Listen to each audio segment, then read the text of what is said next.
Ever wondered how data can speak for itself? Now imagine turning a mountain of numbers into decisions that shape the future. Statistics for data science is your ticket to doing just that. In this course, you will learn how to unlock the power of data and use statistics to make smarter, data-driven choices. So whether you're new to data science or looking to sharpen your skills, we have got you covered. We will kick things off with the basics of statistics, dive into Python, and show you how to use this powerful tool to work with data. You'll also get hands-on experience with large language models, the cutting-edge technology that's changing the way we analyze and interpret data. And by the end of this course, you will not just understand the theory behind statistics, but also how to apply it to solve real-world problems. And don't worry, we'll also cover those tricky data science interview questions so that you can walk into your next interview with confidence. Now, before we move on, just a quick information. Imagine transforming your career with one of the hottest skills today. Data Science and Generative AI ranked one as the #1 data science program by Economic Times. The professional certificate in data science and generative AI from Purdue University and Simplilearn equips you with hands-on learning with Python, machine learning, deep learning, and generative AI tools like ChatGPT. With masterclasses from Purdue faculty and IBM experts, plus real-world projects, this 6-month program opened doors to high-demand roles across the industries. You can boost your career with Purdue's world-class training. So what are you waiting for? Hurry up and enroll now, and you can find the link below. Learning objectives. Welcome to Math, Refresher, Probability, and Statistics. In this lesson, we are going to explain the concepts of statistics and probability. Describe conditional probability, define the chain rule of probability. Discuss the measure of variance. Identify the types of Gaussian distribution. Basic of statistics and probability. Probability in statistics. Data science relies heavily on estimates and predictions. A significant portion of data science is made up of evaluations and forecast. Statistical methods are used to make estimates for further analysis.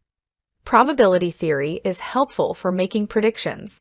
Statistical methods are highly dependent on probability theory, and all probability and statistics are dependent on data.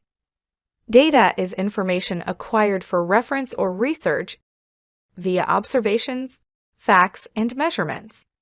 Data is a set of facts structured in the form that computers can interpret, such as numbers, words, estimations, and views.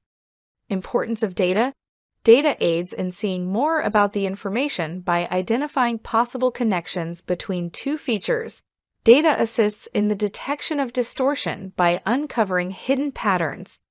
Based on prior information patterns, data may be utilized to anticipate the future or predict the current state of affairs. Also, data aids in determining whether two pieces of information have any instance in common or not.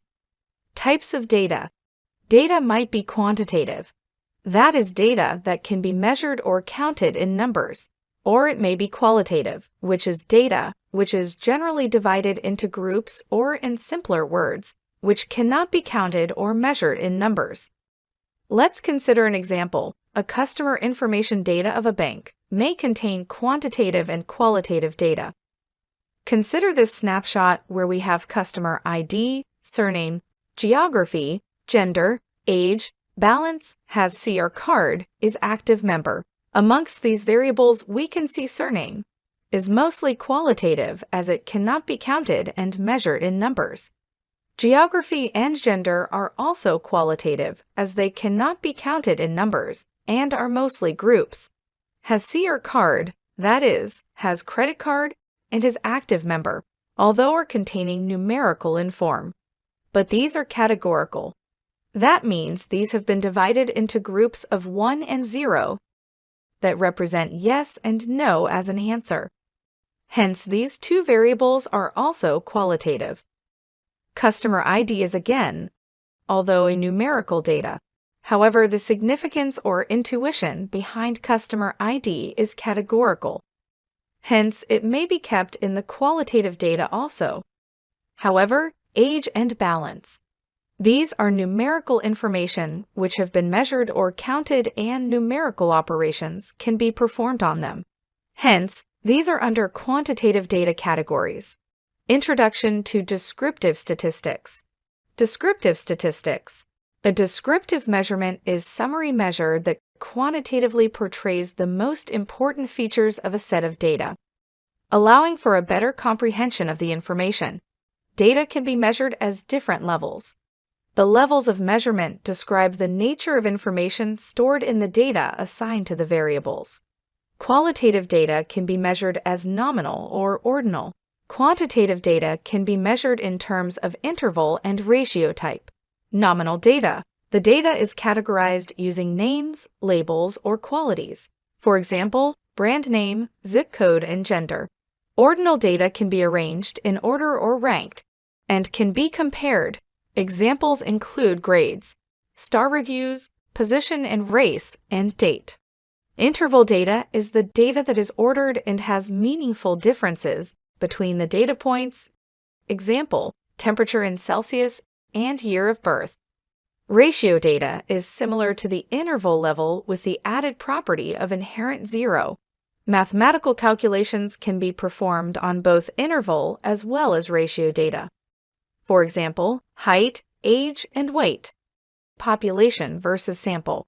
Before analyzing the data, it's important to figure out if it's from a population or a sample. Population is a collection of all available items as well as each unit in our study. Sample is a subset of the population that contains only a few units of the population. Population data is used for study when the data pool is very small and can give all the required information. Samples are collected randomly and represent the entire population in the best possible way. Measures of central tendency. The central tendency is a single value that aids in the description of the data by determining its center position. Measures of central tendency are sometimes known as summary statistics or measures of central location. The most popular measurements of central tendency are mean, median, and mode. The normal distribution is a bell-shaped, symmetrical distribution in which mean, median, and mode all are equal. The curve over here shows the bell-shaped curve or the normal distribution of variable x. The point over here that is x1 is the point which represents the mean, median, and mode of this distribution. Mean. Mean is calculated by dividing the sum of all data values by the total number of data values. It gets affected when there are unusual or extreme values. It is sensitive to the outliers. Mean can be calculated as summation over all the values of x in a collection divided by the size of the collection. For example, we have a collection where we have values as 7, 3, 4, 1, 6, and 7. We find out the sum of these values, which is 28, and there are a total of 6 values. So 28 divided by 6 gives us a mean value of 4.66. Median. It is the middle value in the set of the data that has been sorted in ascending order. It is a better alternative to mean, since it is less impacted by outliers and skewness. It is closer to the actual central value. Median is calculated differently for different sizes of data. Differentiated as if the total number of values is odd, or if the total number of values is even, if the size of the data is odd. For example, in this case, we have 5 elements. After sorting, whatever middle value we get. That means n plus 1 by 2th term in this case. 5 plus 1 divided by 2. That is the 3rd term, which is 4 is the median value. In case when the total number of values is even like here, there are 6 values. The average or the mean of the 2 central values is considered as the median. In this case, the median is the mean of 6 and 4, which is 5. Mode. Mode represents the most common value in the dataset. it is not at all affected by extreme observations. It is the best measure of central tendency for highly skewed or non-normal distribution. Mode for categorical data is determined by estimating the frequencies for each categories, and then the category with the highest frequency is considered to be mode. Like in this case, 7 has the highest frequency, hence 7 becomes the mode value. However, in case of continuous data or quantitative data, the calculation of mode is slightly different.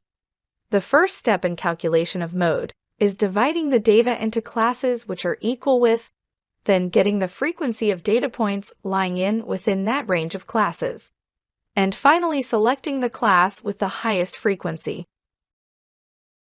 Using the range of that class and the frequencies, we can get the final mode value.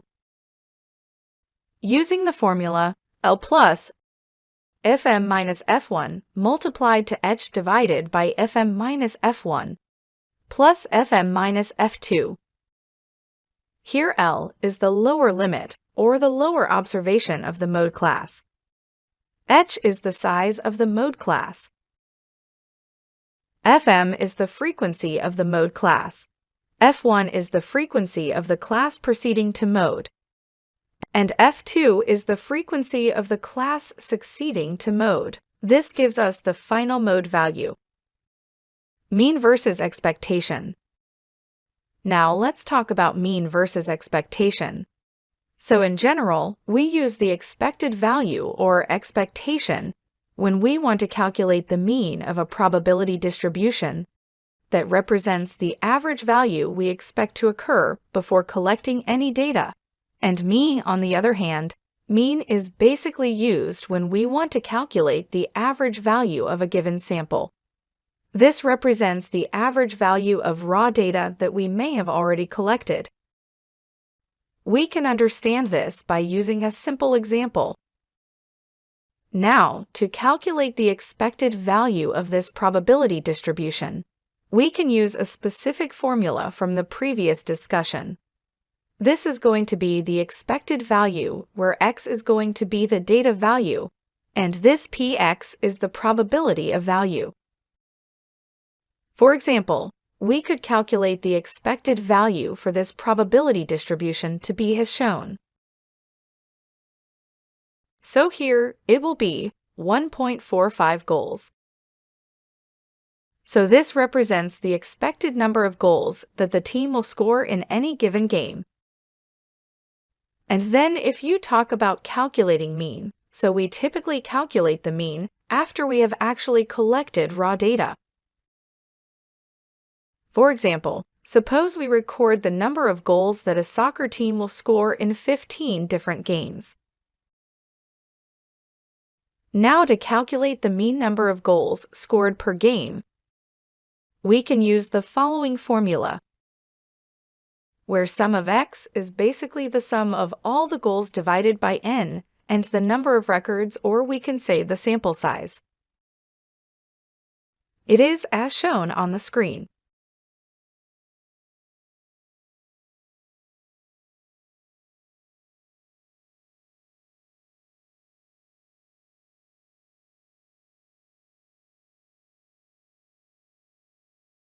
So this represents the mean number of goals scored per game by the team. Measures of asymmetry. The difference between the three distinct curves can be studied in this image. The central curve is the normal or no skewness curve. Here mean, median, and mode all lie on the same point. This normal curve is symmetrical about its mean, median, and mode. That means the left-hand side of the curve is a mirror image of the right-hand side of the curve. However, in case of negatively skewed data, the tail is elongated on the left-hand side, and the mean is smaller than the mode and the median values, or is on the left-hand side of the mode,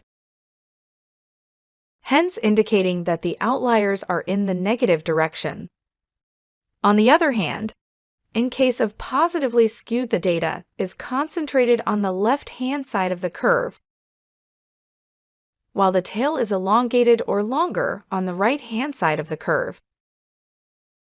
The mean is greater than the mode and median, or is on the right-hand side of the mode and median, indicating that the outliers are in the positive direction.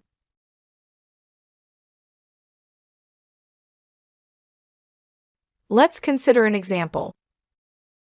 The graph here shows the global income distribution for the year 2013, and a projection for 2035.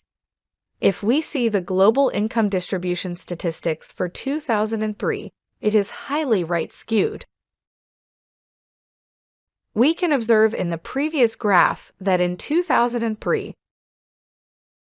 the mean of $3,451 was higher than the median of $1,090. The global income is definitely not evenly distributed. The majority of people make less than $2,000 each year, while only a small percentage of the population earns more than $14,000. Measures of variability. Measures of variability. Dispersion. The measure of central tendencies provide a single value that addresses the full worth. However, the central tendency cannot depict the viewpoint entirely. The metric of dispersion helps us focus on the inconsistency in the data spread. Measures of dispersion describe the spread of the data. The range, interquartile range, standard deviation, and variance are examples of dispersion measures. Range.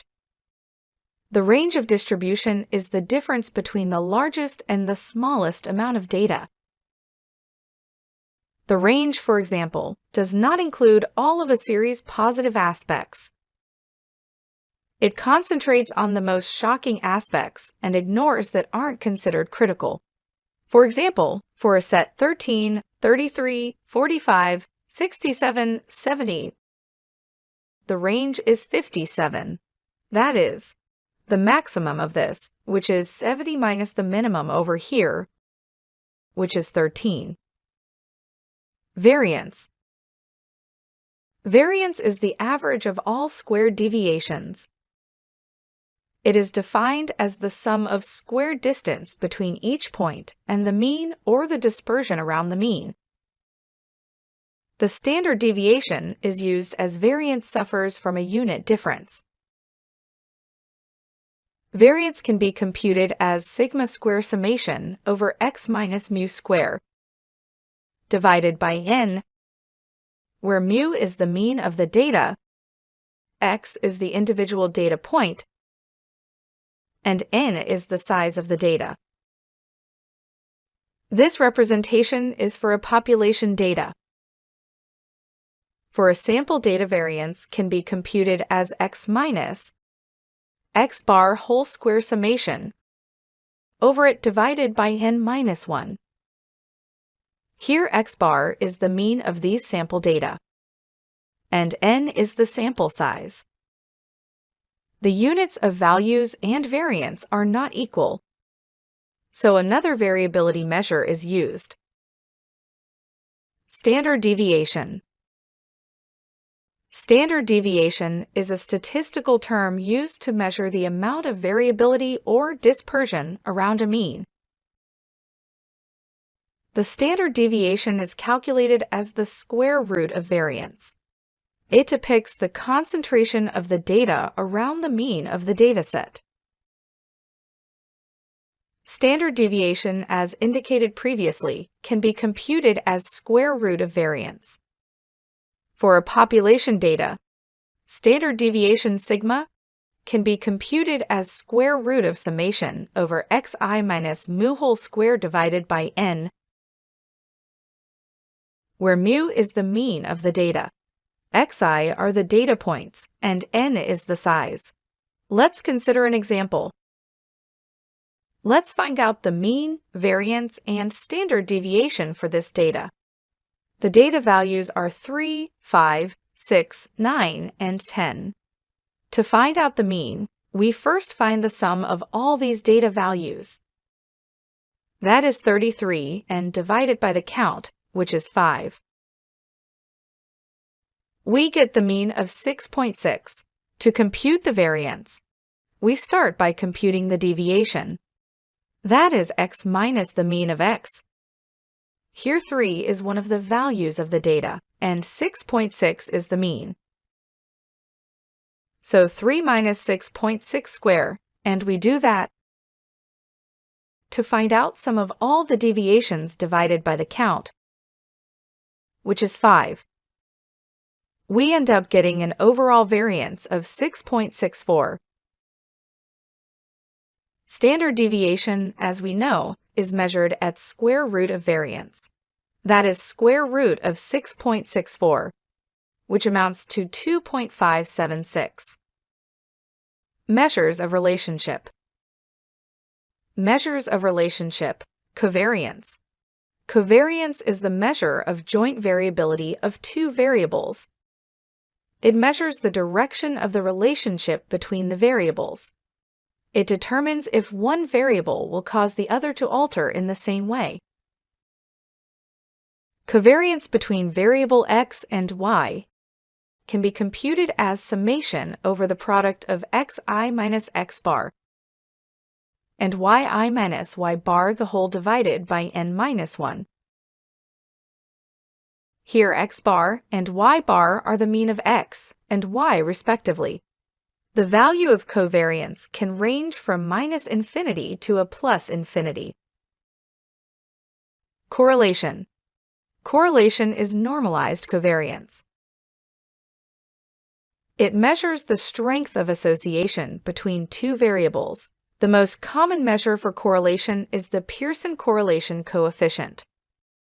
Correlation between two variables, x and y, can be measured with respect to covariance as covariance between x and y divided by the standard deviation of x and standard deviation of y.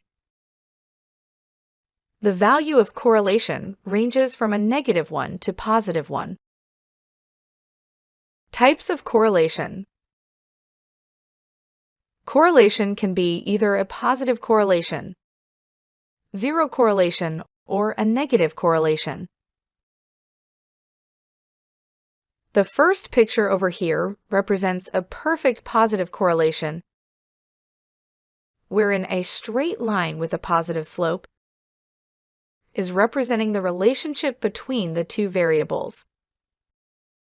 Zero correlation means that the line representing the relationship between the two variables is horizontal to the x-axis. Perfect negative correlation can be represented by a straight line with a negative slope. Correlation equals to 1 implies a positive relationship. That is when one variable increases, the other variable also increases. A correlation value of -1 implies a negative relationship. That is when one variable increases, the other decreases. The correlation coefficient of 0 shows that the variables are completely independent of each other. Let's consider an example. Here, we have two variables, height and weight. To compute the correlation between height and weight, we use the correlation formula as covariance of x and y divided by standard deviation of x and standard deviation of y. Here height is the x variable and weight is the y variable. First, to compute covariance, we compute the x minus x bar and y minus y bar values, and then the product of them. We then compute x minus x bar square and y minus y bar square values to compute the standard deviations of height and weight respectively. Correlation, as we know, has been defined as covariance of x and y and y divided by standard deviations of x and y. This can also be represented as summation over x minus x bar multiplied to y minus y bar divided by square root of summation over sum of squared deviations. That is x minus x bar square, multiplied to square root of summation over y minus y bar whole square. That is sum of square deviations for y. Now, let's find out values to put into this formula. First, we find out the overall sum of height to get the mean of height, which is 5.14. Similarly, we get the sum of weight to get the mean of weight as 50. We now get the summation over x minus x bar, multiplied to y minus y bar to get the numerator for the formula. Then we compute x minus x bar square summation and y minus y bar square. That is sum of squared deviation of x and y respectively. Now we put in the values in this final correlation formula to get a correlation value of 0.889. This indicates that height and weight have a positive relationship. It is evident that as height grows, weight also increases. In this module, we will be talking about expectation and variance.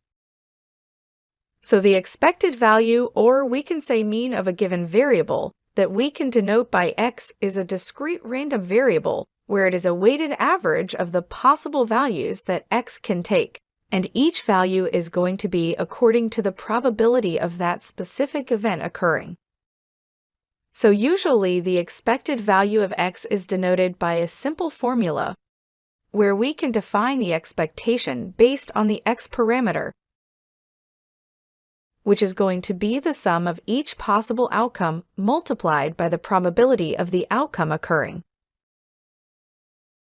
So in more concrete terms, the expectation is what we would expect the outcome of an experiment to be on average. We can take an example for the coin. If a coin is being tossed 10 times, then one is most likely to get 5 heads and 5 tails. Same logic can be discussed if we talk about another example of rolling a die. So there are 6 possible outcomes when you roll a die. 1, 2, 3, 4, 5, 6. And each of these has a probability of 1 by 6 of occurring. So we can say that the expectation is going to be 1 multiplied by the probability of that happening, which is going to be 1 by 6, plus 2 by 6, plus 3 by 6, plus 4 by 6, plus 5 by 6, plus 6 by 6, and that is going to give us 3.5 as an output. The expected value is 3.5. So if you think about it, 3.5 is halfway between the possible values that I can take. And this is what we should have expected. Next, we talk about the concept of variance. So variance of a random variable allows us to know something about the spread of the possible values of the variable. So for a discrete random variable x, the variances of x is going to be denoted by using a simple formula that is going to be var x equals ex minus m, the whole square where m is basically the expected value of the expectation of x. So this is more like a standard deviation of x, which can also be represented by using this formula. So the variance does not behave in the same way as expectation when we multiply and add constants to random variables. So now there are 2 different types of variance that we can have a fair understanding on. First of all, we have low variance, and then we have high variance. So low variance simply means that there is a small variation in the production of the target function, with changes in the training data set, and at the same time, high variance, as we can see here. High variance shows a large variation in prediction of the target function, with changes in the training data set. So a model that shows high variance learns a lot and performs well with the training data set. And it does not generalize well with the unseen data set. And that's why, as a result, such a model gives good results with training data set, but shows high error rates on the test data set. And since the high variance a model learns too much from the data set, it leads to an overfitting of the model. So model with high variance will be having a couple of issues, like it may lead to overfitting, or it may also lead to increase in model complexities. Next, we have skewness. So skewness in simple terms is basically a measure of asymmetry of a distribution. So distribution is asymmetrical when it's left and right sides are not the mirror images. Right now, this is a mirrored image, and a distribution can have right positive, or we can say negative, or it can have zero skewness. So right skewed in this scenario is basically the distribution is longer on the right side of its peak. And a left skew distribution is going to be, we can say, where it is longer on the left side. So we can see we have this one as a part of right side. It is more elongated towards the right side, and this one is more elongated towards the left side. So we can think of skewness in terms of tails. A tail is long tapering and the end of a distribution. So it simply indicates that they are observations at one end of the distribution, but that they are relatively infrequent. So a right skew distribution has a long tail on the right side, as you can see here, so the number supports observed. Let's say we have a data on a per year basis. So again, we can have a more skewness towards the right side, where data is being dropping as we continue to increase the number of years. For example, we may have a high sales towards the beginning of year, suppose in 2022. But again, as we proceed to 2023, second half we are seeing the dip in performance. So that is rightly skewed. And same way, let's suppose if we started with the sales figure, it was really less in suppose 2002. But again, as we proceeded to 2023 now, our sales have been gradually increasing.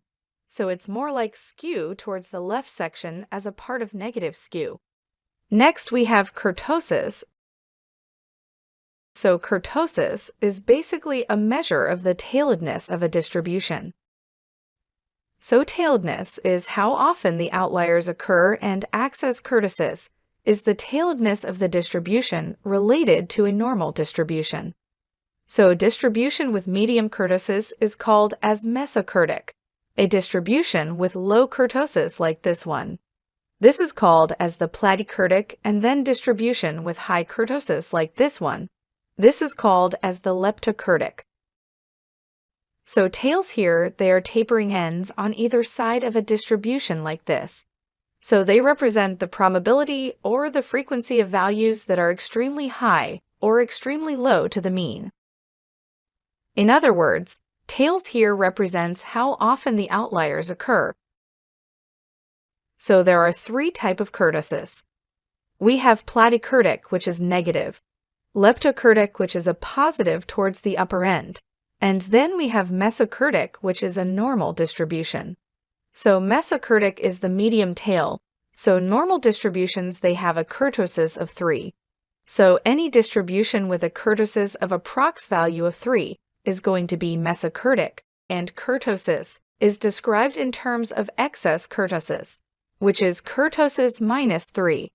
And since normal distribution, they have a kurtosis of 3-axis kurtosis, makes comparing a distribution kurtosis to a normal distribution even easier. Introduction to probability. Probability theory. Probability is a measure of the likelihood that an event will occur. Let's consider an example of coin toss, where the chances of getting heads on a coin are 1 by 2 or 50%. The probability of each given event is between 0 and 1, both inclusive. Sum of an event's cumulative probability cannot be greater than 1. Hence, the probability of an event X lies between 0 and 1. This means that the integral of probability of distribution over X equals to 1. Conditional probability. Conditional probability of any event A is defined as the probability of occurrence of A, given that event B has previously occurred. Condition probability of event A given B can be estimated as probability of A intersection B, that is, probability of both A and B happening together, divided by the probability of B. It is also written as that probability of A intersection B equals to probability of A given B multiplied to probability of B. Let's consider an example. In a coin, we are doing a two-coin flip. Coin 1 gets heads, and tails in subsequent flips, while coin 2 gets tails, heads, and tails in the subsequent flips. Now the probability that coin 1 will get a head is 2 out of 4, while the probability that coin 2 will get heads is again 2 out of 4. The probability that both coin 1 and coin 2 will have a heads is just 1 out of the 4 flips. Hence, the probability that coin 1 will get heads given that coin 2 is already heads can be computed as probability of coin 1 edge intersection coin 2 edge, that is 1 by 4 divided by probability of coin 2 edge. That's a given that is 2 by 4, which is going to be 0.5 or 50% based. Bayes theorem. Bayes' theorem calculates the conditional probability of an event based on its prior probabilities. Basically, Bayes' theorem incorporates the prior probability distribution to predict the posterior probabilities. Bayes' theorem for conditional probability can be expressed as probability of A given B equals probability of B given A, divided by probability of B multiplied to probability of A. Bayes' theorem allows updating the probability values by using new information or evidence. Here, probability of A is known as prior probability. That is the probability of event before any new data is collected. Probability of A given B is known as the posterior probability.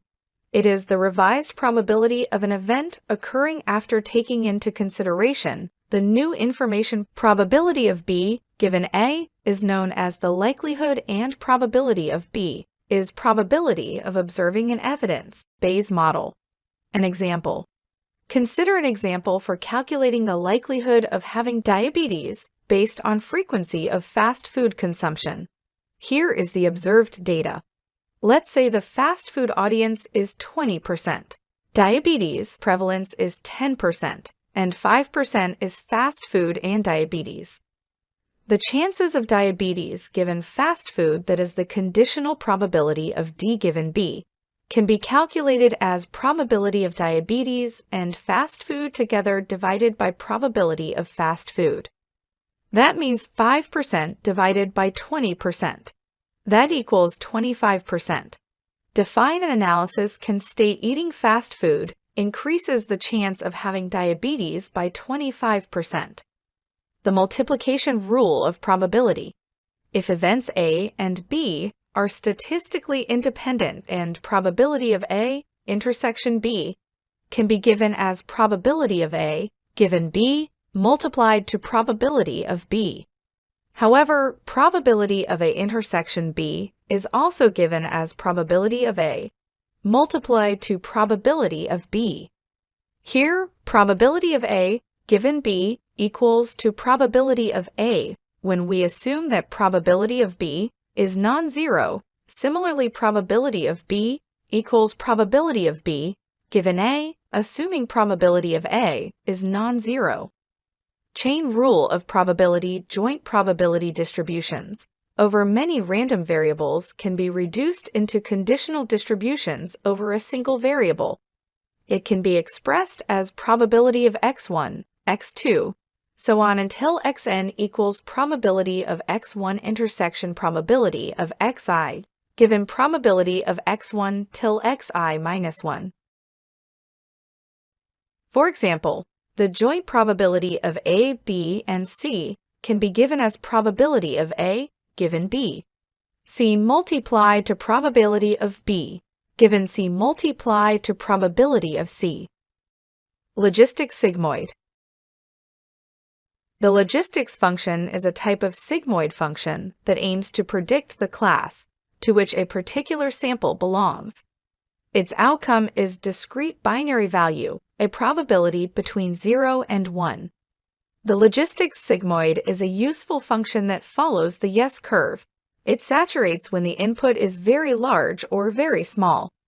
Logistics sigmoid is expressed as sigma of x equals 1 upon 1 plus e to the power minus x. The logistics sigmoid can be expressed as sigmoid function of x is given as 1 upon 1 plus e to the power minus x, where e is the Euler's number. Gaussian distribution. The Gaussian distribution is a type of distribution in which data tends to cluster around a central value with little or no bias to the left or right. It is often referred to as normal distribution.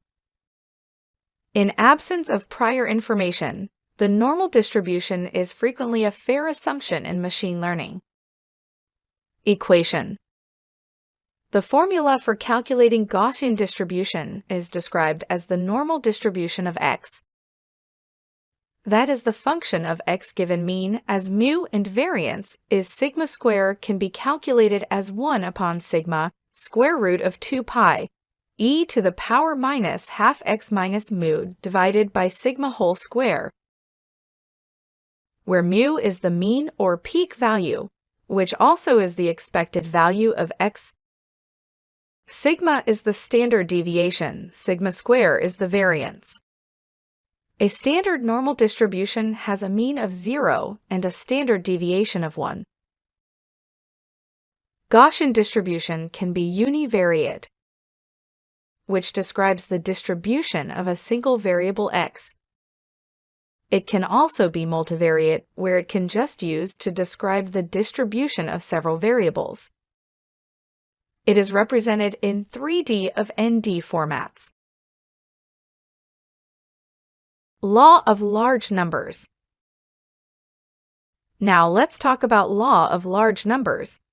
The law of large numbers states that an observed sample average from a large sample will be close to the true population average, and that it will get closer in the larger sample. So the law of large number does not guarantee that a given sample, spatially a small sample, will reflect the true population characteristics, or that a sample does not reflect the true population will be balanced by a subsequent sample. This is for the law of large numbers to express the relationship between scale and growth rate. So there are multiple examples through which we can understand, and it is widely used in statistical analysis in working with the central limit theorem in terms of the business growth. So there are multiple real-time setup in which these are going to be used. So if you talk about tossing a coin, so tossing a coin in a number of times will give us two different type of outcomes. The result will spread evenly between head and tails, and the expected average value is going to be half. That means 50 times tails and 30 times heads.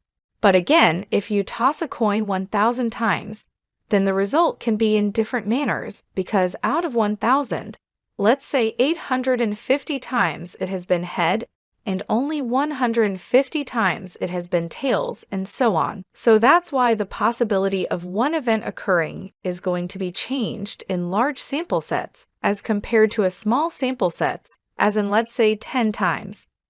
So the number of heads and tails unbalanced for lower number of trials, so we can see it is unbalanced. But again, as soon as we toss more number of coins, more leans towards the balance value, or we can see the observed averages. Next, we have p-value. So p-value is basically a number calculated from the statistical test that describes how likely we are to have found a particular set of observations if the null hypothesis were true. So p-values are used in hypothesis testing to help decide whether to reject the null hypothesis. And the smaller the p-value, the more likely we are to reject the null hypothesis. So we have a term called as null hypothesis. So all statistical tests, they have null hypothesis. So for most tests, the null hypothesis is that there is no relationship between our variables of n first, or that there is no difference among groups. For example, in a two-tailed t-test, the non-hypothesis is that the difference between two groups is going to be 0. So p-value is going to tell us how likely it is that our data could have occurred under the null hypothesis. It is done by calculating the likelihood of a test statistic, which is the number calculated by a statistical test using our data. So p-value tell us how often we would expect to see a test statistic as extreme or more extreme than one calculated by a statistical test, if the null hypothesis of the test was true. So there are multiple limitations as well.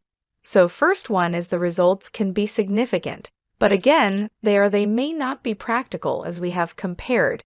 It can be based on multiple hypotheses, for the healthcare test. If the test is going to be positive or not, it may show even values of the effect of a variable, but not the magnitude in real life. What exactly is going to be the application of a drug test being failed in pharma company? Therefore, it is recommended to use confidence and levels in addition to the p-values to quantify, or we can say to give a solid figure to the reserve, which we are going to get. The p-values, they are interpreted as supporting, or we can say refuting, the alternative hypothesis. So p-value can only tell you whether or not the null hypothesis is supported. It cannot tell us whether our alternative hypothesis is true or why. So the risk of rejecting the null hypothesis is often higher than the p-value. So especially when we are looking at a single study or when using small sample sizes. So this is because the smaller frame of reference, the greater are the chance that as we stumble across a statistically significant pattern completely by accident. Key takeaways. Key takeaways. Probability and statistics structure the premise of the data. The data helps in anticipating the future or gauging in view of the past patterns of information. The central tendency is a single value that helps to describe the data by identifying these central positions. The mean, median, and mode are the measures of central tendencies. The distribution where the data tends to be around a central value with a lack of bias or minimal bias towards the left or right is called as Gaussian distribution. Mathematics for machine learning. My name is Richard Kirshner with the Simplilearn team. That's Get Certified, Get Ahead. We're going to cover mathematics for machine learning. So today's agenda is going to cover data and its types. Then we're going to dive into linear algebra and its concepts, calculus, statistics for machine learning, probability for machine learning, hands-on demos. And of course, thrown in there in the middle is going to be your matrices and a few other things to go along with all this. Data and its types. Data denotes the individual pieces of factual information collected from various sources. It is stored, processed, and later used for analysis. And so we see here just a huge grouping of information, a lot of text stuff, money, dollar signs, numbers, and then you have your performing analytics to drive insights. And hopefully you have a nice your shareholders gathered at the meeting and you're able to explain it in something they can understand. So we talk about types of data. We have, in our types of data, we have a qualitative, categorical. You think nominal or ordinal. And then you have your quantitative or numerical, which is discrete or continuous. And let's look a little closer at those data types. Vocabulary, always people's favorite is the vocabulary words. Okay, not mine. But let's dive into this, what we mean by nominal. Nominal, they are used to label our variables without providing any measurable value. Country, gender, race, hair, color, etc. It's something that you either mark true or false. This is a label. It's on or off. Either they have a red hat on or they do not. So a lot of times when you're thinking nominal data labels, think of it as a true-false kind of setup. And we look at ordinal. This is categorical data with a set order or a scale to it. And you can think of salary range as a great one. Movie ratings, etc. You can see here the salary range, if you have 10,000 to 20,000, number of employees earning that rate is 150. 20,000 to 30,000, 100, and so forth. Some of the terms you'll hear is bucket. This is where you have 10 different buckets and you want to separate it into something that makes sense into those 10 buckets.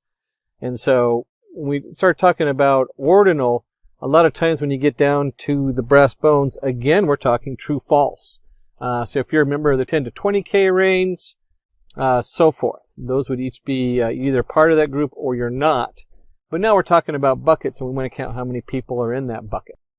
Quantitative numerical data falls into two classes, discrete or continuous. And so data with a final set of values which can be categorized. Class strength, questions answered correctly, and runs hit in cricket. A lot of times when you see this, you can think integer, and a very restricted integer, i.e. you can only have 100 questions on a test, so it's very discrete. I only have 100 different values that it can attain. So think, usually you're talking about integers, but within a very small range. They don't have an open end or anything like that. So discrete is very solid, simple to count, set number. Continuous, on the other hand, continuous data can take any numerical value within a range. So water pressure, weight of a person, etc. Usually we start thinking about float values where they can get phenomenally small in what they're worth. And there's a whole series of values that falls right between discrete and continuous. You can think of the stock market. You have dollar amounts. It's still discrete, but it starts to get complicated enough when you have jump in the stock market from $525.33 to $580.67. There's a lot of point values in there. It'd still be called discrete, but you start looking at it as almost continuous because it does have such a variance in it. Now, we talk about we went over nominal and ordinal, almost true-false charts, and we looked at quantitative and numerical data, which we're starting to get into numbers. Discrete, you can usually, a lot of times discrete could be put into true-false, but usually it's not. So we want to address this stuff, and the first thing we want to look at is the very basic, which is your algebra. So we're going to take a look at linear algebra. You can remember back when your Euclidean geometry. We have a line. Well, let's go through this. We have a linear algebra is the domain of mathematics concerning linear equations and their representations in vector spaces and through matrices. I told you we're going to talk about matrices. So a linear equation is simply 2x plus 4y minus 3z equals 10. Very linear. 10x plus 12.4y equals z. And now you can actually solve these two equations by combining them. And that's where we're talking about a linear equation. In the vectors, we have a plus b equals c. Now we're starting to look at a direction. And these values, usually think of an x, y, z plot. So each one is a direction. And the actual distance of like a triangle, AB, is c. And then your matrix can describe all kinds of things. I find matrices confuse a lot of people, not because they're particularly difficult, but because of the magnitude and the different things they're used for. And a matrix is a chart, or think of a spreadsheet, but you have your rows and your columns. And you'll see here we have A times B equals C. Very important to know your counts. So depending on how the math is being done, what you're using it for, making sure you have the same rows and number of columns or a single number. There's all kinds of things that play in that can make matrices confusing. But really it has a lot more to do with what domain you're working in. Are you adding in multiple polynomials where you have like ax squared plus by plus, you start to see that it can be very confusing versus a very straightforward matrix. And let's just go a little deeper into these, because these are such primary. This is what we're here to talk about, is these different mathematical computations that come up. So when we're looking at linear equations, let's dig deeper into that one. An equation having a maximum order of 1 is called a linear equation. So it's linear because when you look at this, we have ax plus b equals c, which is a 1 variable. We have two variable ax plus by equals c, ax plus by plus cz equals d, and so forth. But all of these are to the power of 1. You don't see x squared. You don't see x cubed. So when we're talking about linear equations, that's what we're talking about. In their addition, if you have already dived into, say, neural networks, you should recognize this ax plus by plus cz setup plus the intercept, which is basically your neural network, each node adding up all the different inputs. And we can drill down into that. Most common formula is your y equals mx plus c.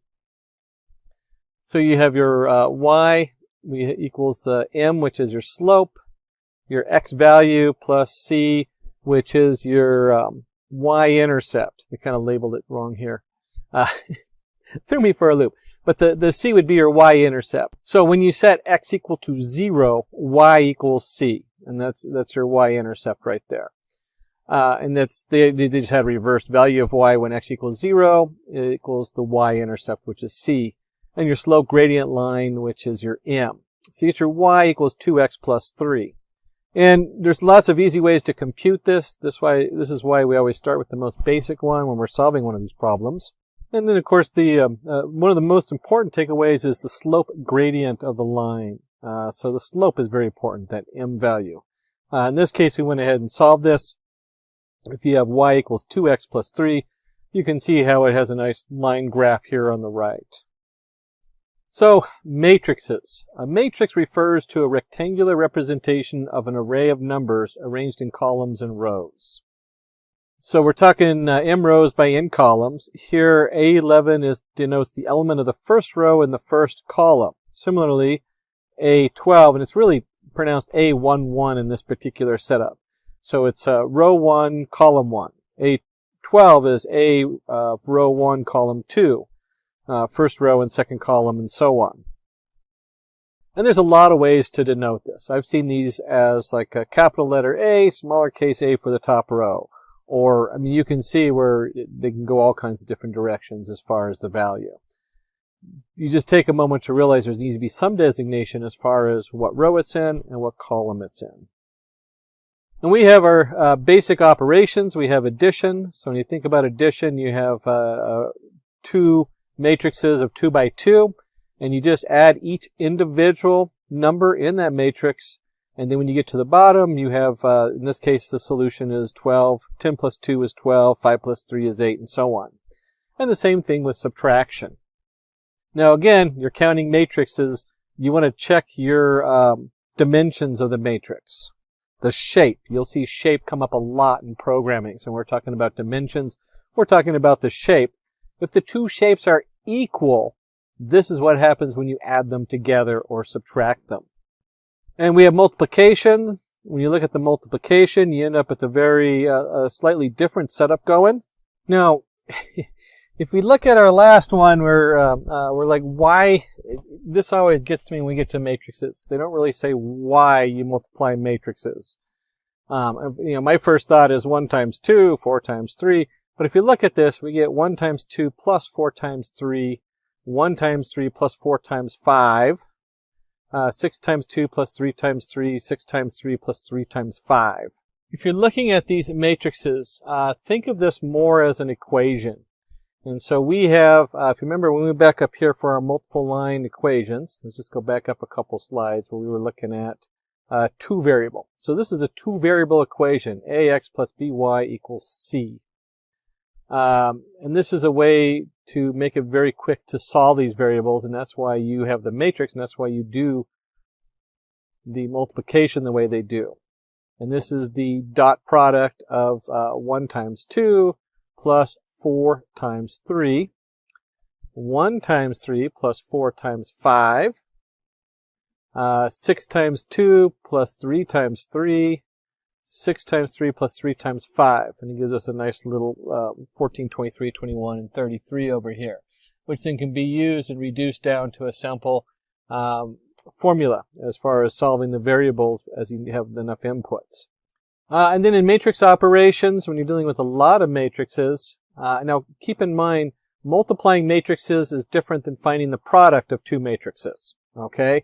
So when we're talking about multiplication, we're talking about solving for equations. When you're finding the product, you are just finding 1 times 2. Keep that in mind because that does come up. I've had that come up a number of times where I am altering data and I get confused as to what I'm doing with it. Transpose, flipping the matrix over its diagonal. Comes up all the time where you still have 12, but instead of it being 12, 8, it's now 12, 14, 8, 21. You're just flipping the columns and the rows. And then, of course, you can do an inverse, changing the signs of the values across this main diagonal. And you can see here we have the inverse a to the minus 1, and it ends up with, instead of 12, 8, 14, 12, it's now minus 22, minus 12. Vectors. Vector just means we have a value and a direction. And we have down 4 numbers here on our vector. In mathematics, a one-dimensional matrix is called a vector. So if you have your x plot and you have a single value, that value is along the x-axis and it's a single dimension. If you have 2 dimensions, you can think about putting them on a graph. You might have x and you might have y, and each value denotes a direction. And then, of course, the actual distance is going to be the hypothesis of that triangle. And you can do that with 3 dimensionals, x, y, and z. And you can do it all the way to nth dimensions. So when they talk about the k-means for categorizing and how close data is together, they will compute that based on the Pythagorean theorem. So you would take the square of each value, add them all together, and find the square root, and that gives you a distance as far as where that point is, where that vector exists, or an actual point value. And then you can compare that point value to another one, and it makes a very easy comparison versus comparing 50 or 60 different numbers. And that brings us up to eigenvectors and eigenvalues. Eigenvectors, the vectors that don't change their span while transformation, and eigenvalues, the scalar values that are associated to the vectors. Conceptually, you can think of the vector as your picture. You have a picture, it's 2 dimensions, x and y. And so when you do those 2 dimensions and those 2 values, or whatever that value is, that is that point. But the values change when you skew it. And so if we take and we have a vector A, and that's a set value, B is you have A and B, which is your eigenvector. 2 is the eigenvalue. So we're altering all the values by 2. That means maybe we're stretching it out one direction, making it tall, if you're doing picture editing. That's one of the places this comes in. But you can see when you're transforming your different information, how you transform it is then your eigenvalue. And you can see here, vector after line transition, we have 3a. A is the eigenvector, 3 is the eigenvalue. So A doesn't change. That's whatever we started with. That's your original picture. And 3 is skewing it one direction, and maybe B is being skewed another direction. And so you have a nice tilted picture because you've altered it by the eigenvalues. So let's go ahead and pull up a demo on linear algebra. And to do this, I'm going to go through my trusted Anaconda into my Jupyter notebook, and we'll create a new notebook called linear algebra. Since we are working in Python, we're going to use our NumPy. I always import that as NP, our NumPy array. Probably the most popular module for doing matrices and things in. Given that this is part of a series, I'm not going to go too much into NumPy. We are going to go ahead and create 2 different variables, A for a NumPy array 10, 15, and B 29. We'll go ahead and run this, and you can see there's our 2 arrays, 10, 15, 29. And I went in and added a space there in between, so it's easier to read. And since it's the last line, we don't have to put the print statement on it unless you want. We can simply do A plus B. So when I run this, we have 10, 15, 29, and we get 30, 24, which is what you expect. 10 plus 20, 15 plus 9. You could almost look at this addition as being just adding up the columns on here coming down. And if we wanted to do it a different way, we could also do A dot T plus B dot T. Remember that T flips them. And so if we do that, we now get them, we now have 30, 24 going the other way. We could also do something kind of fun. There's a lot of different ways to do this. As far as a plus b, I can also do a plus b dot t. And you're going to see that that will come out the same, the 30, 24, whether I transpose a and b or transpose them both at the end. And likewise, we can very easily subtract two vectors. I can go a minus b. And we run that, and we get minus 10, 6. Now remember, this is the last line in this particular section, so I don't have to put the print around it. And just like we did before, we can transpose either the individual or we can transpose the main setup, and then we get a minus 10, 6 going the other way. Now, we didn't mention this in our notes, but you can also do a scalar multiplication. Let me just put down the scalar so you can remember that. What we're talking about here is I have this array here, u, and if I go a times u, we'll take the value 2, we'll multiply it by every value in here. So 2 times 30 is 60, 2 times 15. And just like we did before, this happens a lot because when you're doing matrices, you do need to flip them.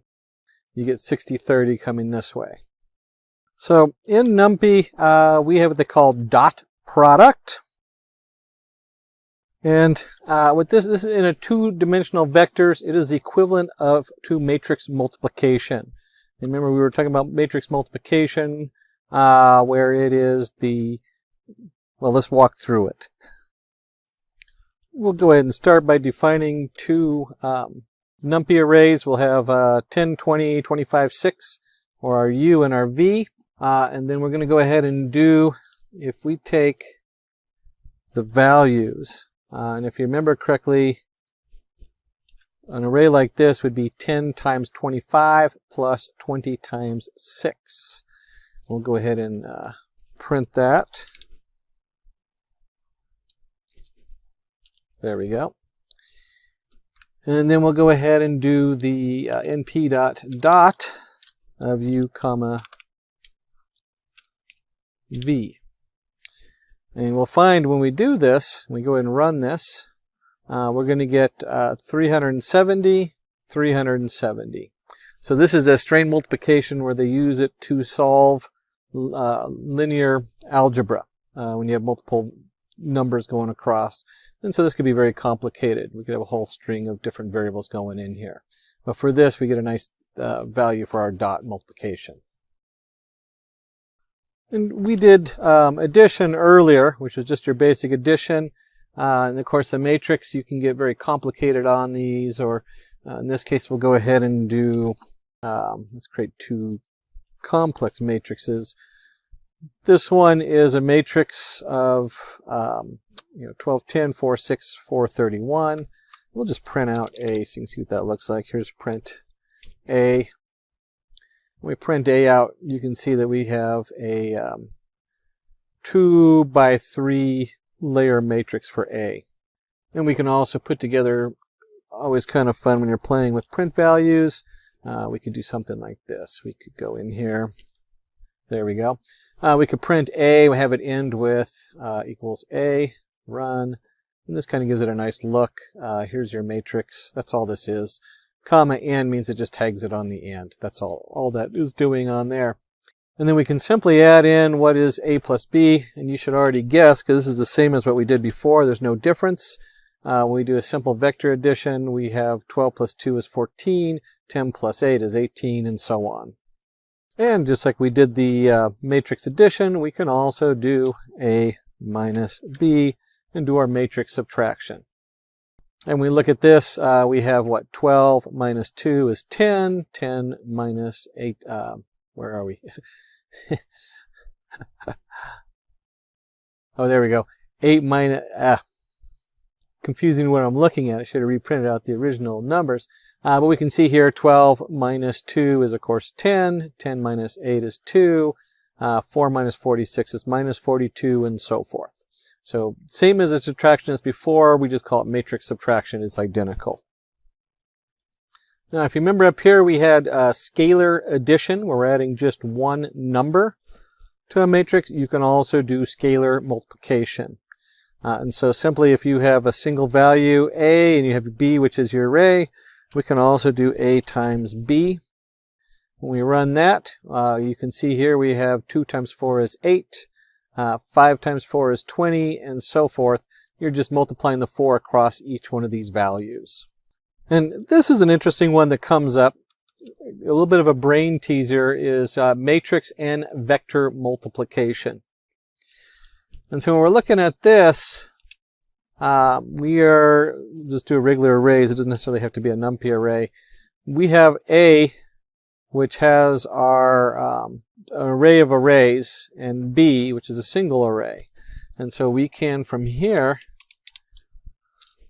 do the dot AB, and this is going to return 2 values. And the first value is that you could say it's like we're doing this array, B array, first with A and then with a second one. And so it splits it up. So you have a matrix of vector multiplication, and you can mix and match.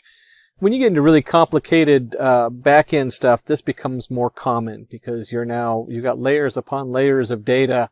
And so you'll end up with a matrix and a set of vector matrices you want to multiply. Now, keep in mind that if you're doing data science, a lot of times you're not looking at this. This is what's going on behind the scenes. So if you're in the scikit looking at sklearn, where you're doing linear regression models, this is some of the math that's hidden behind the scenes that's going on. Other times, you might find yourself having to do part of this and manipulate the data around so it fits right, and then you go back in and you run it through the scikit. And if we can do, up here where we did a matrix and vector multiplication, we can also do matrix to matrix multiplication. And if we run this where we have the 2 matrices, you can see we have a very complicated array that, of course, comes out on there for our dot. And just to reiterate it, we have our transpose a matrix, which is your dot T. And so if we create a matrix A and then we do transpose it, you can see how it flips it from 5, 10, 15, 20, 25, 30 to 5, 15, 25, 10, 20, 30, rows and columns. And certainly with the math, this comes up a lot. It also comes up a lot with XY plotting. When you put it into PyPlot, you have one format where they're looking at pairs of numbers, and then they want all of X's and all Y's. So, the transpose is an important tool both for your math and for plotting and all kinds of things. Another tool that we didn't discuss is your identity matrix. And this one is more definition. The identity matrix, we have here one where we just did 2. So it comes down as 1, 0, 0, 1, 1, 0, 0, 0, 1, 0. It creates a diagonal of 1. And what that is when you're doing your identities, you could be comparing all your different features to the different features and how they correlate. And of course, when you have feature 1 compared to feature 1 to itself, it is always 1, where usually it's between 0 and 1, depending on how well it correlates. So when we're talking about identity matrix, that's what we're talking about right here, is that you create this preset matrix and then you might adjust these numbers depending on what you're working with and what the domain is. And then another thing we can do to kind of wrap this up, we'll hit you with the most complicated piece of this puzzle here, is an inverse A matrix. And let's just go ahead and put the, it's a lengthy description. Let's go ahead and put the description. This is straight out of the website for NumPy. So given a square matrix A, here's our square matrix A, which is 2, 1, 0, 0, 1, 0, 1, 2, 1. Keep in mind 3 by 3, it's square. It's got to be equal. It's going to return the matrix A inverse satisfying dot A inverse. So here's our matrix multiplication. And then of course it equals the dot, A inverse of A, with an identity shape of A dot shape 0. This is just reshaping the identity. That's a little complicated there. So we go ahead and have here's our array. We'll go ahead and run this, and you can see what we end up with is we end up with an array 0.5 minus 0.5 and so forth, with our 2, 1, 1 going down, 2, 1, 0, 0, 1, 0, 1, 2, 1. Getting into a little deep on the math, understanding when you need this is probably is what's really important when you're doing data science versus handwriting this out and looking up the math and handwriting all the pieces out. You do need to know about the linear algorithm inverse of A. So if it comes up, you can easily pull it up, or at least remember where to look it up. We took a look at the algebra side of it. Let's go ahead and take a look at the calculus side of what's going on here with the machine learning.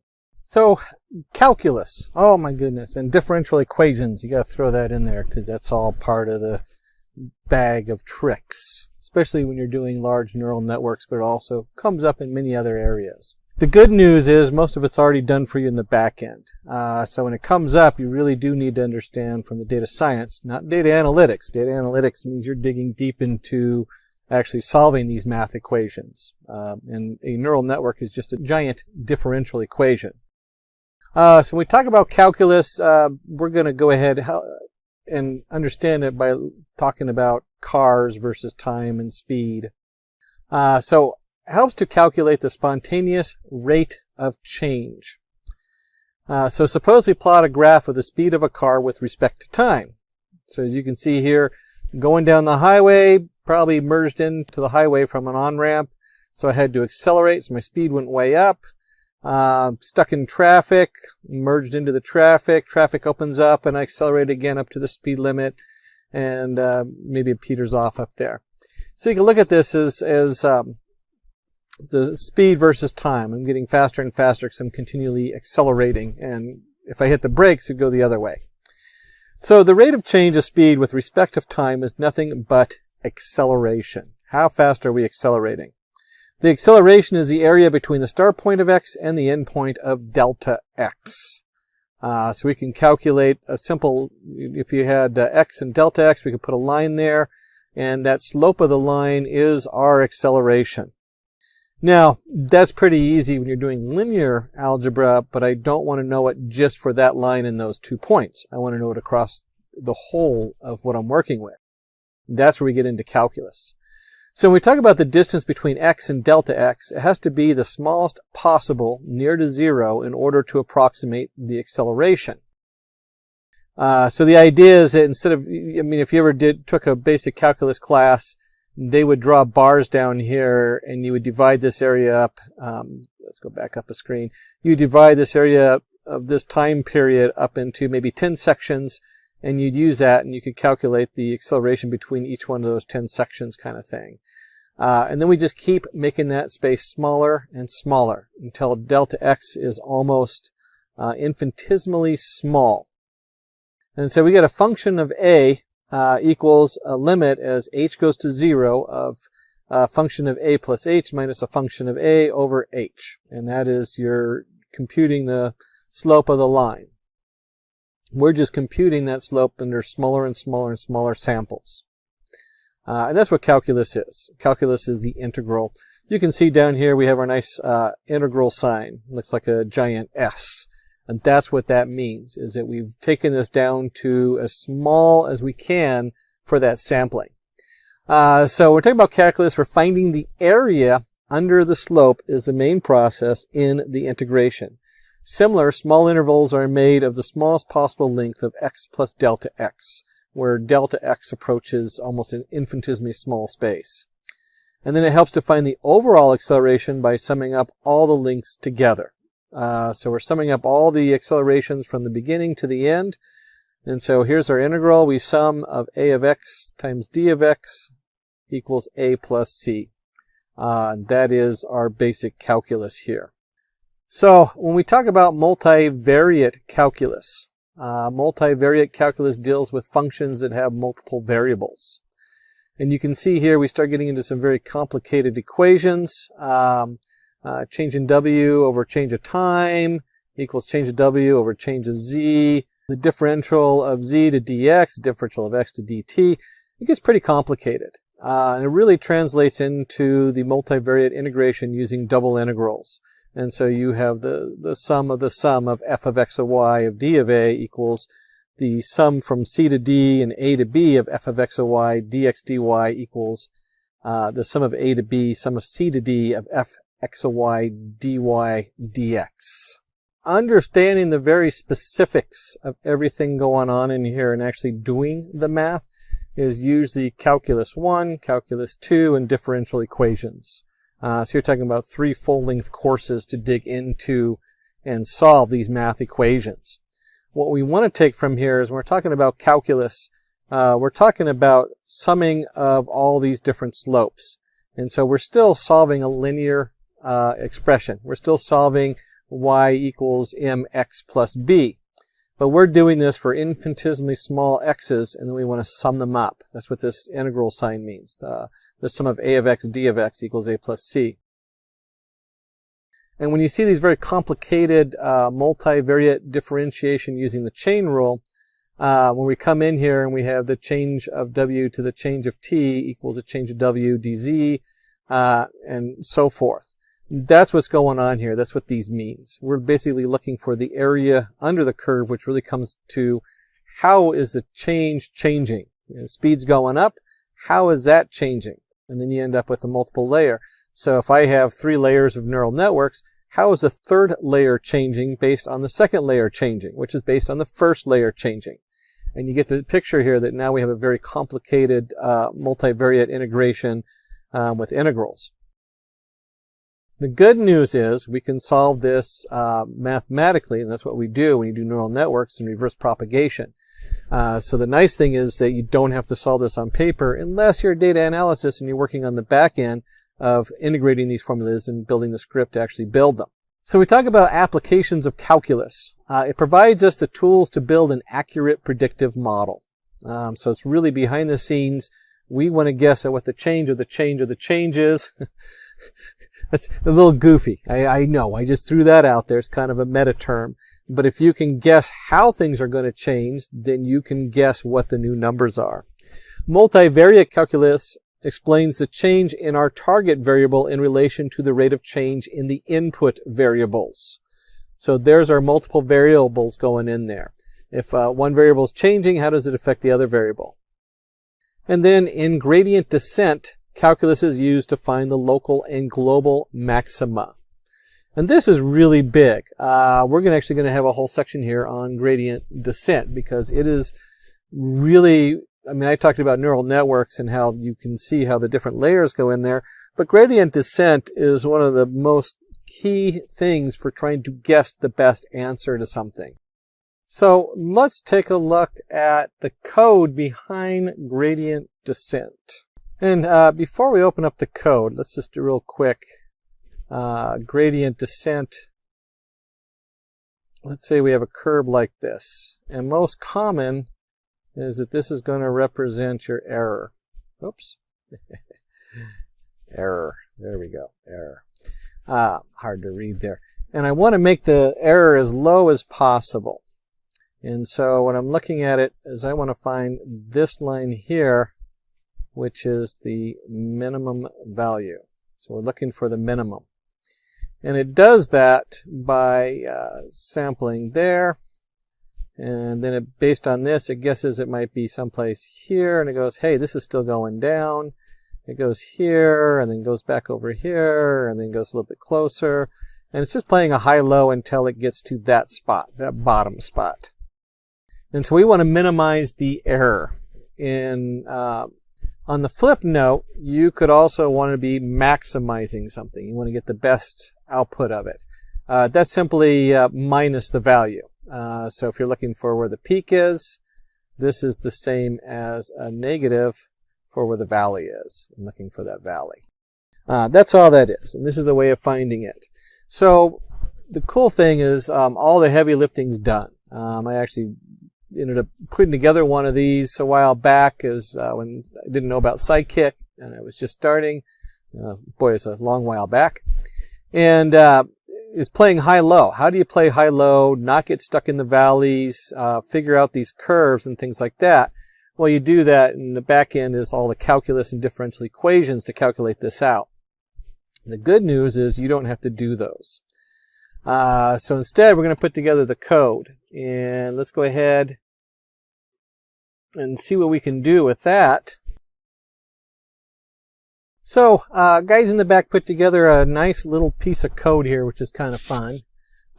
Some things we're going to note, and this is really important stuff, because when you start doing your data science and digging into your machine learning models, you're going to find these things are stumbling blocks.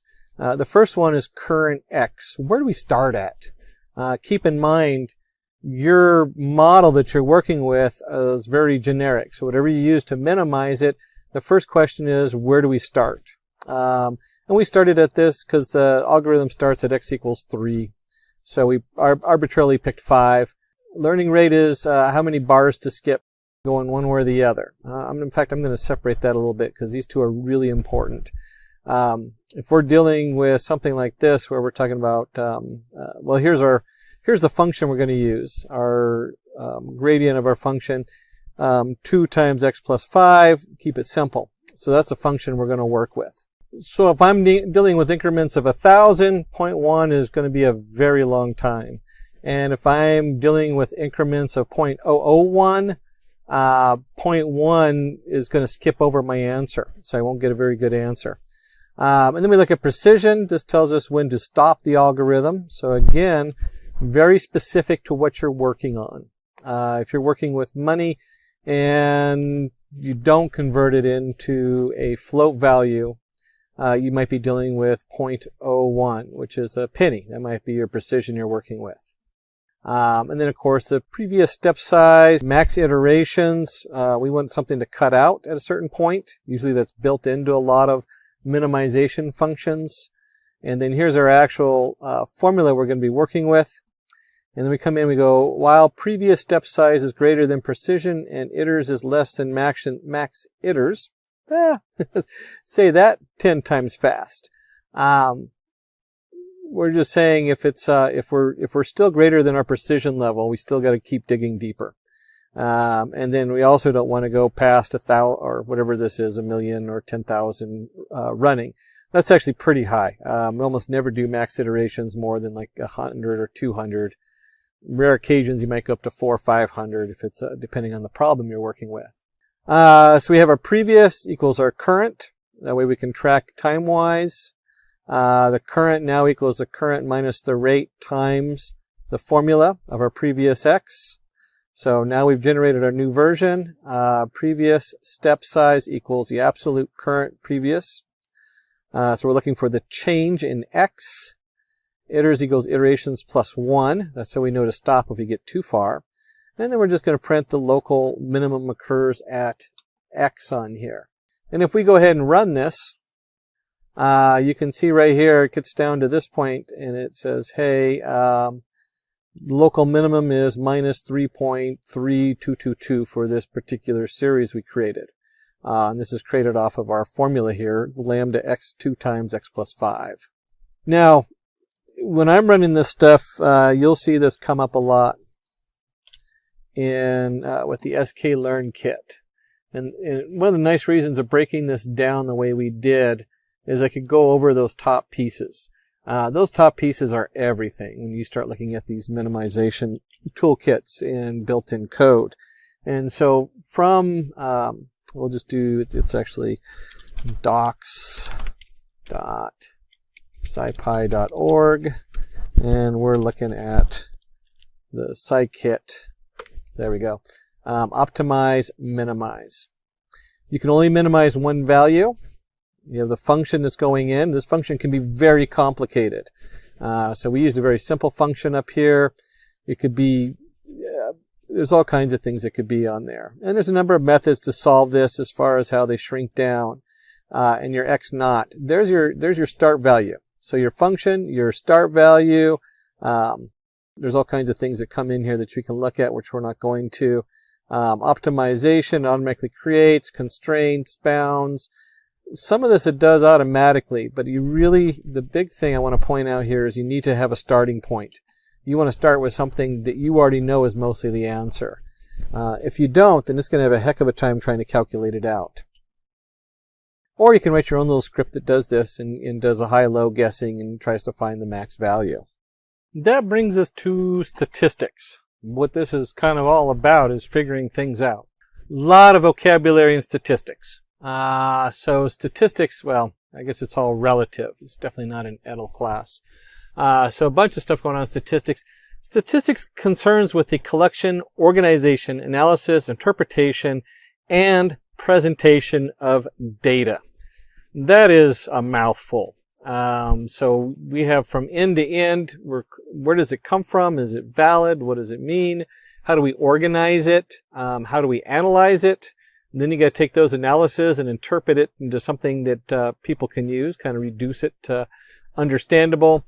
And nowadays you have to be able to present it. If you can't present it, then no one else is going to understand what the heck you did. So when we look at the terminologies, there is a lot of terminologies depending on what domain you're working in. So clearly if you're working in a domain that deals with viruses and T cells and how does, where does it come from, and you're studying the different people, then you're going to have a population. If you are working with mechanical gear, a little bit different. If you're looking for the wobbling statistics to know when to replace a rotor on a machine or something like that, that can be a big deal. We have these huge fans that turn in our sewage processing systems. And so those fans, they start to wobble and hum and do different things that the sensors pick up. At one point, do you replace them instead of waiting for it to break, in which case it costs a lot of money. Instead of replacing a bushing, you're replacing the whole fan unit. An interesting project that came up for our city a while back. So population. All objects or measurements whose properties are being observed. So that's your population, all the objects. It's easy to see it with people because we have our population in large. But in the case of the sewer fans, we're talking about the fan units. That's the population of fans that we're working with. You have a parameter, a metric that is used to represent a population or characteristic. You have your sample, a subset of the population studied. You don't want to do them all because then you don't have if you come up with a conclusion for everyone, you don't have a way of testing it. So you take a sample. Sometimes you don't have a choice. You can only take a sample of what's going on. You can't study the whole population. And a variable, a metric of interest for each person or object in a population. Types of sampling. We have a probabilistic approach, selecting samples from a larger population using a method based on the theory of probability. And we'll go into a little bit more deeper on these. We have random, systematic, stratified. And then you have a non-probabilistic approach, selecting samples based on the subjective judgment of the researcher rather than random selection. It has to do with convenience, trying to reach a quota, or snowball. And they're very biased. That's one of the reasons you'll see this big stamp on it that says biased. So you gotta be very careful on that. So probabilistic sampling. When we talk about a random sampling, we select random size samples from each group or category. So it's as random as you can get. When we talk about systematic sampling, we're selecting random size samples from each group or category with a fixed periodic interval. So we kind of split it up. This would be like a time setup or our different categories. And you might ask your question, well, what is a category or a group? If you look at, I'm going to go back a window. Let's say we're studying economics of an area. We know pretty much that based on their culture and where they came from, they might need to be separated. And so, and when I say separated, I don't mean separated from their place where they live. I mean, as far as the analysis, we want to look at the different groups and make sure they're all represented. So if we had like an 80% of a group that is, say, Hispanic or Indian, and also in that same area, we have 20% who are, let's call her expatriates. They left America and they're nice, and your Caucasian group. We might want to sample a group that is representative of both. So we're talking about stratified sampling, and we're talking about groups. Those are the groups we're talking about. And that brings us to stratified sampling, selecting approximately equal size samples from each group or category. This way we can actually separate the categories and give us an insight into the different cultures and how that might affect them in that area. So you can see these are very, very different, kind of depends on what you're working with as far as your data and what you're studying. And so we can see here, just to go a little bit more, we'd have selecting 25 employees from a company of 250 employees randomly. Don't care anything about them, what groups they're in, which office they're in, nothing. And we might be selecting one employee from every 50 unique employees in a company of 250 employees. And then we have selecting one employee from every branch in the company office. So we have all the different branches. There's our group, or our categories by the branch. And the category could depend on what you're studying. So it has a lot of variation on there. You see this kind of grouping and categorizing is also used to generate a lot of misinformation.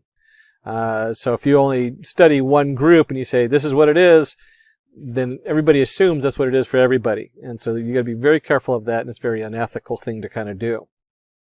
So types of statistics. When we talk about statistics, we're going to talk about descriptive and inferential statistics.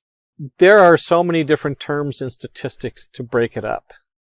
So we're talking about a particular setup. So we're talking about descriptive and inferential statistics. The base of the word describe is pretty solid. You're describing the data. What does it look like? With inferential statistics, we're going to take that from the small population to a large population. So if you're working with a drug company, you might look at the data and say, these people were helped by this drug. They did 80% better as far as their health, or 80% better survival rate than the people who did not have the drug. So we can infer that that drug will work in the greater populace and will help people.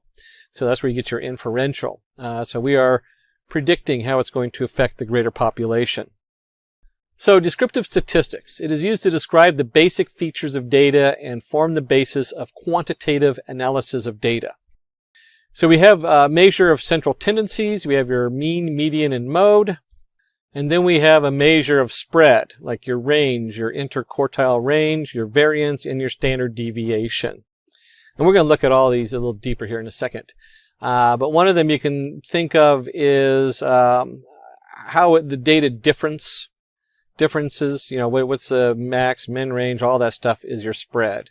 And anything that's just a single number is usually your central tendencies, measure of central tendencies. So when we talk about the mean, it is the average of the set of values considered. What is the average outcome of whatever's going on? And then your median separates the higher half and the lower half of data. So where's the center point of all your different data points? So your mean might have a couple really big numbers that skew it so that the average is much higher than if you took those outliers out, where the median would, by separating the high from the low, might give you a much lower number. You might look at it and say, oh, that's odd. Why is the average so much higher than the median? Well, it's because you have some outliers. Or why is it so much lower? And then the mode is the most frequent appearing value. This is really interesting if you're studying economics and how people are doing. You might find that the most common income, like in the U.S., was at one point $24,000 a year, where the average was closer to $80,000. And it's like, wow, what a difference. Well, there's some people who have a lot of money, and so that skews that way up. So the average person is not making that kind of money. And then you look at the median income, and you're like, well, the median income is a little bit closer to the average. So it does create a very interesting way of looking at the data. Again, these are all central tendencies, single numbers you can look at for the whole spread of the data. And we look at the measure of central tendencies. The mean is the average marks of a student in a classroom. So here we have the mean, sum of the marks of the students, total number of students. And as we talked about the median, if we have 0 through 10, and we take half the numbers and put them on one side of the line, half the numbers on the other side of the line, we end up with 5 in the middle. And then the mode. What mark was scored by most of the students in a test? In a simple case where most people scored like an 82% and got certain problems wrong, easy to figure out.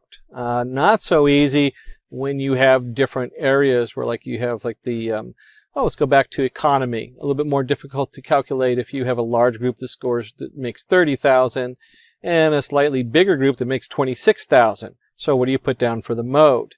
Certainly there's a number of ways to calculate that, and there's actually different variations depending on what you're doing. So now we're looking at a measure of spread, range. What's the difference between the highest and the lowest value? First thing you want to look at, it's we had everybody in the test scored between 60 and 100%. Somebody got 100%, or maybe 60 to 90%. It was so hard that a lot of people could not get 100%. Then you have your interquartile range. Quartiles divide a rank-ordered data set into 4 equal parts. Very common thing to do as part of all the basic packages, whether you're working in data frames with pandas, whether you're working in Scala, whether you're working in R.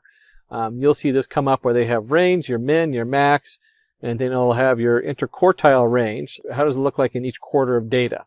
Variance measures how far each number in the set is from the mean and therefore from every other number in the set. So you have like how much turbulence is going on in this data. And then the standard deviation.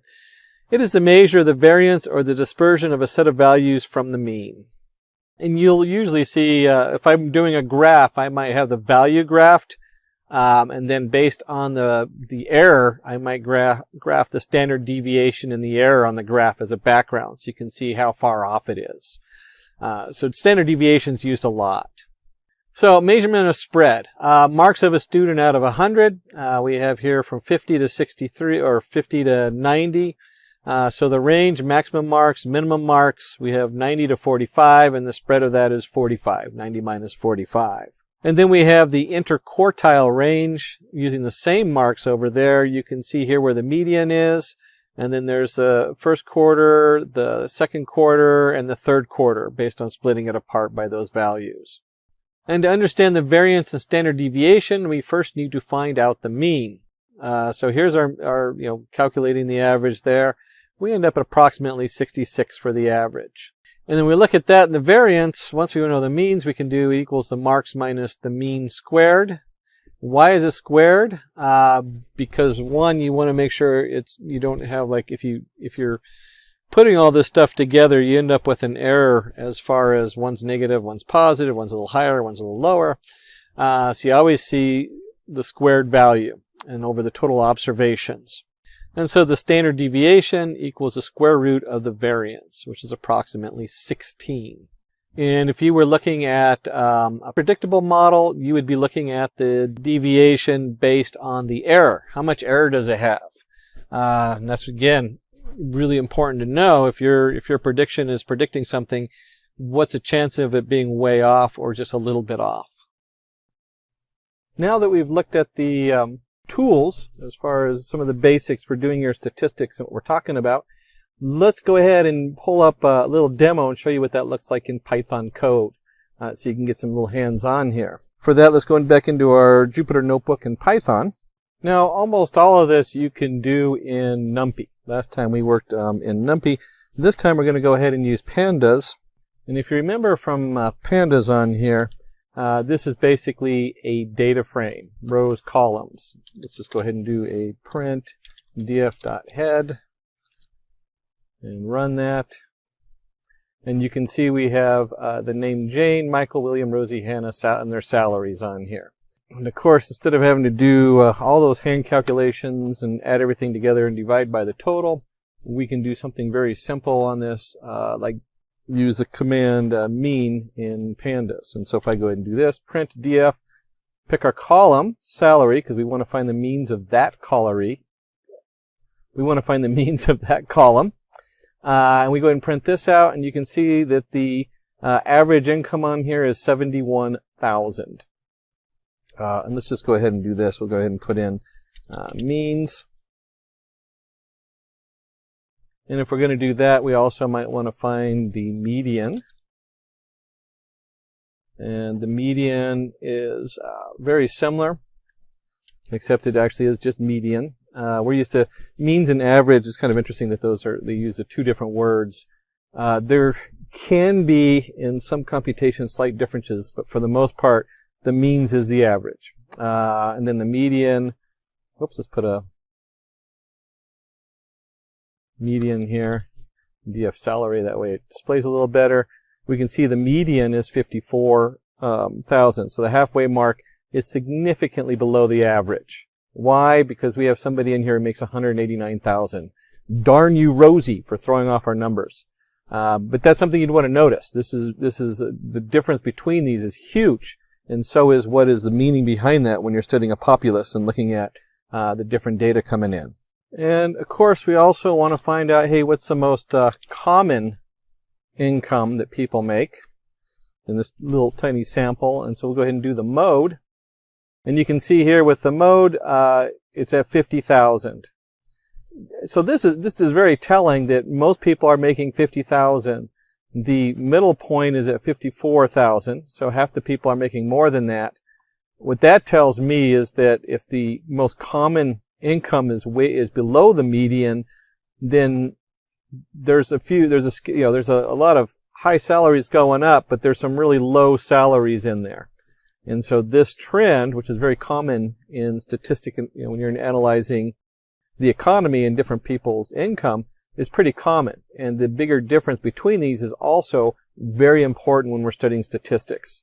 And when you hear someone just say, hey, the average income was, you might start asking questions at that point. Why aren't you talking about the median income? Why aren't you talking about the mode, the most common income? What are you hiding? And if you're doing these analyses, you should be looking at these saying, hey, why are these discrepancies? Why are these so different? And of course, with any analysis, it's important to find out the minimum and the maximum. So we'll go ahead. It's just simply dot min will pull up your minimum, and then dot max pulls up the maximum. Pretty straightforward on as far as translating it and knowing what your lowest value and what your highest value is here, which you'll use to generate like a spread later on. And real quick on mode, note that it puts mode 0. Like I said, there's a couple different ways you can compute the mode, although the standard one's pretty good. We can of course do the range, which is your max minus your min. So now we have a range of 149,000 between the upper end and the lower end. And you might want to be looking up the individual values on all of these. But it turns out there is a describe feature in pandas. And so in pandas, we can actually do df salary describe. And if we do this, you can see we have that there's 7 setups. Here's our mean, our standard deviation, which we didn't compute yet, which would just be a .std. And you got to be a little careful because when it computes it, it looks for axes and things like that. We have our minimum value, and here's our quartiles, our maximum value, and then of course the name salary. So these are the basic statistics. You can pull them up and like just describe. This is a dictionary, so I could actually do something like in here I could actually go count and run, and now it just prints the count. So because this is a dictionary, you can pull any one of these values out of here. It's kind of a quick and dirty way to pull all the different information and then split it up depending on what you need. Now, if I just walked in and gave you this information in a meeting, at some point you would just kind of fall asleep. That's what I would do anyway. So we want to go ahead and see about graphing it here. And we'll go ahead and put it into a histogram and plot that graph on it of the salaries. And let's just go ahead and put that in here. So we do our matplot inline. Remember, that's a Jupyter's Notebook thing. A lot of the new version of the matplot library does it automatically, but just in case, I always put it in there. Import matplot library, pyplot is PLT, that's my plotting. And then we have our data frame. I guess I really don't need to respell the data frame. Maybe we could just remind ourselves what's in it. So we'll go ahead and just print df. That way we still have it. And then we have our salary df salary, salary.plot history title, salary distribution, color gray, plot AXV line, salary the mean value. So we're going to take the mean value, color violet, line style dash. This is just all making it pretty. What color, dash line, line width of 2, that kind of thing. And the median. And let's go ahead and run this just so you can see what we're talking about. And so up here we are taking on our plot. So here's the data. Here's our data frame printed out so you can see it with the salaries. And we're looking at the salary distribution. And just look at this, the way the salary is distributed. you have our, in this case we did, let's see, we had red for the median. We have violet for our average or mean. And you can just see how it really, I mean, here's our outlier. Here's our person who makes a lot of money. Here's the average, and here's the median. And so as you look at this, you can say, wow, based on the average, it really doesn't tell you much about what people are really taking home. All it does is tell you how much money is in this, what the average salary is. So some of the things you want to take away in addition to this is that it's very easy to plot an AX V line. These are these up and down lines for your markers. And as you display the data, I mean, you can add all kinds of things to this and get really complicated. Keeping it simple is pretty straightforward. I look at this and I can see we have a major outlier out here. We can definitely do a histogram and stuff like that. But, picture's worth 1,000 words. What you really want to make sure you take away is that we can do a basic describe, which pulls all this information out, and we can print any of the individual information from the describe, because this is a dictionary.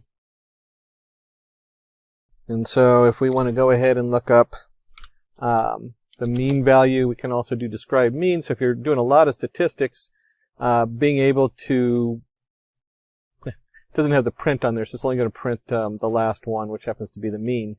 You can very easily reference any one of these. And then you can also, if you're doing something a little bit more complicated and you don't need just the basics, you can come through and pull any one of the individual references from the pandas on here. So now we've had a chance to describe our data. Let's get into inferential statistics. Inferential statistics allows you to make predictions or inferences from data. And you can see here we have a nice little picture of movie ratings, and if we took this group of people and said, hey, how many people like the movie, dislike it, can't say, and then you ask just a random person who comes out of the movie who hasn't been in this study, you can infer that 55% chance of saying liked, 35% chance of saying disliked, or a 10 or 11% chance of can't say. So that's real basics of what we're talking about, is you're going to infer that the next person is going to follow these statistics. So let's look at point estimation. It is a process of finding an approximate value for a population's parameter, like mean or average, from random samples of the population. Let's take an example of testing vaccines for COVID-19. Vaccines and flu bugs, all of that, it's a pretty big thing of how do you test these out and make sure they're going to work on the populace. A group of people are chosen from the population. Medical trials are performed. Results are generalized for the whole population. So here's our small group up here where we've selected them. We run medical trials on them, and then the results work for the population. Nice diagram with the arrows going back and forth and the very scary COVID virus in the middle of one. And let's take a look at the applications of inferential statistics. Very central is what they call hypotheses testing, and the confidence interval, which go with that. And then as we get into probability, we get into our binomial theorem, our normal distribution, and central limit theorem. Hypothesis testing. Hypothesis testing is used to measure the plausibility of a hypothesis, assumption, by using sample data. Now, when we talk about theorems, theory, hypothesis, keep in mind that if you are in a philosophy class, theory is the same as hypothesis, where theorem is a scientific statement that is something that has been proven, although it is always up for debate, because in science we always want to make sure things are up to debate.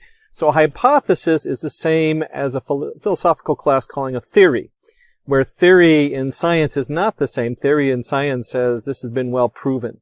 Gravity is a theory. So if you want to debate the theory of gravity, try jumping up and down. If you want to have a theory about why the economy is collapsing in your area, that is a philosophical debate. Very important. I've heard people mix those up, and it is a pet peeve of mine.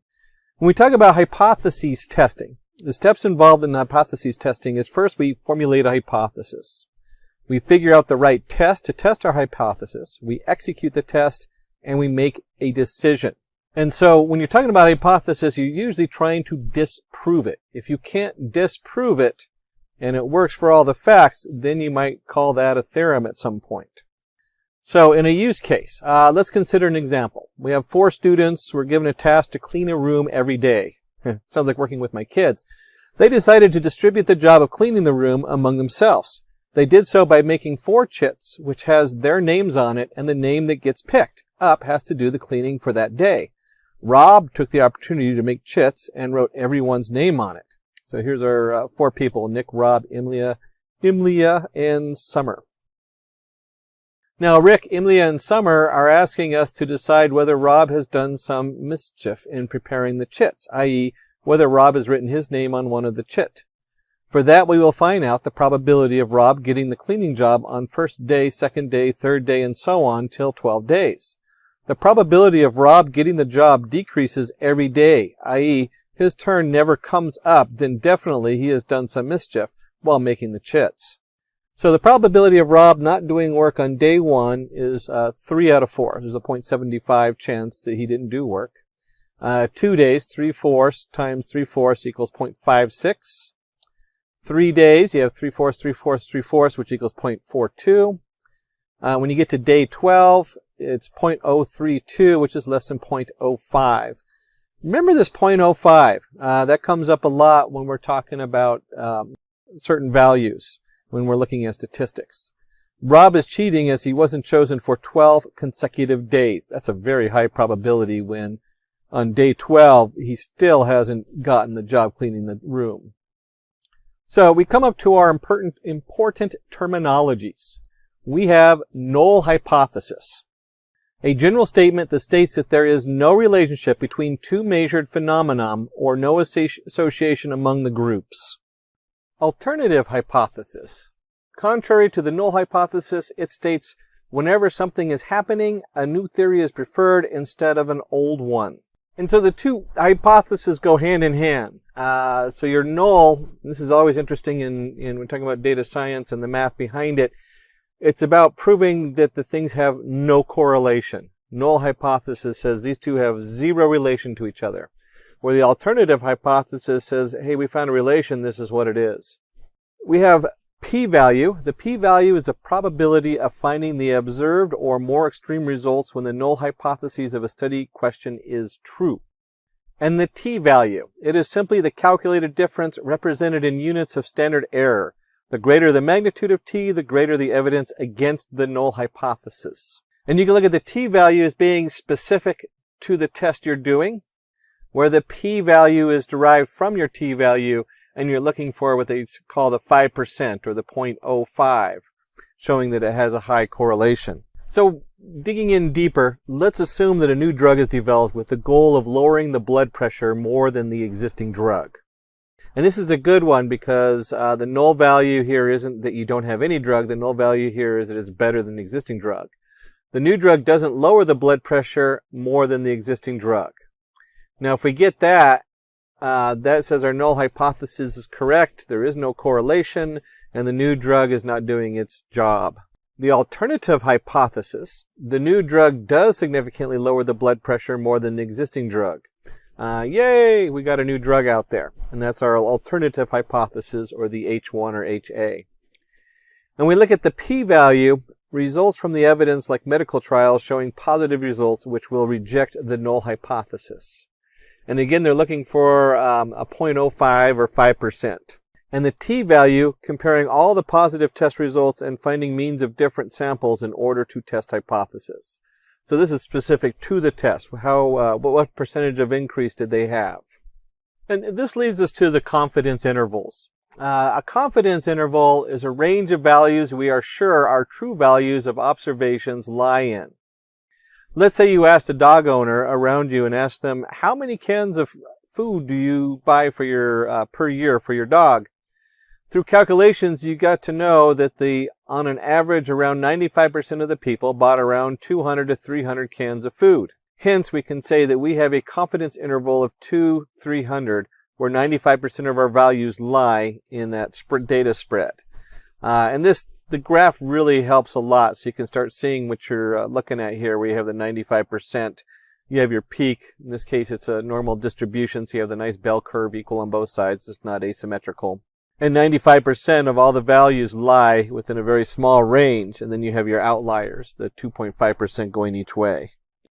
So we touched upon hypothesis, and we're going to move into probability. So you have your hypothesis. Once you have your hypothesis, we want to know the probability of something occurring. Probability is the likelihood of an event to occur. The event can be predicted with total certainty and can only be predicted as a likelihood of its occurrence. So any event cannot be predicted with total certainty. It can only be predicted as a likelihood of its occurrence.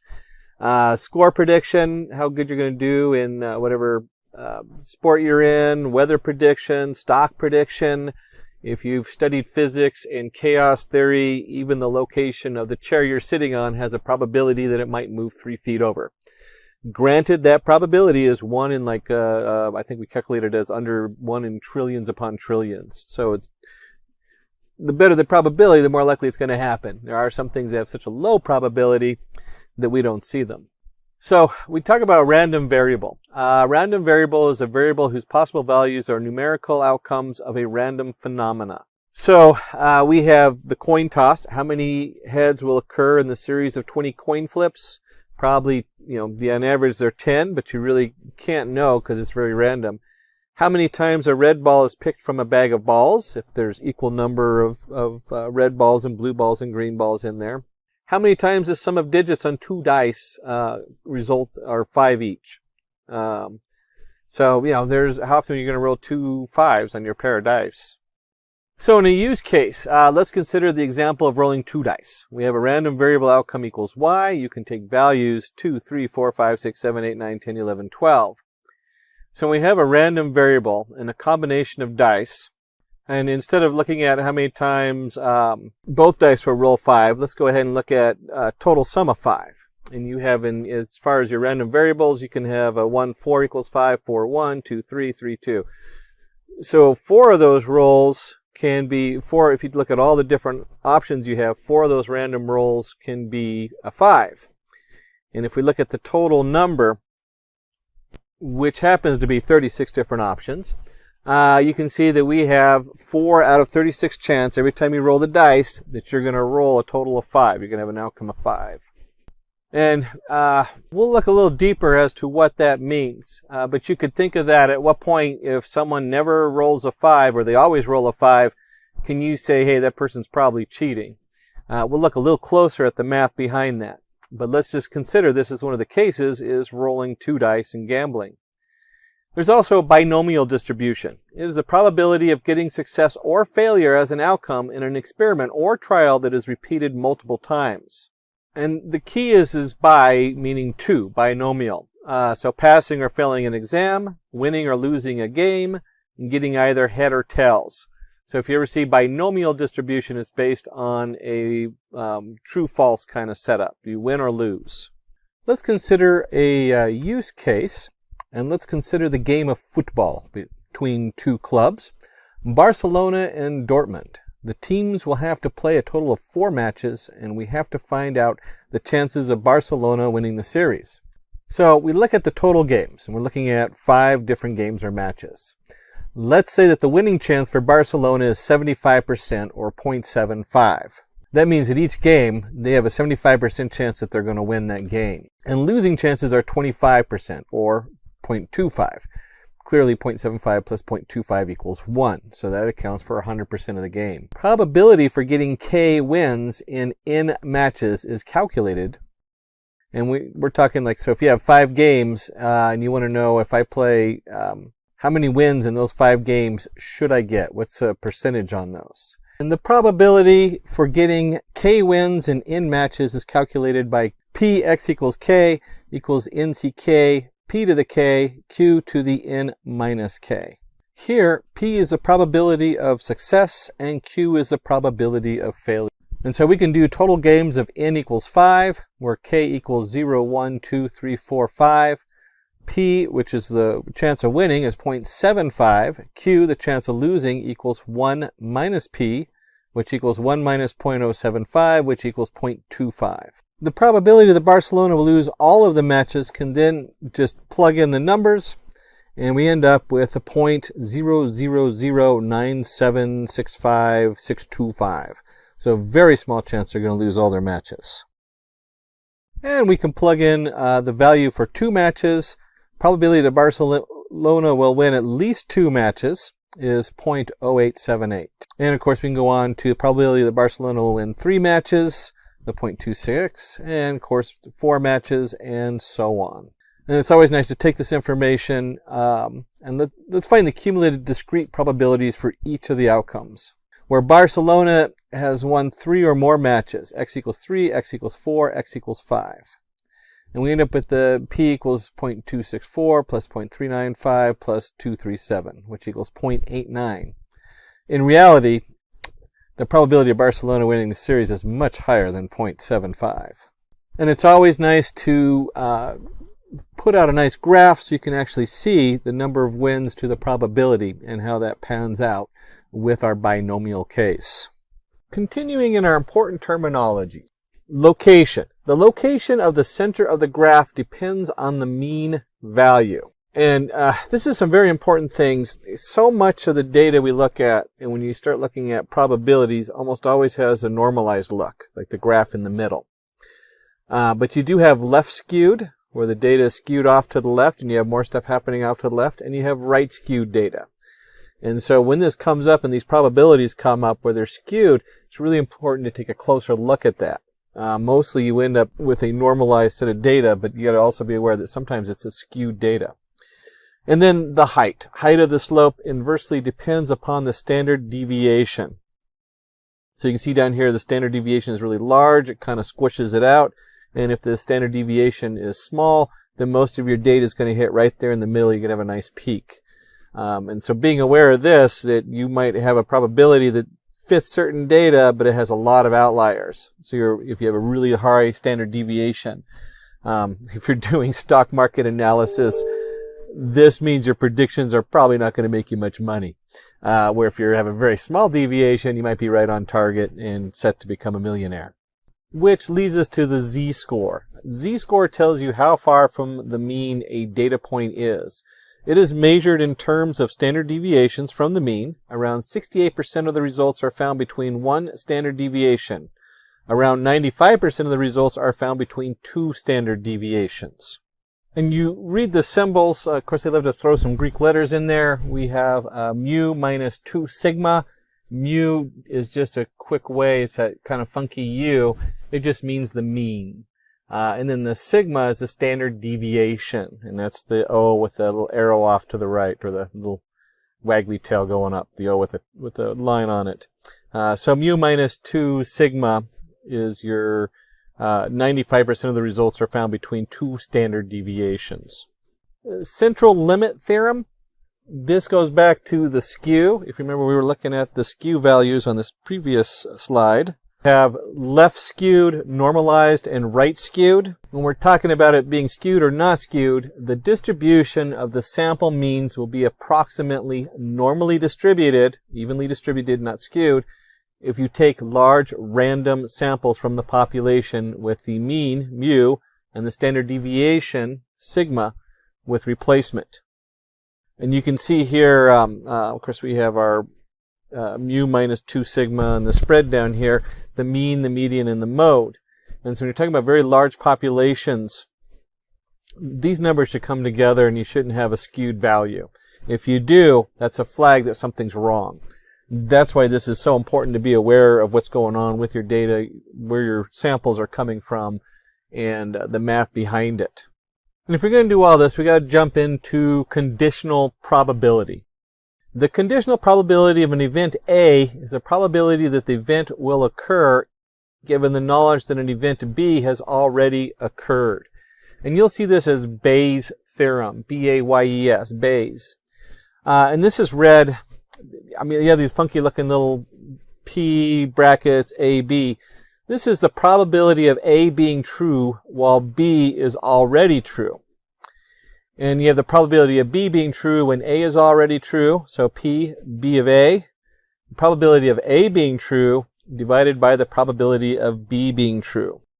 And we talk about Bayes' theorem, which occurred back in the 1800s when he discovered this. This is such an important formula. And it's not, if you actually do the math, you could just kind of do xy equals jk, and then you divide them out, and you're going to see the same math. But it works with probabilities, which makes it really nice. And so if you have you might have 8 or 9 different studies going on in different areas. Different people have done the studies, they brought them together. If we look at today's COVID virus, the virus spread, certainly the studies done in China versus the studies the way they're done in the US, that data is different in each of those studies. But if you can find a place where it overlaps, where they're studying the same thing together, you can then compute the changes that you need to make in one study to make them equal. And this is also true if you have a study of one group and you want to find out more about it. So this formula is very powerful, and it really has to do with the data collection part of the math and data science, and understanding where your data is coming from and how you're going to combine different studies in different groups. And we'll go ahead and go into a use case. Let's find out the chance of a person getting lung disease due to smoking. And this is kind of interesting the way they word this. Let's say that according to medical report provided by the hospital, states that around 10% of all patients they treated suffered lung disease. So we have kind of a generic medical report. They further found out by a survey that 15% of the patients that visit them smoke. So we have 10% that are lung disease, and 15% of the patients smoke. And finally, 5% of the people continued smoke even when they had lung disease. Not the brightest choice, but it is an addiction, so it can be really difficult to kick. And so we can look at the probability of A, prior probability of 10% people having lung disease. And then probability B, probability that a patient smokes is 15%. And the probability of B, if B then A, the probability of a patient smokes even though they have lung disease is 5%. And probability of A is B, probability that the patient will have lung disease if they smoke. And then when you put the formulas together, you get a nice solution here. You get the probability of A of B, probability that the patient will have lung disease if they smoke. And you can just plug the numbers right in, and we get a 3.33% chance. Hence, there is a 3.33% chance that a person who smokes will get a lung disease. So we're going to pull up a little Python code. Always my favorite. Roll up the sleeves. Keep in mind, we're going to be doing this kind of like the back end way, so that you can see what's going on. And then later on, we're going to create, we'll get into another demo which shows you some of the tools that are already pre-built for this. Let's start by creating a set. So we're going to create a set with curly braces. This means that our set has only unique values. So you have a list, you have your tuples, which can never change, and then you have, in this case, the set. So 4, 7, you can't create a 4, 7, comma 4. It'll delete the 4 out. So it's only unique values. And if you use dictionaries, quick reminder, this should look familiar because it is a dictionary where you have a value, and that value is assigned to, or that key is assigned to a value. So you could have a key value set up as a dictionary. So it's like a dictionary without the value. It's just the keys, and they all have to be unique. And if we run this, we have a set of 4, 7. We can also take a list, a regular setup, and I'm going to go ahead and just throw in another number in here, 4, and run it. And you can see here, if I take my list 1, 2, 3, 4, 4, and I convert it to a set, and here it is, my set from list equals set, my list. The result is 1, 2, 3, 4. So it just deletes that last 4 right out of there. And with the sets, you can also go in there and print, here is my set, 3 is in the set, and then if you do 3 in my set, that's going to be a logic function. And 1 in my set, 6 is not in the set, and so forth. If we run this, We get 3 is in the set true, 1 is in the set false, because 3, 5, 7 is another 1. 6 is in the set, 6 is not in the set, so not in my set. You can also use this with a list. We could have just used 3, 5, 7, and it would have the same response on there. Is 3 in? Usually you do if 3 is in, but 3 in my set still works on just a regular list. And we'll go ahead and do a little iteration. We're going to do kind of the dice one. Remember 1, 2, 3, 4, 5, 6. And so we're going to bring in an iteration tool and import product as product. And I'll show you what that means in just a second. So we have our 2 dice. We have dice A, and it's going to be a set of values. You can only have 1 value for each one. That's why they put it in a set. And if you remember from range, it is up to 7. So this is going to be 1, 2, 3, 4, 5, 6. It will not include the 7. And the same thing for our dice B. And then what we're going to do is we're going to create a list, which is the product of A and B. So what's A plus B? And if we go ahead and run this, it'll print that out, and you'll see, in this case, when they say product, because it's an iteration tool, we're talking about creating a tuple of the 2. So we've now created a tuple of all possible outcomes of the dice, where dice A is 1, 2, 3, 1 to 6, and dice B is 1 to 6. And you can see 1 to 1, 1 to 2, 1 to 3, and so forth. You remember we had a slide on this earlier where we talked about all the different outcomes of a dice. We can play around with this a little bit. We can do in dice equals 2, dice faces 1, 2, 3, 4, 5, 6. Another way of doing what we did before, and then we can create an event space where we have a set, which is the product of the dice faces, repeat equals in dice. And we'll go ahead and just run this. And you can see here, it just again puts it through all the different possible variables we can have. And then if we wanted to take the same set on here and print them all out like we had before, we can just go through for outcome and event space, outcome and equals.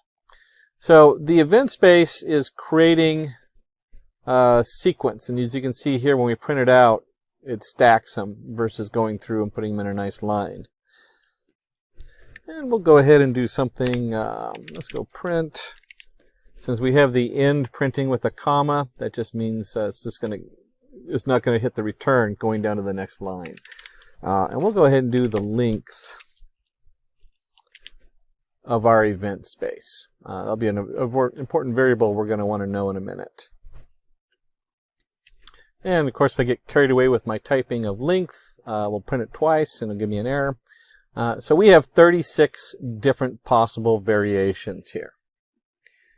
And we might want to calculate something like, what about the multiple of 3? What if we want to have the probability of the multiple of 3 in our setup? And so we can put together the code for the outcome and event space of x, y equals outcome. If x plus y remainder 3, so we're going to divide by 3 and look at the remainder, and it equals 0, then it's a favorable outcome. And we're going to pop that outcome on the end there. And we'll turn it into a set. So the favorable outcome equals a set. Not necessary because we know it's not going to be repeating itself, but just in case, we'll go ahead and do that. And if we want to print out the outcome, we can go ahead and see what that looks like. And you can see here, these are all multiples of 3. 1 plus 2 is 3, 5 plus 4 is 9, which divided by 3 is 3, and so forth. And just like we looked up the length of the one before, let's go ahead and print the length of our F outcome, so we can see what that looks like. There we go. And of course, I did forget to add the print in the middle because we're looping through and putting an end on the setup on there. So we're going to put the print in there. And if I run this, you can see we end up with 12. So we have 36 total options. We have 12 that are multiple that add up to a multiple of 3. And we can easily compute the probability of this by simply taking the length of our favorable outcome over the length of the event space. And if we print it out, let me put that in there, probability, last line, so we can just type it in, we end up with a 0.3333 chance. And it's roughly a third. And we might want to make this look nice, so let's go ahead and put in another line there. The probability of getting the sum, which is a multiple of 3, is 0.3333.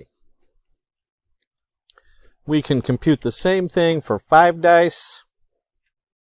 And if we do this for 5 dice and go ahead and run it, you can see we just have a huge amount of choices. So it just goes on and on down here. And we can look at the length of the event space.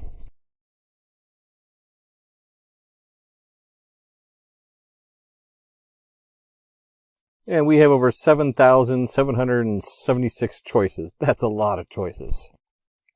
And if we want to ask the question like we did above, what is the sum, where the sum is a multiple of 5 but not a multiple of 3, we can go through all of these different options, and then you can see here D1, D2, D3, D4, D5 equals the outcome.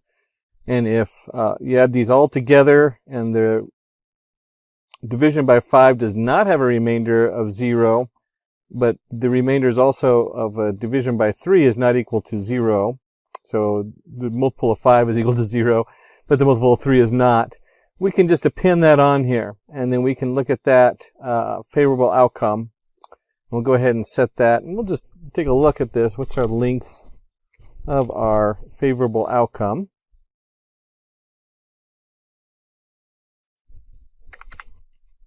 It's always good to see what we're working with. And so we have 904 out of 776. And then, of course, we can just do a simple division to get the probability on here. What's the probability that we're going to roll a multiple of 5 when you add them together, but not a multiple of 3? And so we're just going to divide those two numbers, and you can see here we get 0.116255, or 11.62%. And so you can really have a nice visual that this is not really complicated math right here on probabilities.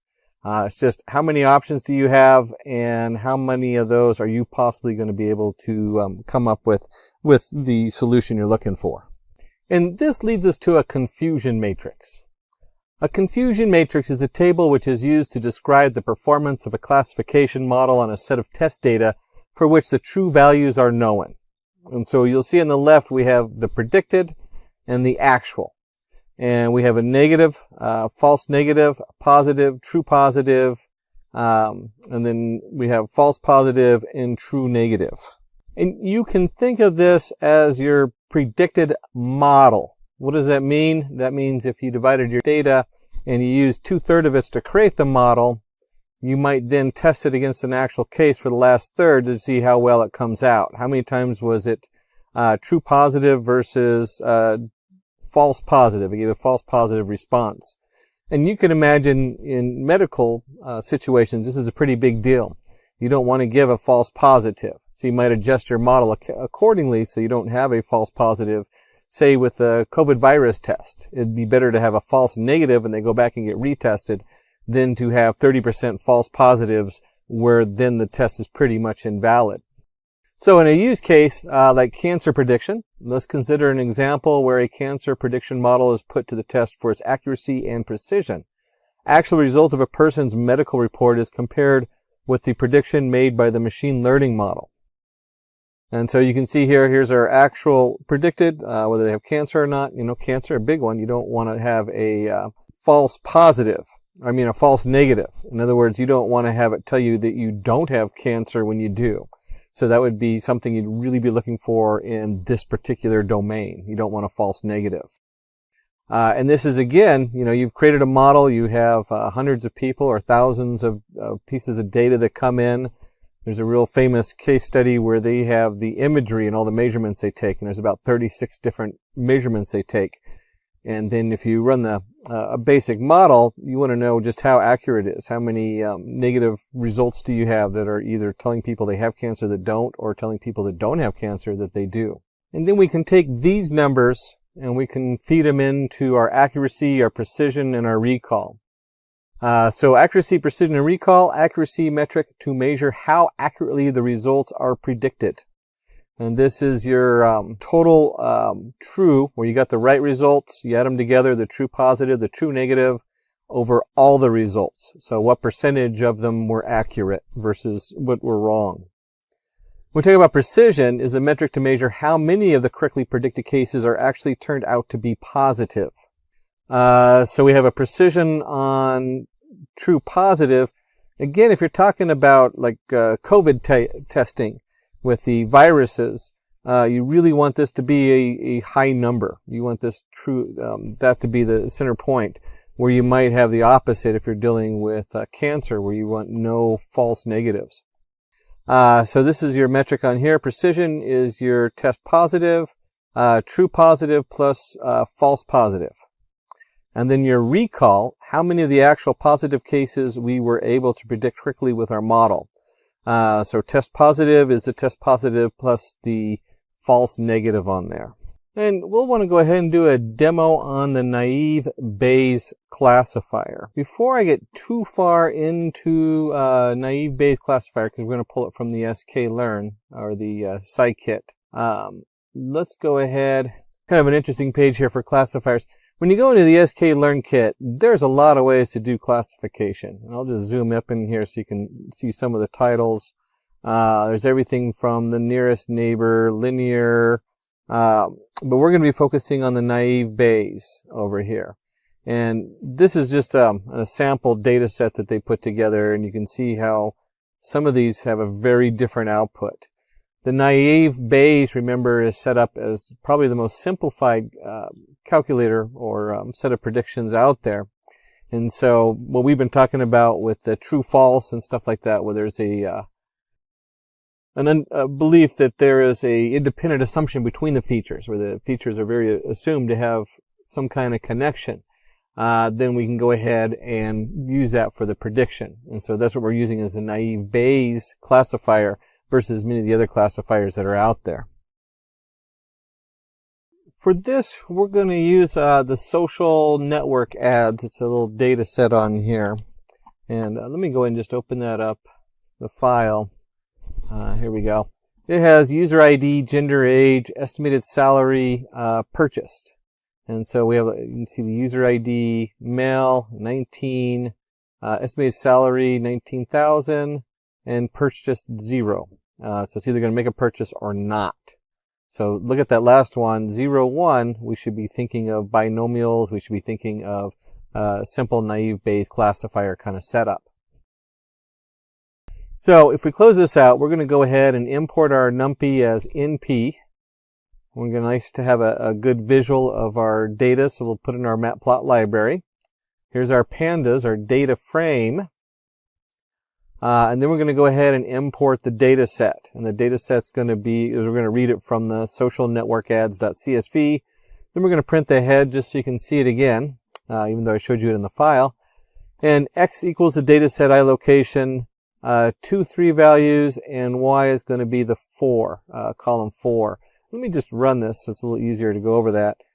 You can see right here we're going to be looking at 0, 1, 2 is age and estimated salary, so 2, 3. And that's what iLocation just means, that we're looking at the number versus a regular location. Regular location, you'd actually say age and estimated salary. And then column 4 is, did they make a purchase? They purchased something. So those are the 3 columns we're going to be looking at when we do this. And we've gone ahead and imported these and imported the data. So now our data set is all set with this information in it. And we'll need to go ahead and split the data up. So we need from the sklearn model selection, we can import train test split. This does a nice job. We can set the random state so it randomly picks the data. And we're just going to take 25% of it's going to go into the test, our X test and our Y test, and the 75% will go to X train and Y train. And that way, once we create our model, we can then have data to see just how accurate or how well it has performed with our prediction. The next step in pre-processing our data is to go ahead and do feature scaling. Now, a lot of this will start to look familiar. If you've done a number of the other modules and setup, you should start noticing that we bring in our data, we take a look at what we're working with, we go ahead and split it up into training and testing.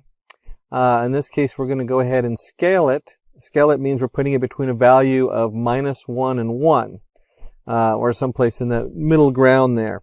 This way, if you have any huge you don't have this huge setup. If we go back up to here where salary is 20,000 versus age 35.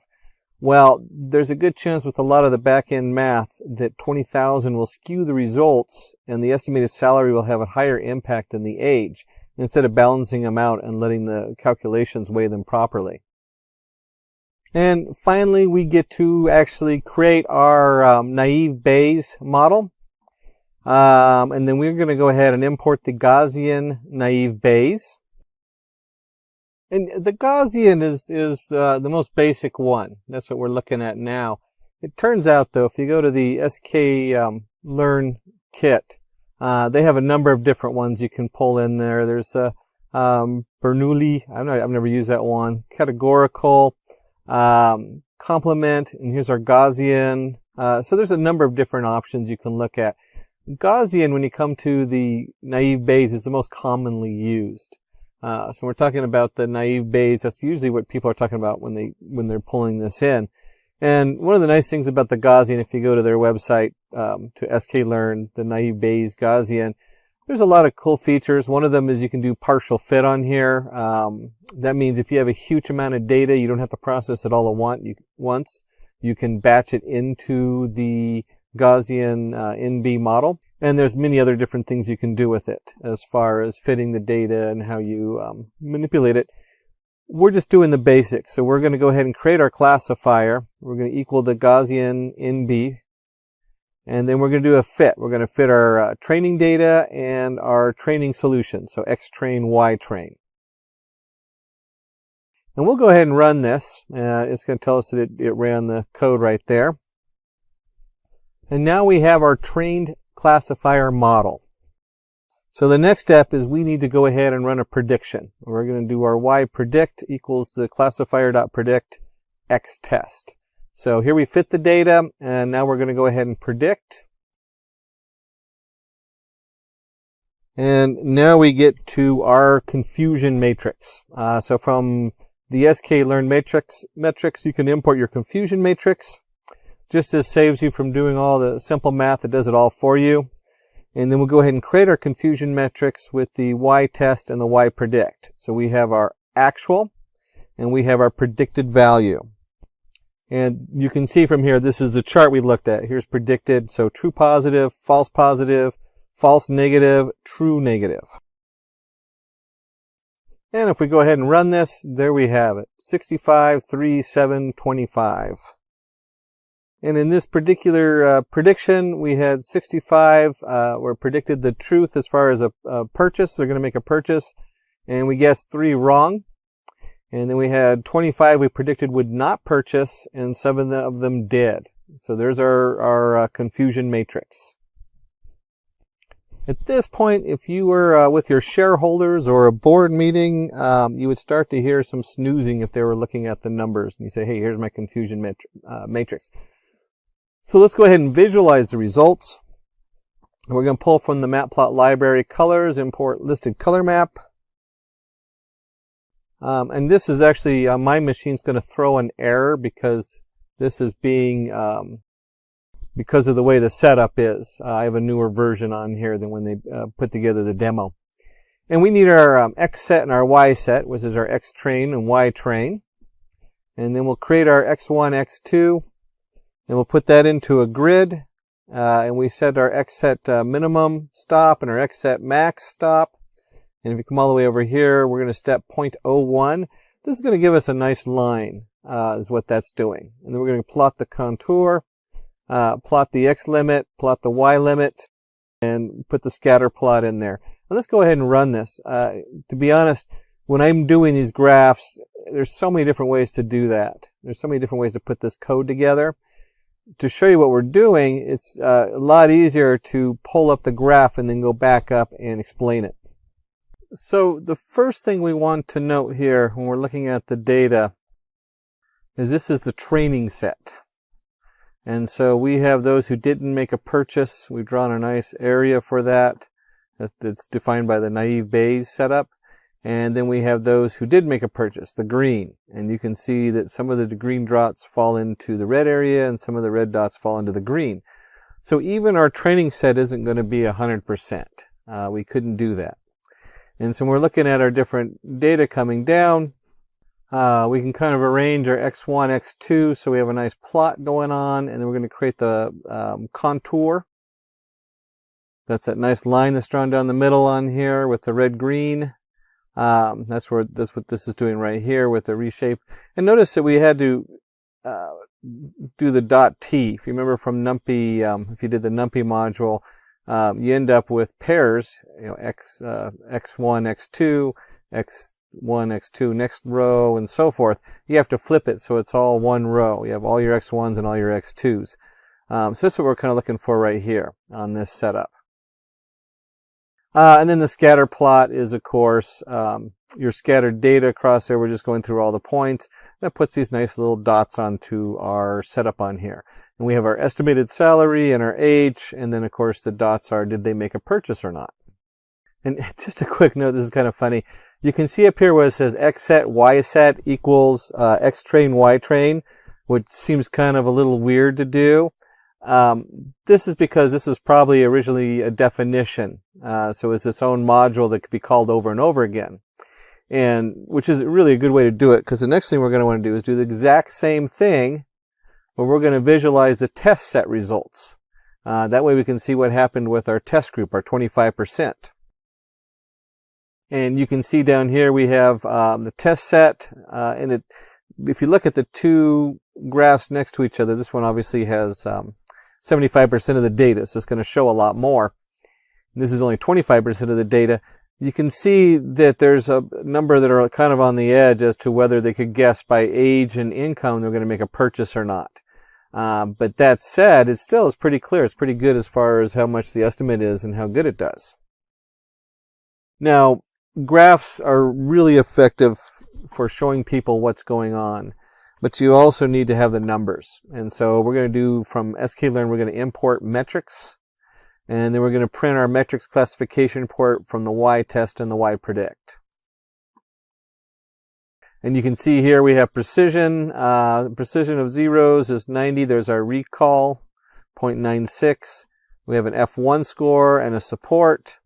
And we have our precision, the recall on getting it right. And then we can do our accuracy, the macro average, and the weighted average. So you can see that it pulls in pretty good as far as how accurate it is. You could say it's going to be about 90% is going to guess correctly that they're not going to purchase. And we had an 89% chance that they are going to purchase. And then the other numbers as you get down have a little bit different meaning, but it's pretty straightforward on here. Here's our accuracy, and here's our micro average and the weighted average and everything else you might need. And if you forgot the exact definition of accuracy, it is the true positive, true negative over all of the different setups. Precision is your true positive over all positives, true and false. And recall is a true positive over true positive plus false negative. And we can just real quick flip back there so you can see those numbers on here. Here's our precision, here's our recall, and here's our accuracy on this. Are you one of the many who dreams of becoming a data scientist?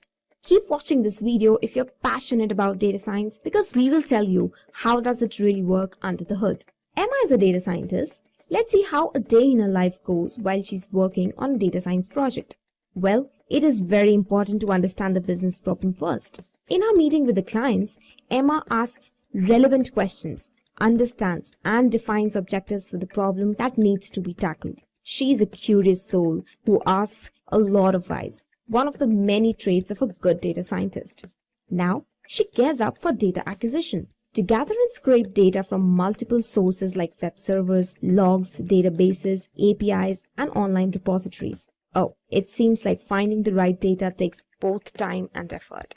After the data is gathered comes data preparation. This step involves data cleaning and data transformation. Data cleaning is the most time-consuming process as it involves handling many complex scenarios. Here, Emma deals with inconsistent data types, misspelled attributes, missing values, duplicate values, and whatnot. Then, in data transformation, she modifies the data based on defined mapping rules. In her project, ETL tools like Talent and Informatica are used to perform complex transformations that helps the team to understand the data structure better. Then understanding what you actually can do with your data is very crucial. For that, Emma does exploratory data analysis. With the help of EDA, she defines and refines the selection of feature variables that will be used in the model development. But what if Emma skips this step? She might end up choosing the wrong variables, which will produce an inaccurate model. Thus, exploratory data analysis becomes the most important step.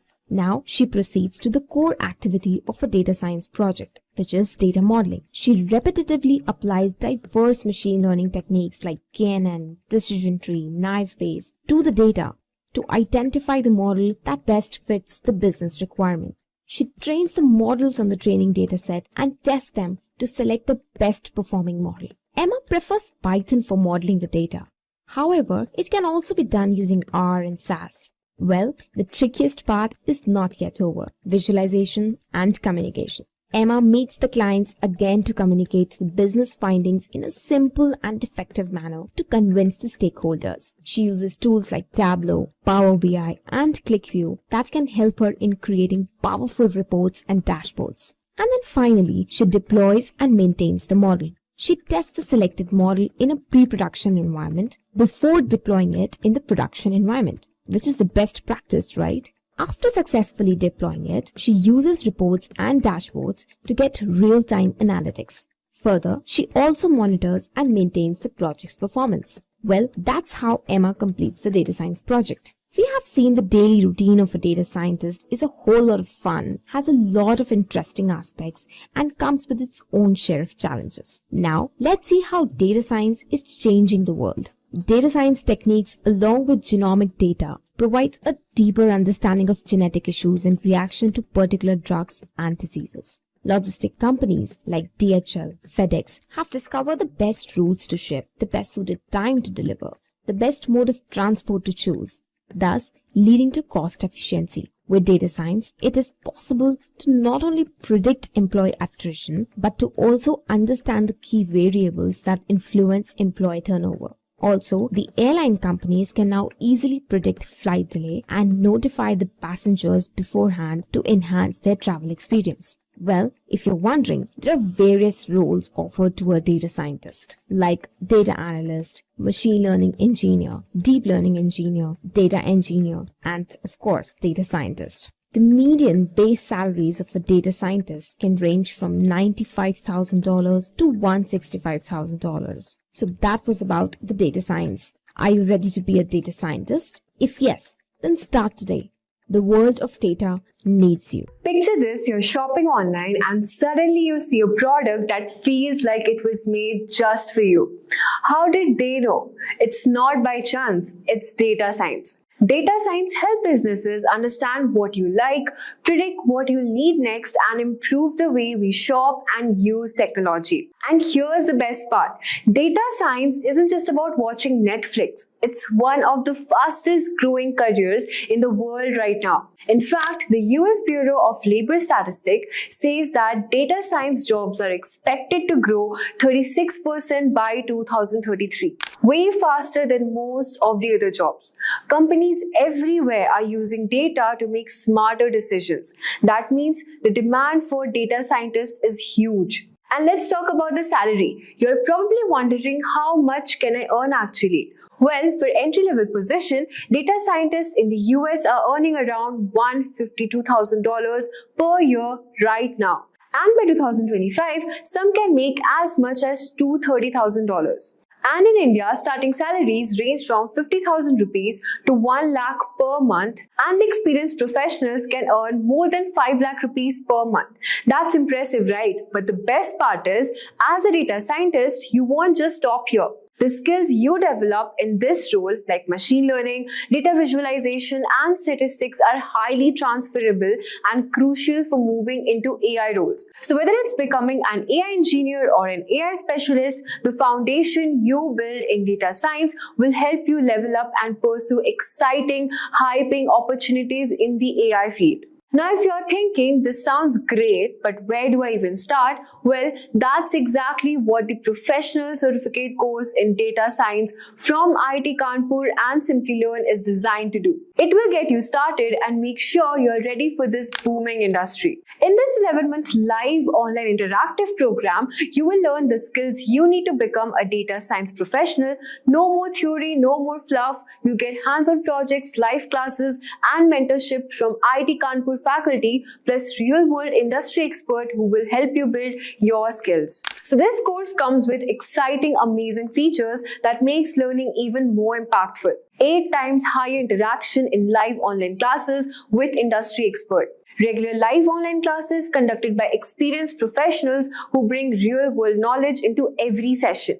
You'll also get to master 13 plus key skills including generative AI, prompt engineering, ChatGPT, explainable AI, conversational AI, NLP, and many more. These are the skills that top companies use every day, and you'll gain hands-on experience with 14 plus industry tools like Python, SQL, Tableau, DALL-E 2, Midjourney, TensorFlow, and more. And by the end of this course, you will be ready to tackle real-world challenges using these powerful tools and techniques. But we are not just talking about textbook and theory. You'll work on 25 plus real-world projects, giving you hands-on experience with the tools and skills you'll use in the industry. For example, our first project would be about sales analysis. You'll use Python to analyze a clothing company fourth quarter sales data across Australian states, helping the company make informed decisions. The next project would be about employee performance analysis, where you learn how to build machine learning models to understand the factors influencing employees' turnover. Our third project would be about e-commerce, which will help Amazon improve its recommendation engine to offer better recommendation to customers. Upon successful completion, you'll receive a program certificate directly issued by the ENI City Academy IIT Kanpur within 45 days of completing your cohort. This prestigious certificate will help you boost your resume and show potential employers that you have mastered the skills needed to succeed. You'll also benefit from masterclasses delivered by distinguished IIT Kanpur faculty who bring their deep expertise in this course. Plus, you will be exposed to trending tools like ChatGPT, GenAI, and prompt engineering. Now, if you're wondering who will be teaching all of this, then the IIT Kanpur faculty is here for you. These experts have been in this field for years and have worked with the top companies. You'll also get masterclasses from them, and they will guide you through the learning process. You're not just learning from a textbook, you are learning from the people who have been there and done that. And the best part is, once you have learned the skills, Simplilearn's Career Assistance team will help you take to the next step, which will help you to build a killer resume, show you how to stand out top recruiters, and even give you access to mock interviews. Plus, you will also gain access to exclusive networking events and hackathons to connect with industry professionals. Along with Simplilearn's Job Assistant, you'll also get access to IIT Kanpur's Career Services, helping you connect with top recruiters and land interviews with leading tech companies. So upon finishing this course, you'll be ready for top data science roles like data scientist, machine learning engineer, AI specialist, and business analyst. The good news is top companies like Amazon, EY, Fidelity Investment, Johnson & Johnson, Vodafone, Accenture, Infosys, and Nvidia is looking for professionals just like you. And with salaries in the US hitting around $230,000 plus and in India reaching up to 5 lakh per month, your career outlook looks great. So what will you be actually learning in this course? So here's a sneak peek of the syllabus which you'll be learning in this course, which is the foundation in Python, SQL, and mathematics, core data science like machine learning, data visualization, NLP, special topics like GenAI, ChatGPT, prompt engineering, and you'll also work on industry projects which we have already mentioned before. You'll also have the option to choose electives like data storytelling with Power BI and business analytics with Excel to tailor your learning experience and focus on the areas that interest you the most. So don't wait, hurry up and enroll now and find the course link in the description box below and in the pinned comments. Have you ever wondered how your favorite online store seems to know exactly what you are looking for? Every time you browse, add to cart, or wishlist an item, you are leaving clues about your style, favorite colors, brands, and even shopping times. Data scientists jump in, analyze these patterns, and create a super personalized shopping experience. Suddenly, the store is showing you just the right pieces at just the right time, almost like it's reading your mind. That's data science, turning your clicks into a shopping spree crafted just for you. Hello everyone, welcome back to Simplilearn's YouTube channel. If you're already a data science enthusiast or just got curious about this exciting field, you're in the right place. Today in this video, I am diving into 10 essential steps to help you become the next in-demand data scientist and land that dream job. No more waiting, let's dive right in and get you on the path to your future in data science. So let's see the 10 essential steps to become the next data scientist in demand. Step number 1 is programming languages. Starting with Python as a beginner is a great move because it's simple, versatile, and widely used in data science. Python's straightforward syntax makes it beginner-friendly, helping you grasp programming basics quickly and dive into data science libraries like Pandas, NumPy, and Matplotlib with ease. Adding R to your skill set is valuable because it excels at statistical analysis and data visualization, two essential parts of data science. You can be comfortable with Python and R within a month or two.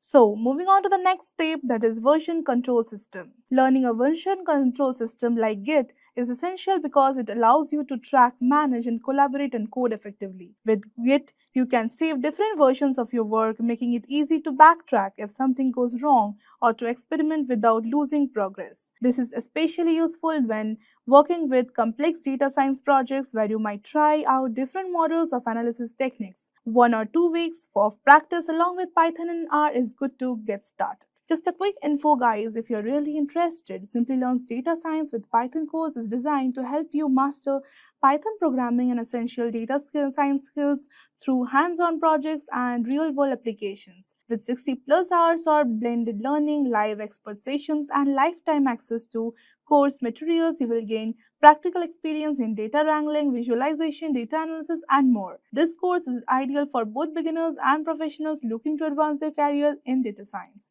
Get ready to dive into industry-relevant projects, enhance your Python skills, and prepare for exciting data roles with Simplilearn's specialized training. Do check for the course link in the description box below and pinned comments. Now moving on to the third step, that is data structures and algorithms. Learning data structures and algorithms is crucial for becoming a data scientist because they provide the foundation for efficient data handling and problem solving. Data structures like arrays, stacks, queues, and trees help you store and organize data in ways that make it easier and faster to access, process, and analyze. Algorithms, on the other hand, give you strategies to perform tasks like searching, sorting, and optimizing data operations, which are essential for handling large data sets. While many candidates struggle with DAC, mastering it gives you an edge, helping you stand out in the interviews and shine as a skilled data scientist capable of tackling the toughest data problems. Spend about 2 months in this, you will get in the shape for sure. Now moving on to the step number 4, that is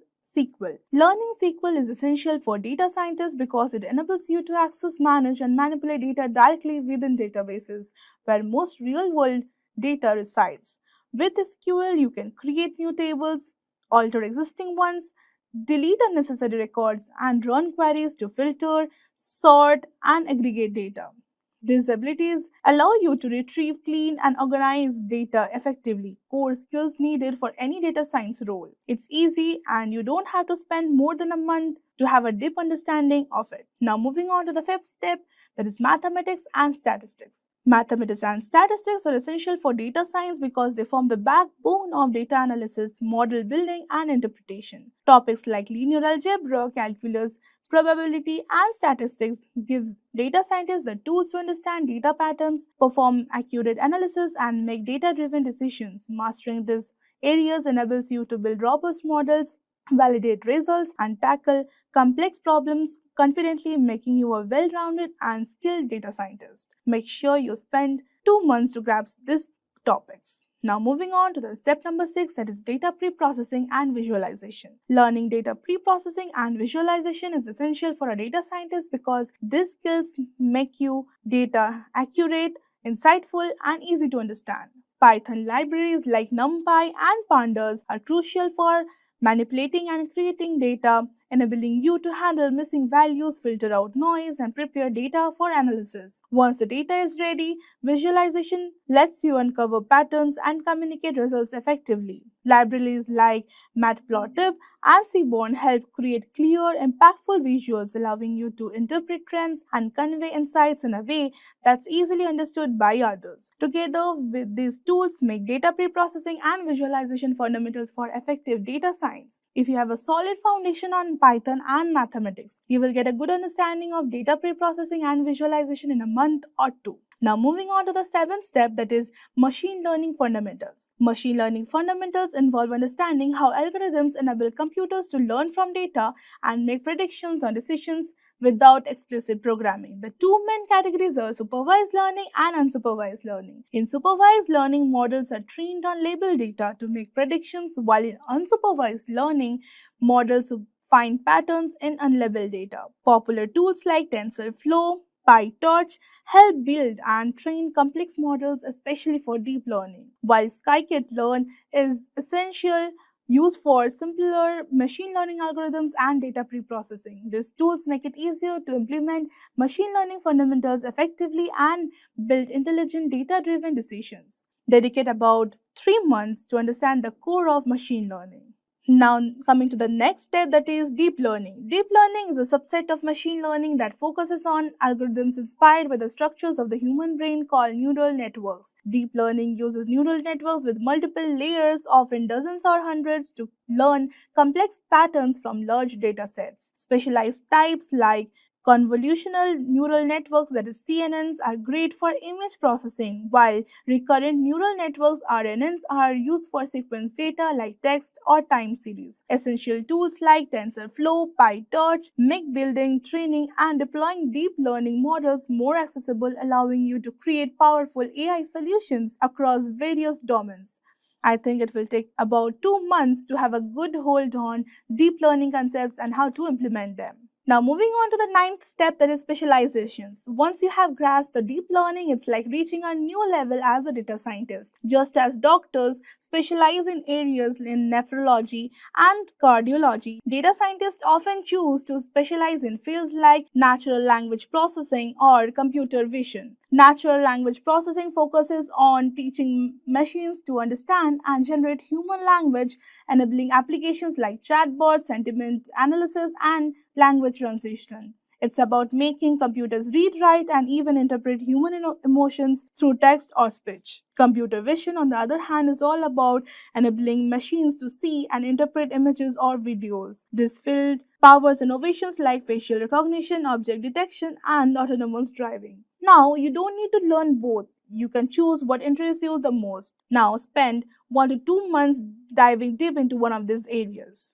Now moving on to the last but not the least step, that is big data. Big data refers to extremely large volumes of data generated rapidly from sources like social media and sensors. For data scientists, learning to handle big data is crucial, as it requires specialized tools like Hadoop and Spark to analyze and extract insights effectively. With companies relying on data-driven decisions, big data skills make you a highly in-demand professional in the field. Focus for about 2 months and you will be able to spot trends and patterns from datasets very easily. Once you're ready, it's time to build a killer resume packed with projects that showcase your new skills. Start applying to jobs on platforms like Naukri and Indeed and supercharge your LinkedIn. Connect with data scientists, see what skills they are mastering, and learn from their journeys as well. Keep sharpening your own skills, and when the time comes, you will be ready to crush those interviews and land your dream data scientist role in 2025. Step by step, we will go through all of this,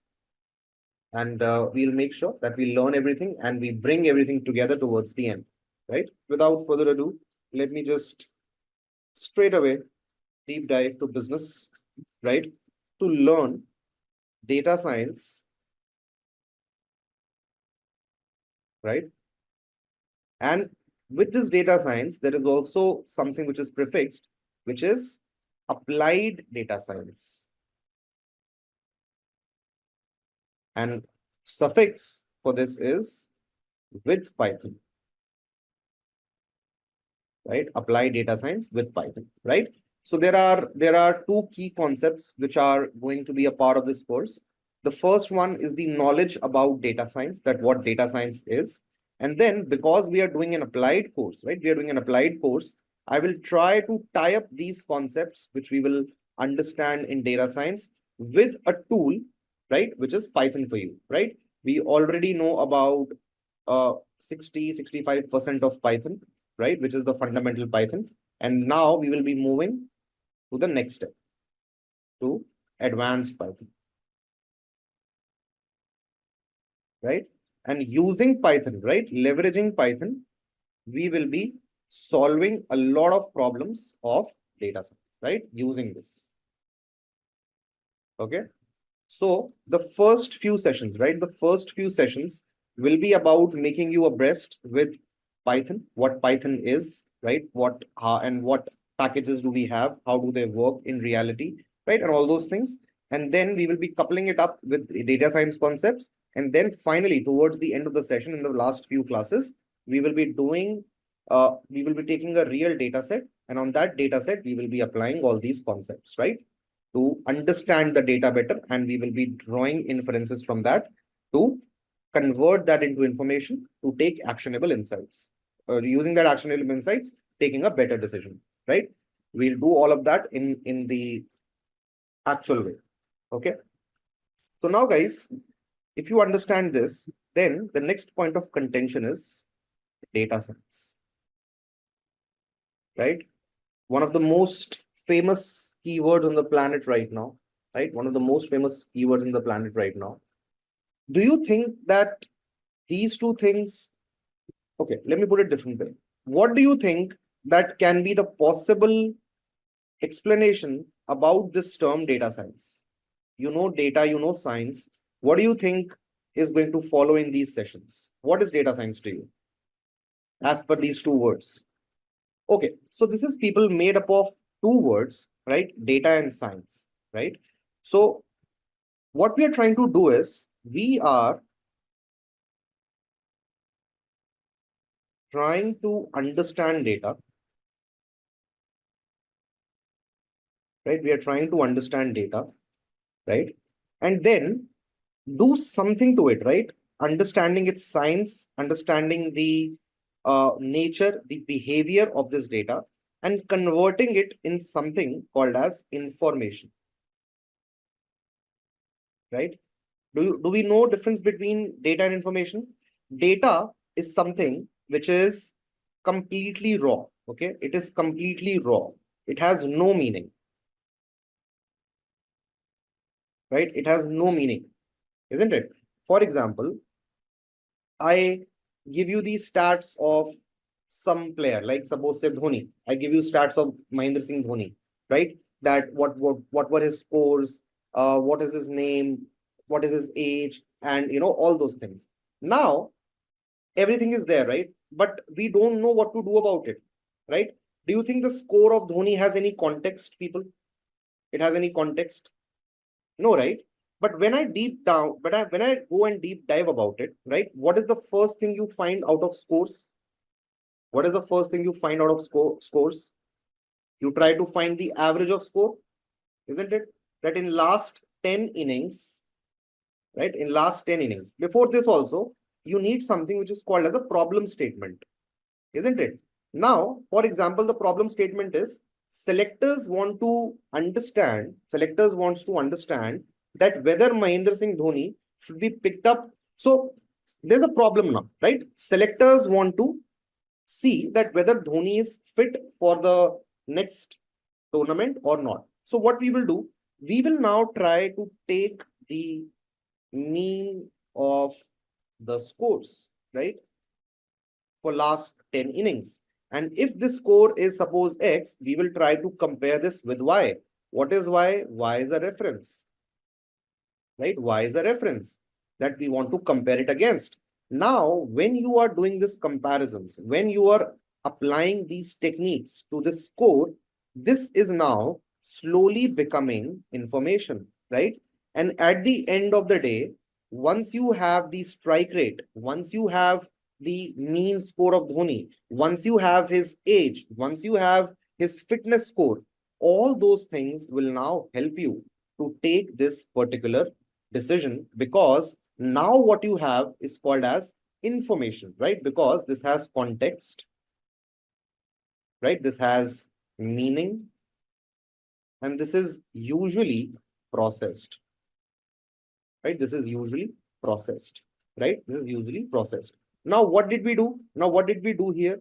If you will go and read about data science says, it is the art of collecting,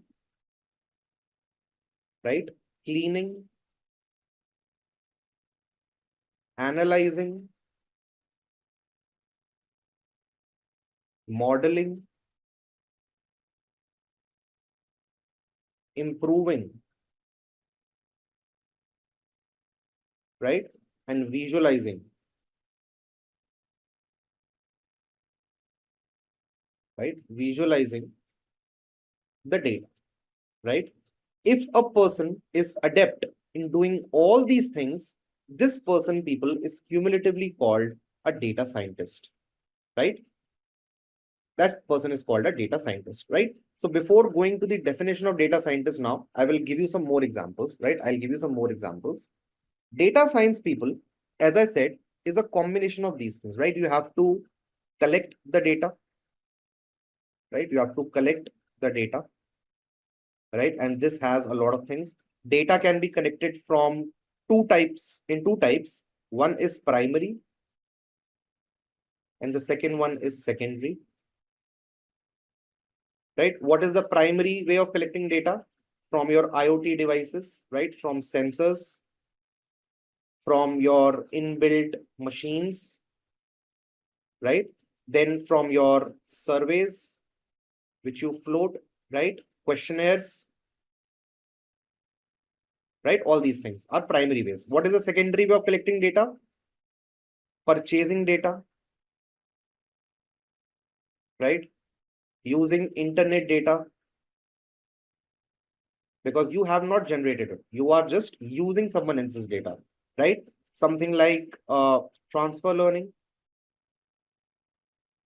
What is transfer learning? Transfer learning is a technique where, suppose I am bank A and you are bank B, right? So bank A has created some model, right? Trained on their data.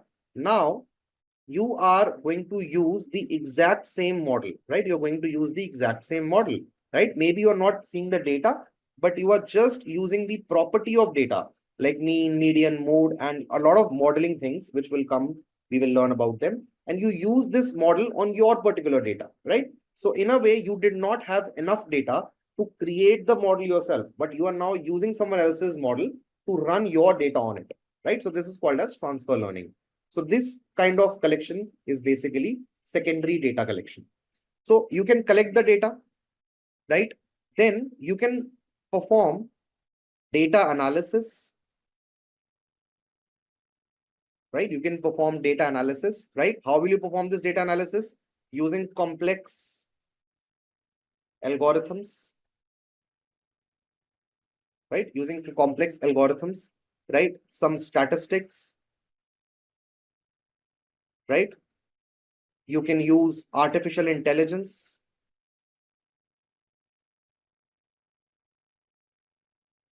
right? Artificial intelligence. You can use machine learning, right? Right? You can use all these things for data analysis. Then you can transform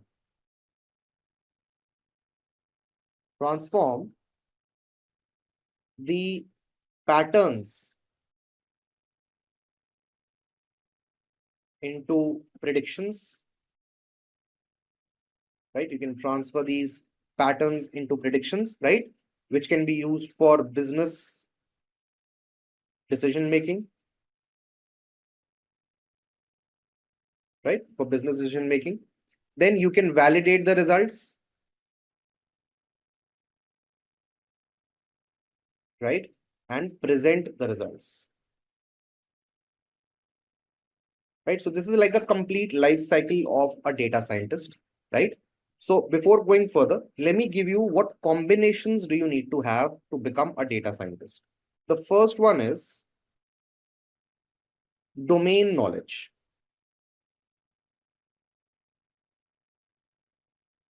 Right? So what is domain knowledge?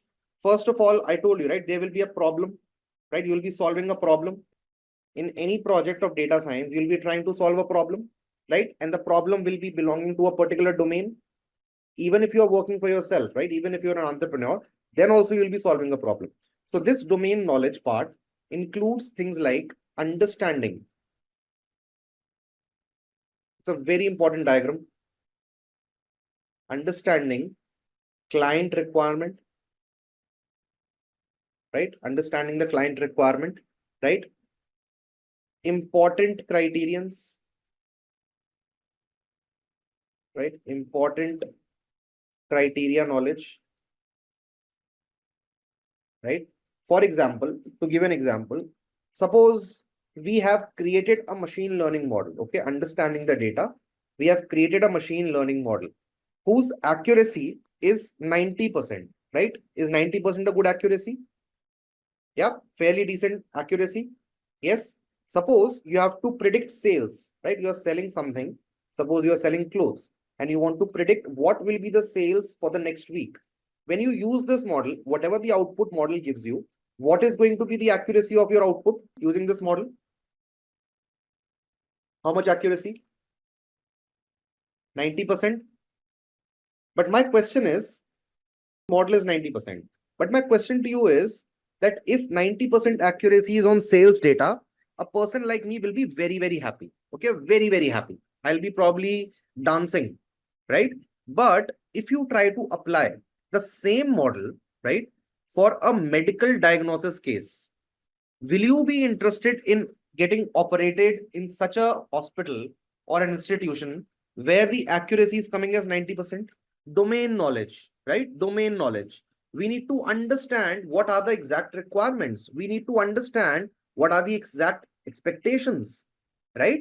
And we need to know how much do we need to pivot, right? So the first thing in data science is these accuracies and everything are subjective, right? They are subjective. So for that, you need domain knowledge. Domain knowledge part, very important, guys. Very important, these three things, which I'm going to tell. Second part is people, the game changer, right? The second part is computer science. Now, if I take you back in history, okay, if I take you back in history in 1980s or somewhere, then okay, how many of you think that data science is a new concept? How many of you think that data science is a new concept? I hope you all know it's not a new concept. Everyone knows that. Yep. It has been happening for ages. Just like you guys will be shocked if you already don't know. AI was coined in the year 1956. 1956 at the University of Dartmouth.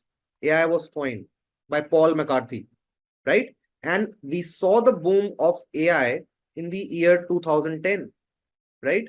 Such a long journey. Same case with data science, because people back in the day, data science was called as data mining. Everyone heard about it? Data mining, knowledge databases. Yeah, we used to mine the data. Now, what were the problems? What were the hiccups of data mining? The hiccups for data mining was that we were doing everything manually. Right? Now, if I give you 100 points, can you calculate the mean? Or let's say, if I give you 2 points to multiply, 2 multiplied by 3, how much time will you take? 2 seconds? Yep. How much time a computer will take? 2 seconds. If I give you to multiply 2489 multiplied by 200, how much time will you take to calculate this? Say 5 seconds. How much time computer will take? 2 seconds. Now, if I give you to multiply 2489 into 1954386, How much time will you take to calculate this manually? Maybe say 1 minute, 80 seconds, 1 minute. How much time a computer will take? Still 2 seconds, right? Still 2 seconds, right? And if I give you to calculate this over 200 times, you will take 200 minutes, right? Using parallel computing, computer will still take about 3 to 5 seconds, right? So are you understanding the power of computer? Do you understand this concept in this relationship? What was happening back then? What computer science did, people, was it revolutionized the way data mining was happening. And that thing now is called as, that thing now is called as data science, in which computer science is one of the most important contributors. So this is just one reason. Now, manually, right? Manually, if I give you, say, 1 million rows of data, right? 1 million rows of data, right? So how many pages will you need to store this data? Suppose your notebook is like this, right? These boxes, and here you are storing the data, 1 million. So maybe you can buy n number of notebooks. But now, do you think it's as easy in storing something in computer? Because back in the day, people, we had memory issues, isn't it? Memory constraints. So there is something called as Murray's law, right? Which says as the advancement in microprocessors will increase, the price of microprocessor will decrease, right? So this is what is happening right now. Back in 1980s, if I show you, right, guys, right? Yeah, 2.5 kg exactly, right? It was size of a fridge, hard disk, but now it fits in your palm, right? So this was enabled, the storage techniques, right? The processing techniques, the infrastructure, right? Things like big data. What kind of data do you think we will be dealing with, people, in data science? You all know the term, very famous term, the kind of data, big data, right? Everyone knows about big data. What is big data? Yes, a data which is fast, right? It has velocity, veracity, variety, right? So this kind of data needs to be stored. This kind of data needs to be processed. So which thing brought all these things into data science?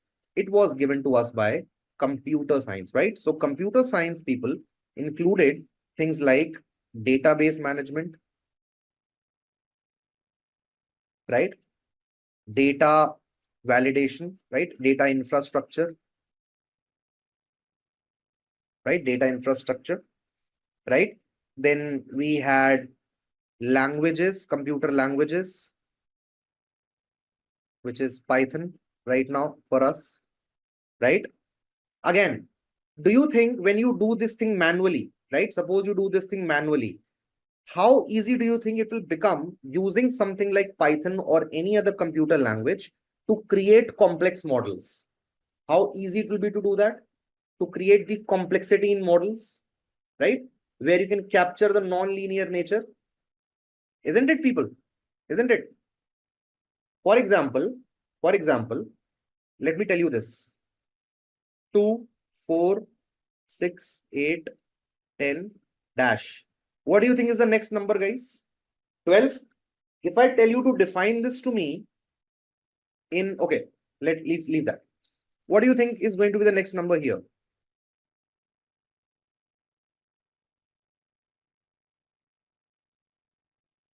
What is the next number? 11.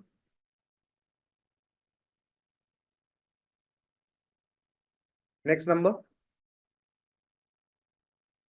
25. Perfect. Now, guys, if I ask you to write these numbers, right, the way you predicted them, can you give me a function? F of x is equal to, what is the f of x here? It's 2x, right? It's 2x. F of x is equal to 2x. If I tell you to create a function, it will be f of x is equal to 2x. What will be the function here, guys? F of x will be equal to x plus 1. Yeah, x plus 1.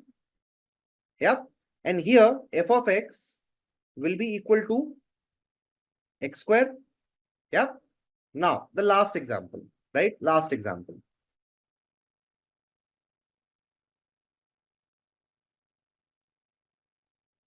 What is the next number here? I don't want the number, I want the function. I want this so that I can generalize. Isn't it?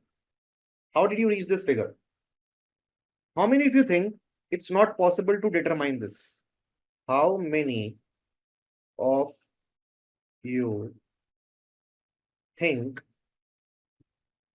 it is not possible to determine this? Yeah. How many of you think? What if I just change this question and ask you, how many of you think it is not possible to determine this manually? Same response, but now I say, how many of you think it is not possible to determine this with computers? Will your answer still remain no? Do you think I cannot approximate this function using computers? We have something called as deep neural networks, and they are called as universal function approximators, right?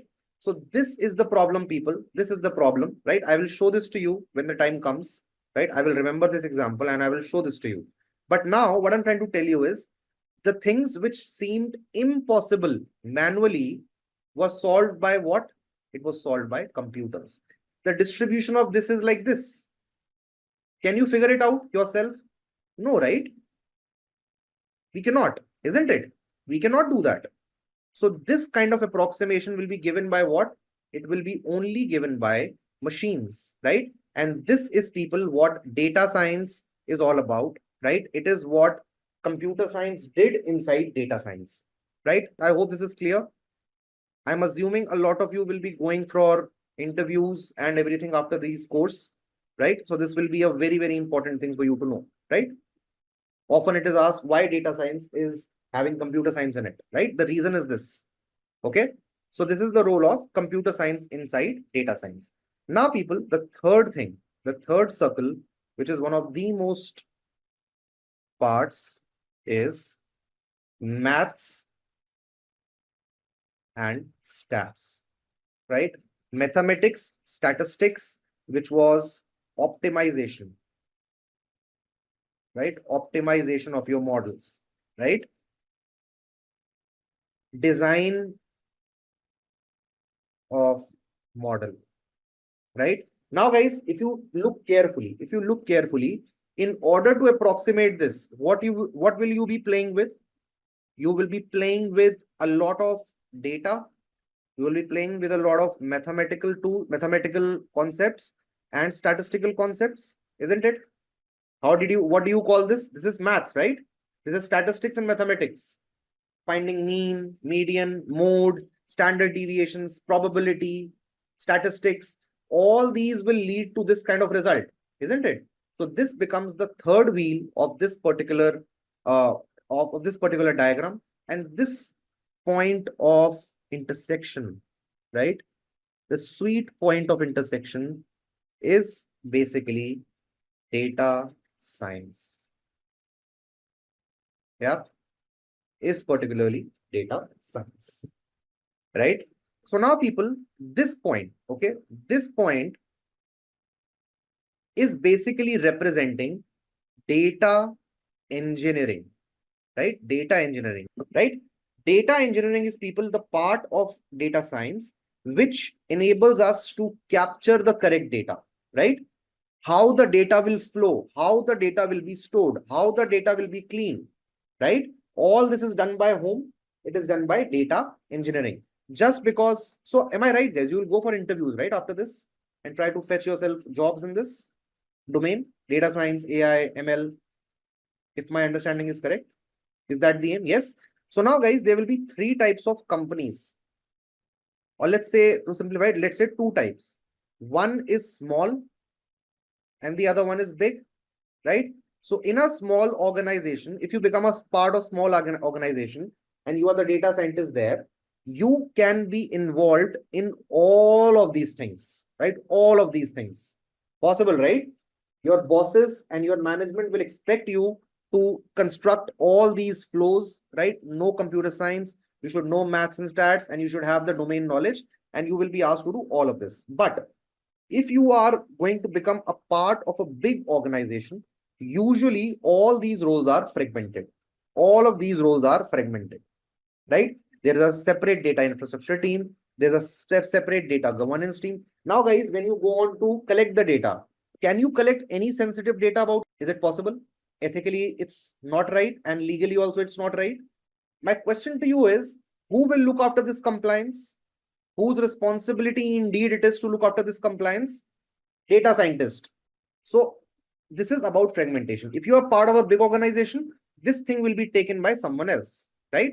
But if you are a part of a small organization, you will be expected to do this all by yourself. If you are part of a big organization, then do you think you need to have this domain knowledge? The answer is no. Why? Because there will be separate set of people who are called as what? Who are called as business analyst. Have you heard about this position, people? Business analyst. What is a business analyst role? It is basically a technical translator, right? Who knows technical, who knows domain. And that person goes and talks to the client in a layman language, convert it into technical requirement, coupled with the domain knowledge, and give you the document. This is basically a medical engineering problem. So we need this, and you need to fulfill this criteria. But again, if you're part of a small organization, who needs to take care of that? Who needs to make sure that you know everything about a domain? You yourself, right? You yourself, right? Then people, this area usually represents whom? This area represents research and analysis. Why?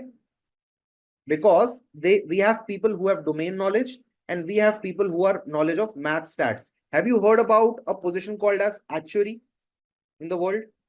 Actuarial science. Actuaries are people who are basically dealing with domains which are very, very heavily data intrinsic, right? For example, finance domain, right? Finance is all about numbers. So there we go, actuarial science, and we have math, stats, optimization, model development, all of those things happening there.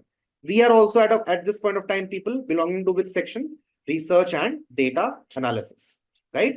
And then people, there is the third intersection, right? There is the third intersection, which is this part, and this people is called as machine learning, right? Machine learning. Why machine learning? If you can combine the power of maths, stats, right, and you can combine the power of computer science, you will find yourself to be in a position where you can call yourself a machine learning engineer, right? How does a machine learning engineer becomes a data scientist? When they couple it up with the domain expertise, right? So in this course, people, in this course, we will teach you computer science. We will teach you a little bit about math stats, but what we cannot teach you is domain knowledge. Yeah. And making the base of what we are about to do. Very, very important to understand, right? If you understand this, then half the battle is won, right? So now to answer the question which was posted earlier, there are different things in the world of data science, right?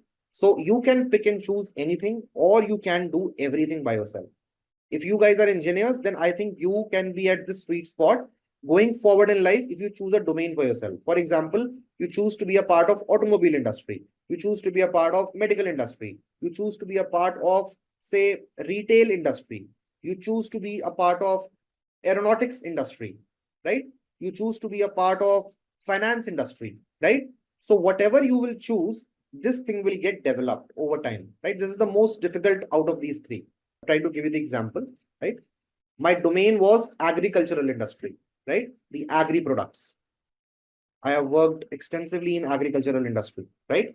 So again, for now, in my current role, this is something which I don't have. I have this expertise, I have this expertise. So same will be with you, and you guys will develop this knowledge over the time. Now I will try to give you an example, right? Elections, to make you understand how data science can be used in one particular use case, okay? Maybe we can extend that to a lot of other use cases and examples, right?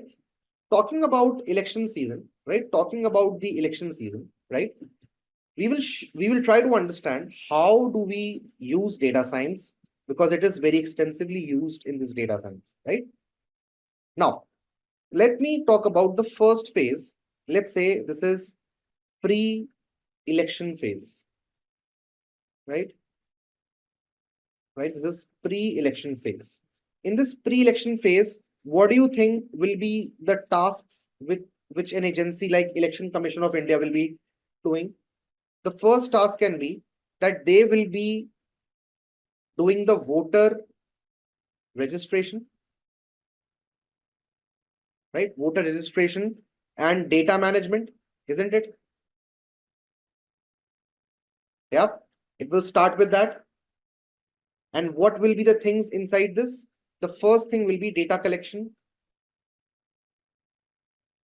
right? First thing will be data collection.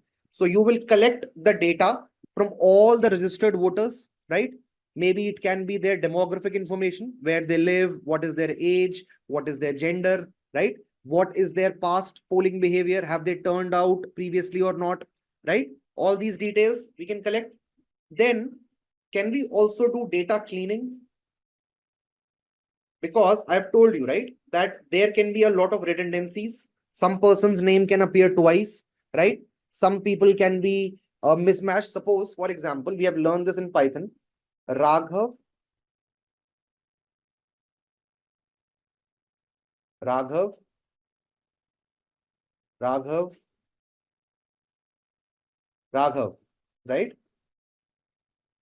Right? All these are what people? This is belonging to the same name, right? This is me. But for a computer, how many Raghavs are there? Different ones, all are different, right? So example like these, right? Some people might have died, they might not be existing anymore, right? So all this part will be taken care where people in the data cleaning process, right? Removing the duplicates, updating the new addresses, right? Correcting the information about every voter, all those things, right? And now, lastly, we can also include a flavor of data analytics, right? What will data analytics include in this?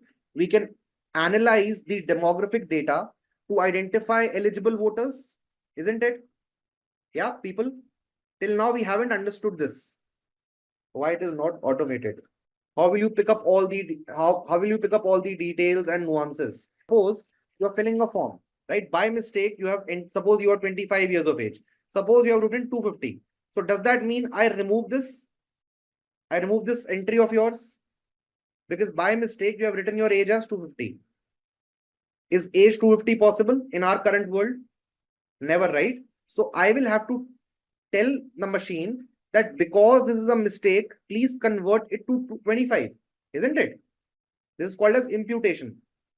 So this is mostly a manual task, not manual, but you have to understand the problem manually and then code it on computer. Suppose someone has written their state as EDLHI, right? And country as IDIN, right? So what is this state referring to? What is this country referring to? The humans are very smart. India, right? We can say this is India. And if this is India, then what is this pointing out to? Delhi? Just because you said, and it's a leading question, I wanted to explain this. Tell me, is it possible to do this automatically? No, right? We have to employ manual rules, right? We have to tell, because who's more intelligent? Humans or machines? Humans, right? Machines are just more optimized, right? So we know through human intelligence that this is pointing to Delhi and this is not EDLHI. So this is data cleaning, right? Lastly, we have data analytics. So do you think people, based on these data points, we can understand that who are the eligible voters and maybe who are not registered yet, maybe who have not voted in the past? Can we do all those analytics and reach out to those peoples and persons? That's the first part. This is just the first part, pre-election phase. Now, moving on to the second part, right? Moving on to the second part. Let's say we say public. opinion regarding the polling, right? The polling which is about to happen. The first thing will be you want to collect information about people, right? So can you go out and reach all 1.8 billion people in this country? That what is their likable vote for which party? Is it possible? 1.8 billion. Do you think it's possible for 1 billion? Do you think it's possible for 500 million? Do you think it's possible for 100 million? No, right? So basically I'm talking about what I have something which is called as a population, right? And if I have to study about this population, which is 1.8 billion people, which is impossible, which you just said, what do I need to do? Should I stop my process? No, right? I will go and collect something which is called a sample, right? We always work in samples, right? Suppose someone says that a Coca-Cola bottle does not contain 500 ml of liquid, which it claims, right? Suppose someone has put this allegation. Possible that Coca-Cola bottles do not have 500 ml liquid, which they promise. Now, there are two ways to deal with this, right? There are two ways to deal with this. Either I go and collect all the bottles of Coca-Cola in the world. Possible? Never, right? So what will I do? I will go and pick up handful of bottles, right? Handful of bottles. So what is that handful of bottles? Those are called as samples. One last thing. Suppose someone says that because of an industry, all the fishes of the lake are dying or they are infected. Is it possible to go and collect and check all the fishes in the pond or lake? No, right? What will we do? We will collect again handful of fishes and we will test them, right? Again, samples. Now, how does the raw data collected? Raw data as in, I hope you understand this. This is no more about population. With this step being told, now you're dealing with samples. So now do you want to ask me how is sample created? Yeah. Now I'm coming to that. Now guys, there are a lot of, second point is how to sample, right? How to sample, right? So we have sampling techniques, people. One is called as probabilistic and one is called as non-probabilistic, right? I will not go in detail right now. I just want to tell you an overview. Probabilistic is, suppose you are manufacturing t-shirts, right? You're manufacturing t-shirts, right? And suppose you created 100 lots of 1,000 t-shirts, right? So this is box 1, box 2, box 3, box 4, up to 100, right? 100 boxes. And in each box, how many t-shirts are there? 1,000, right? Now, suppose you are a quality inspector. You're a quality inspector. Is it possible for you to go over all the 100 lots with all checking all the 1,000 t-shirts one by one? No, right? What will you do? You will sample. Again, you will sample. Now, the most common way of sampling these kind of problems is probabilistic sampling. What is probability? What is the probability of getting heads or tails when you flip the coin? Equally likely, 1 by 2 and 1 by 2. What is the probability of getting 1, 2, 3, 4, 5, 6 on a roll of a dice? 1 by 6. Now, what is the probability of picking any t-shirt from this first lot out of 1,000 t-shirts? 1 by 1,000. Yes. So do you think all the t-shirts have equal probability of being picked up without any bias? If you decide to draw 5 t-shirts, right, from each of this box, right, and suppose say 2 are defective and 3 are not defective, what will you do? Will you accept the lot or reject the lot? We have majority of t-shirts of non-defective, or let's say we will reject the lot. We will reject the lot. We will reject the lot. Let's say we will reject the lot. Okay.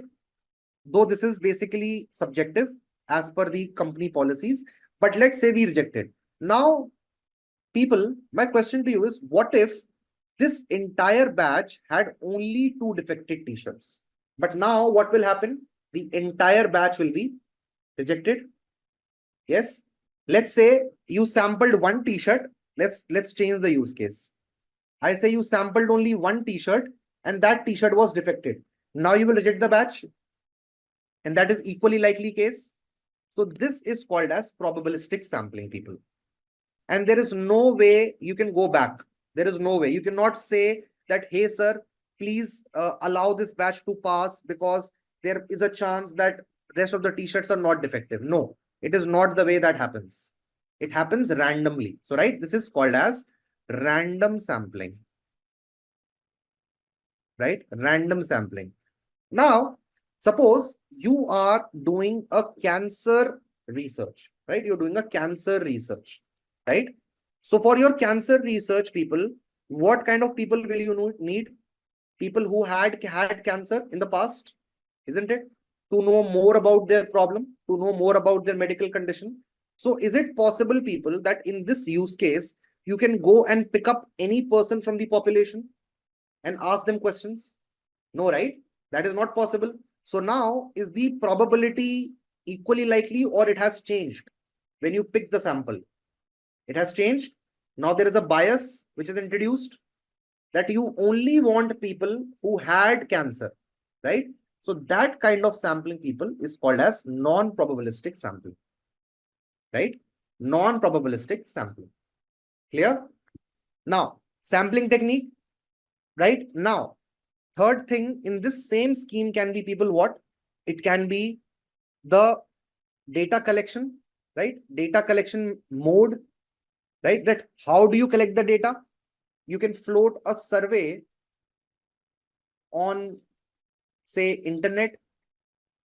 You can go and stand outside a mall or office, isn't it?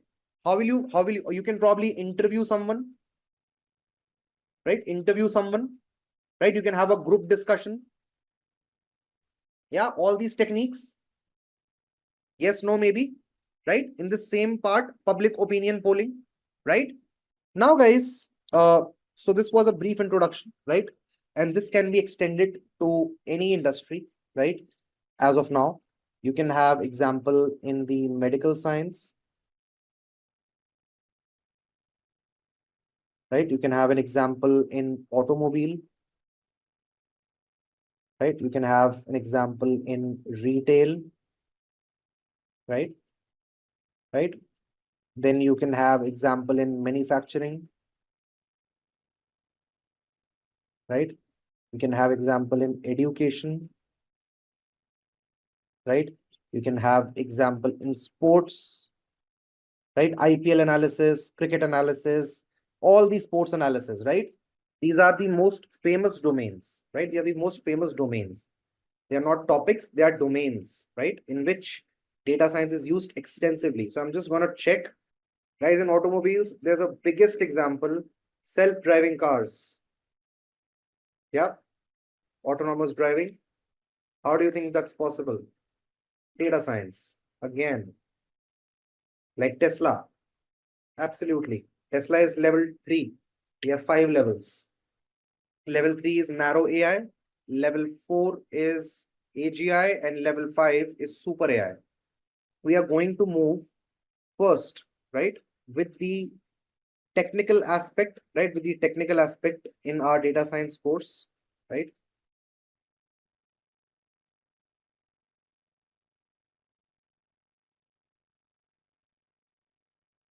Right, which is based on Python, right? Because that is our base language, which we have learned so far, right? So in Python, people, we will start and cover 4 of the packages right now. And as we move on to machine learning and other deep learning and everything, you will explore more and more packages. The first package we have to cover will be numpy, right? I'll explain you in detail what numpy is. Then we will cover pandas. Then we will cover matplotlib. And then finally, we will cover something called as Seaborn, right? We will cover something called as Seaborn. So these 4 packages inherently we have to cover in Python to make sure we are able to reduce the time in coding, right? We are able to reduce the time in coding, and using these packages immediately help us in getting the desired results, right? I hope you all remember the concept of modules we have covered in Python. Do you all remember functions and modules? You can use Jupyter Notebook. If your Jupyter Notebook is not installed, you can use something which is called as Google Colab, right? Go to Google, type Colab, right? Let's say you write Colab, right? And then you will see this option. Click on Google Colab and it will allow you to code in Python, right? So we are now going to discuss about the numpy package in Python. Okay, numpy package in Python. So numpy is a fundamental package for data science in Python, right? It is one of the most fundamental packages for practicing data science in Python, right? Why is that? Why is numpy so fundamental? What is so special? Numpy package gives us a new data type for handling data in Python called as ND arrays, right? ND arrays, which stands for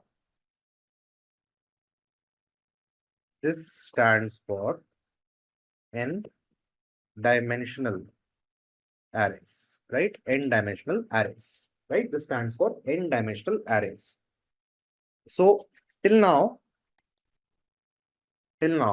we have studied about list, integer, tuples, strings, right?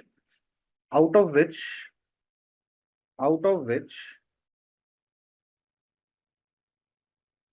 the data types such as list, tuples have been used to store data, right? Store data, right? And range used for generating new data, which is primarily sequential, right? Now there is one problem, right? There is one problem, and there should be a question. That there should be a question. Why do we need a new data type to work with data science, right? Why do we need this? Yep. So the answer to this question, people, the answer to this question lies in a small explanation, right? Yep. Lies in a small explanation, which is that Python is a high level language, right? Python is a high level language, right? And a high level language is usually very distant from hardware. A high level language is close to hardware or distant from the hardware. Did you not attend the Python programming essentials? What is the type of programming language which is closest to hardware? A low level language. If this is my hardware, yeah, this is my OS, this is my application layer, right? So hard level language, high level languages here, and low level languages here, right? Which is closest. So binary languages, assembly languages, right?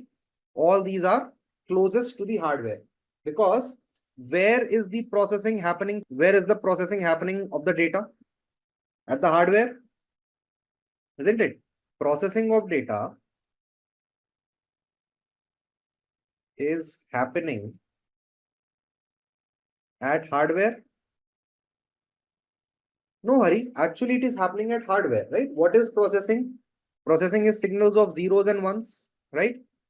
What are zeros and ones? These are electric signals. These are the electric signals, right? Which is basically on and off, right? And it is communicated to the hardware through the help of resistors and microprocessors, right? Isn't it? Right? Why a computer only knows zeros and ones? Because 0 is off and 1 is on, which is the electric current,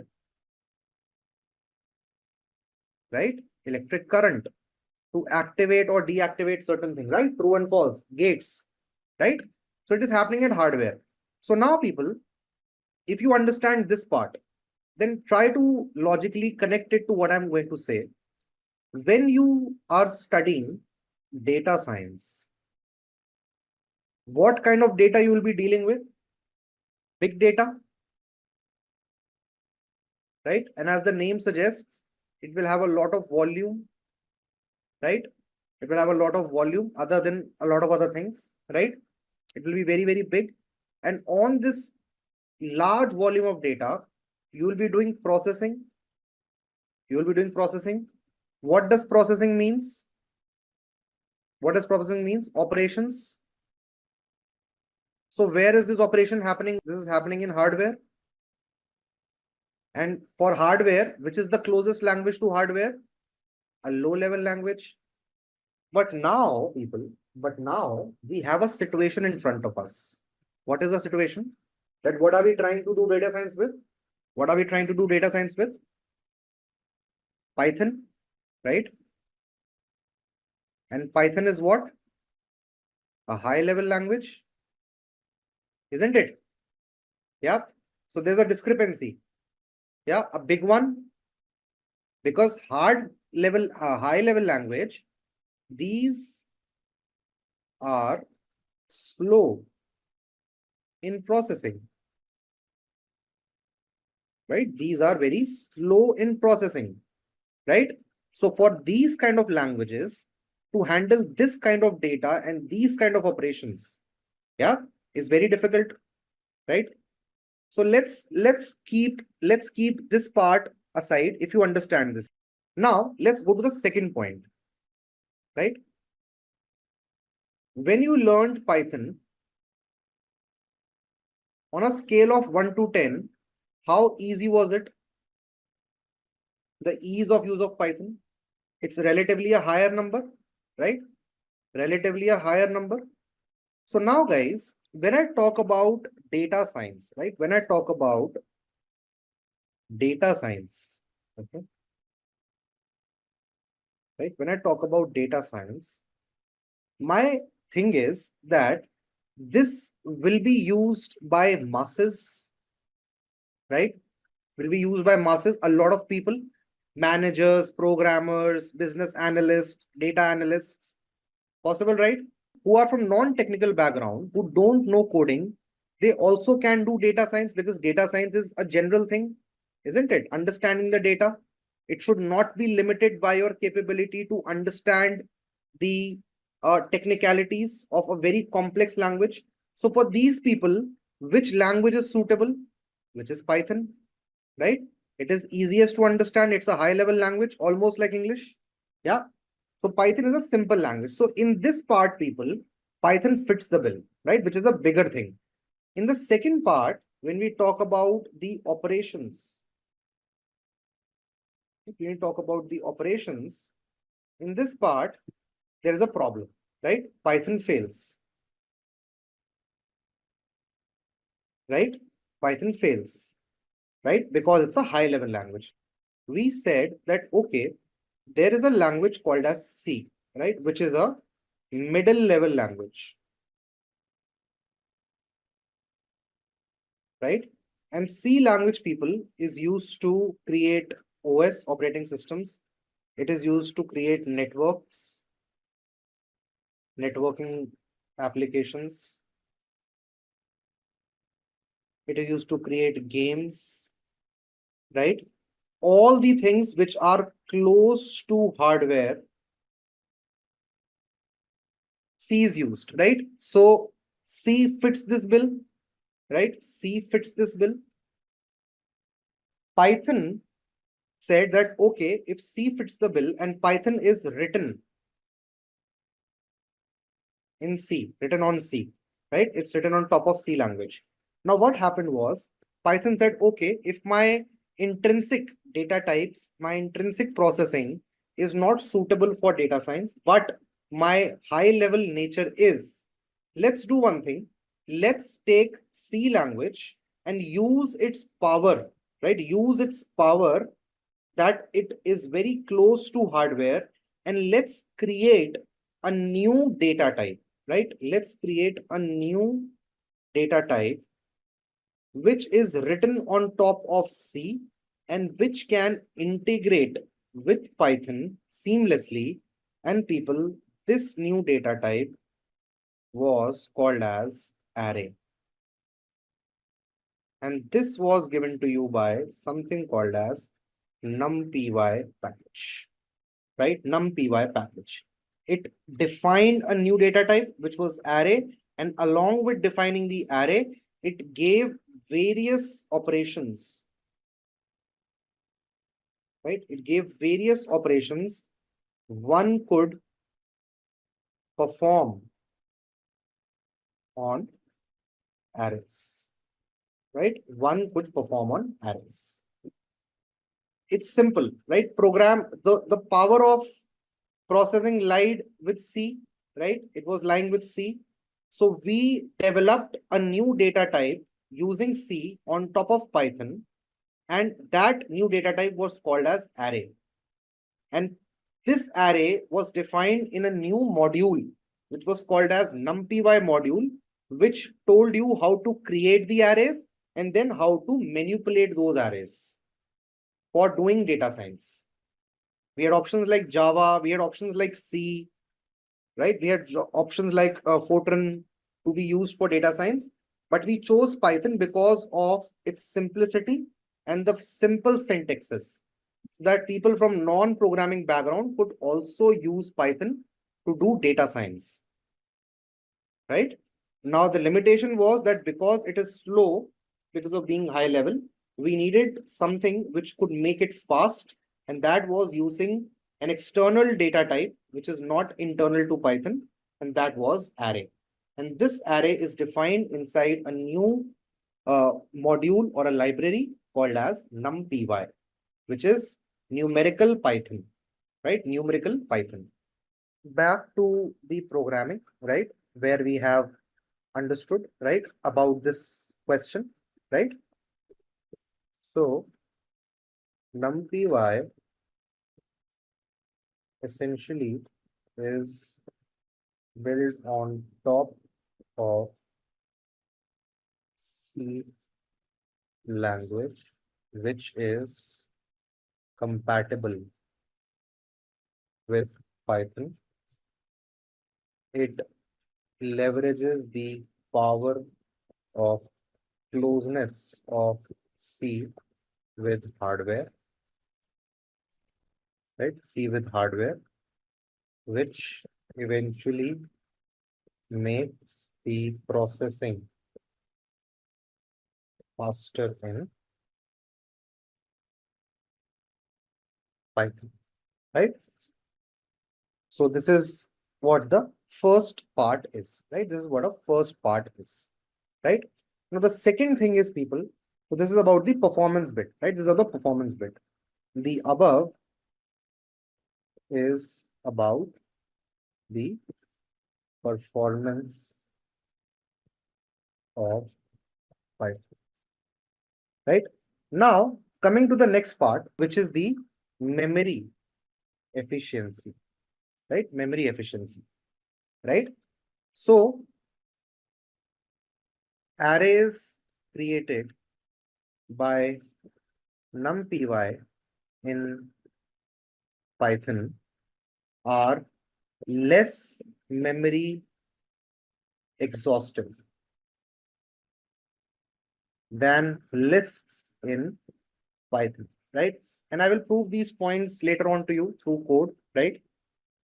In list, right? In list, each item is an object, right? Each item is an object, right? I hope you remember this, guys.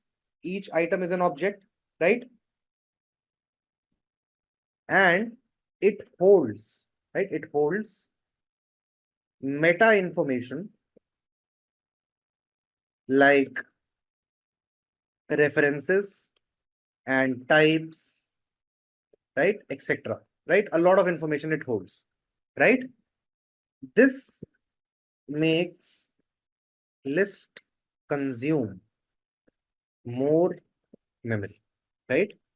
But arrays in numpy are contiguous, which means that they do not create objects, but rather directly store the data in continuous memory blocks, one after another, right? Also, the arrays are homogeneous in nature, right? You can only store the homogeneous data in array, unlike lists. In lists, you could store different data types, right? But in arrays, you cannot, right? You have to store the same kind of data in the array, homogeneous. So it's a contiguous memory block, which is meaning that you can store data in continuity, right? One after another in the memory block. So the access is faster, the memory location and the memory efficiency is very higher, right? As compared to the native data type like lists or tuples in Python. Arrays are basically vectorized operations, right? I'll talk about to you with vectors. What are vectors, right? They are the vectorized operations, and they are way more convenient to deal with as compared to list in Python, right? In list, you have to go through a lot of loops, right? We saw that you have to go through the list comprehension, but you will see in Python pandas, sorry, in Python numpy, the vectorized operations are very simple, right? They are very simple, right? Again, for all this, I will give you examples, but it will take some time because you have to understand what arrays are first, right? Okay. Then the most important other packages, which are pandas, matplotlib, cbond, sklearn, scipy, all are written on top of numpy package. That's the reason, for this reason, it's called as fundamental package. All the other packages which make your life easier as a data scientist, where you don't have to worry about code,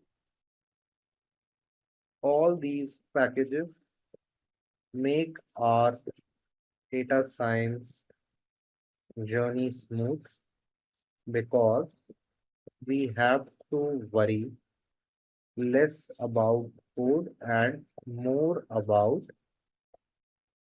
logic. Yes. So for for the understanding of these packages, it's very important that we understand numpy first, and then we move forward, right? Now, then let's get started.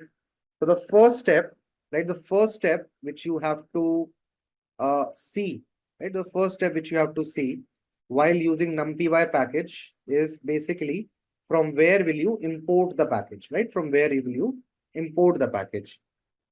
So to import the package numpy, we write import numpy as np, right? Where np is an alias, right? It's an alias, right? So please do this, import numpy as np, right?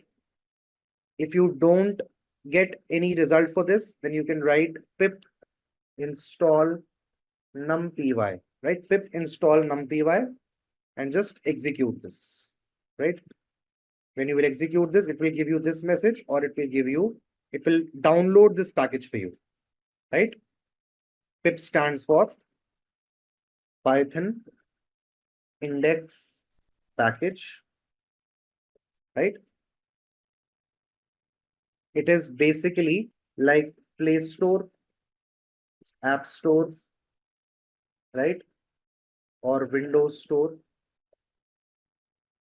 for Python, right? So you are just going to these Play Store, Windows Store, App Store of your Python and asking them to download this for you, right? It is also called as the package manager, right? Pip. If it is done, you can also check the version. You can say np dot underscore underscore version underscore underscore, and it will give you the version of numpy, right?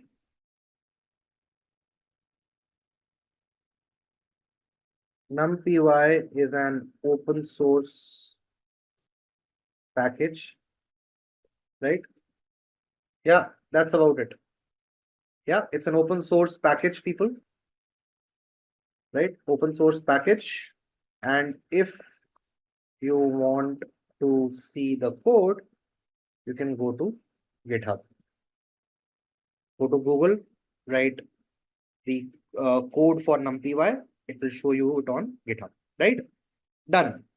So let's say okay. So I say we have, okay, before this, let me come to a little bit of theory before I do this with you. So now guys, I said that numpy has arrays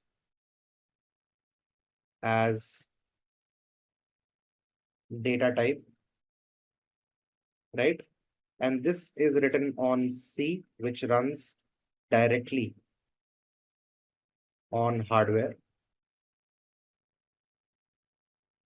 Also, this numpy array is basically a vector, right? It's basically a vector. Now, what is a vector, people? What is a vector? A vector is a quantity which has sign plus magnitude, right? It has a sign and magnitude. If I say this is a Cartesian space, this is I, this is J, and I say this is 3I and 4J, right? 3I cap, 4J cap. So this is a vector, right? And this is the direction. Guys, if you have studied elementary maths, you would know this. Yes, people, this is a vector. If I draw another like this, then this is another vector. So I will call this, say, 2I and 5J. Yep, this is another vector. And this is the theta, right? This is the direction. This is the direction. And what is the magnitude? 3I, 3 square plus 4 square, which is 9 plus 16, which is 25 under root, which is 5. So the magnitude of vector is 5 and direction is equal to theta. This is a vector quantity. Now, what is this? What is this? This is a scalar. This is a scalar. Yeah. Only magnitude. Isn't it? This is scalar, only magnitude. And then I have 2, 3. Right? This is what? This is a vector. It has 2 dimensions or 1 dimension. Only 1 dimension, right? This is 1 dimension vector. Yep, 1 dimension vector. Now, if I say this 2, 3, 4, 5, what is this called? This is called a matrix, right? This is called a matrix, which is what? Collection of vectors. And this collection of vectors matrix is called as 2-dimensional, right? It is called as 2-dimensional. Now, if you have this,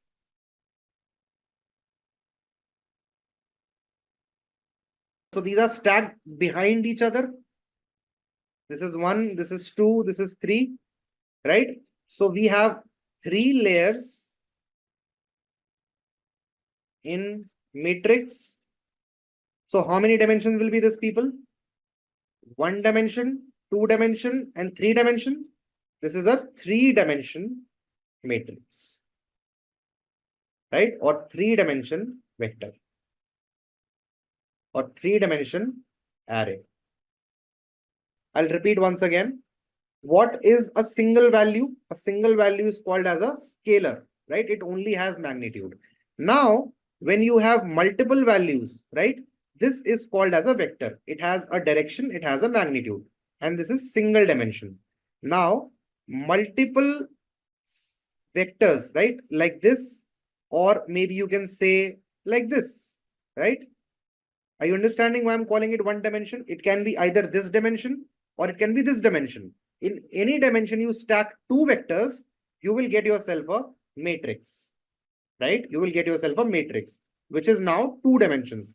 It has rows and it has columns, right? Now, if you stack multiple such matrix one after another, right? This becomes a 3-dimensional matrix. And this can go up to how many dimensions, people? How many dimensions this can go up to? It can go up to, this can go up to n dimensions, right? N dimensions, right? So now do we get it? Why do we call it ND arrays? Yeah, n dimension arrays, right? That why are we calling something what? Right? N dimension arrays.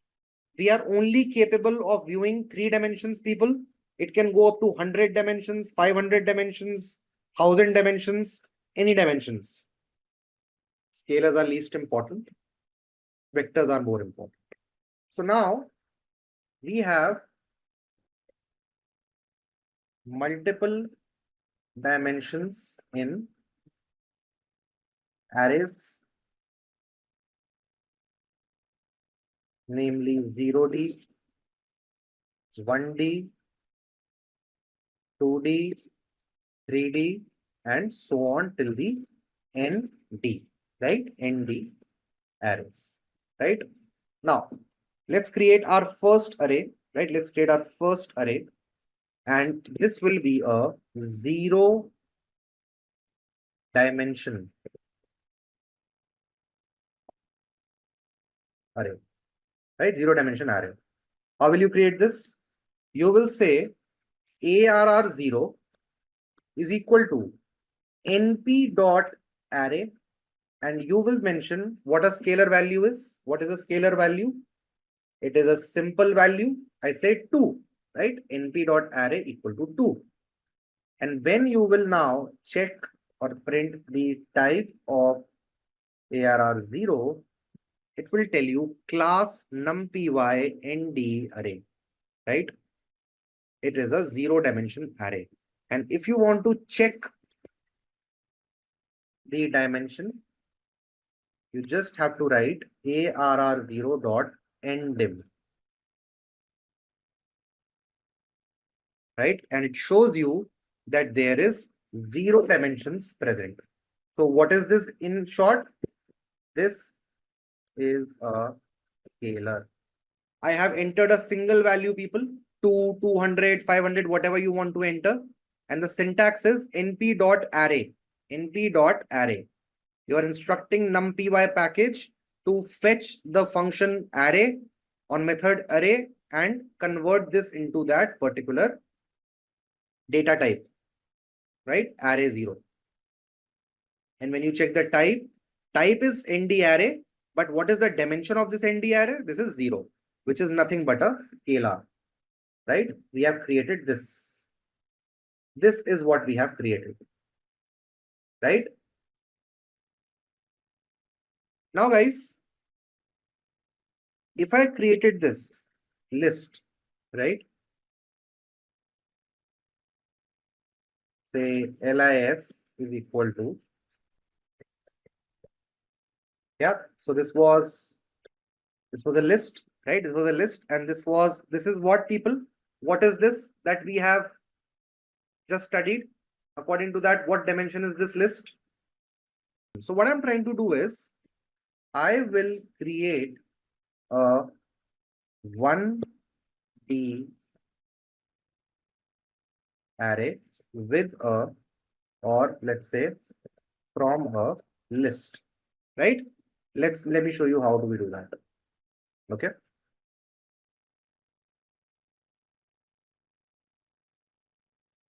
So I say, Hari, read the error. Name ARR not defined. Why? Because you have created array from AAR0. Come on, Hari. Right? I will create a one-dimensional array. How will I do that? People, I will say ARR1 is equal to np.array. And can I pass 1D list inside this?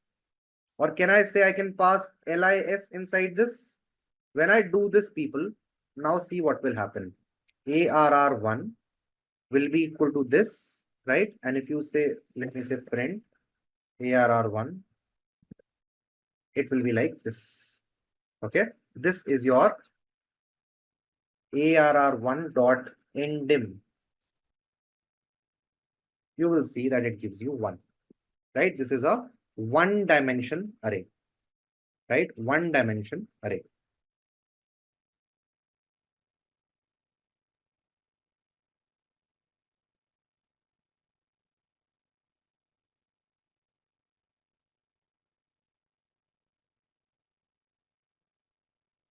Yes. So for example, when I say scalar, right? When I say scalar, I say 35, right?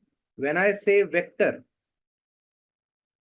1D, I say, so these are suppose my marks, right? Now I say 35, 40, 50, right?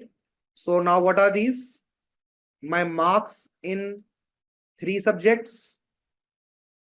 Yeah, marks in 3 subjects. This is my, say, Hindi, this is English, and this is maths, right? Or let's say science, because not everyone has Hindi. Science, English, and maths, right, guys?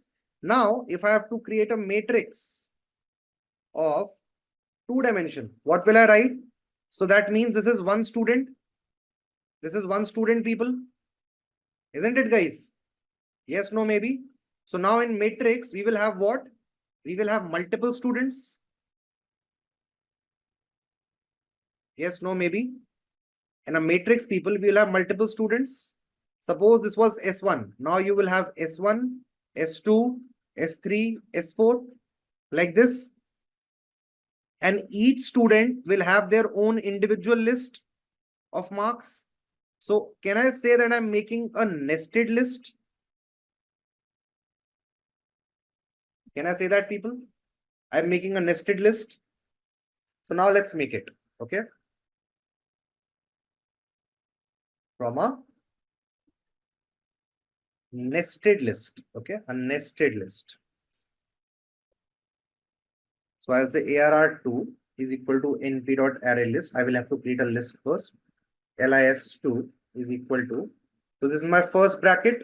What is this bracket representing? This bigger bracket. Now I will put another bracket inside this and I will write 1, 1, 2, 2, 3, 3. I'll put a comma again, right? A comma.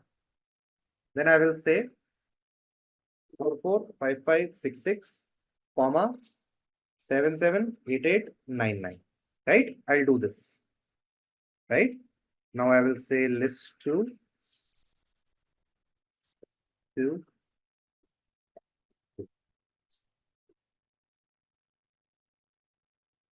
When you will do this, you will see that an array like this has been created. Right?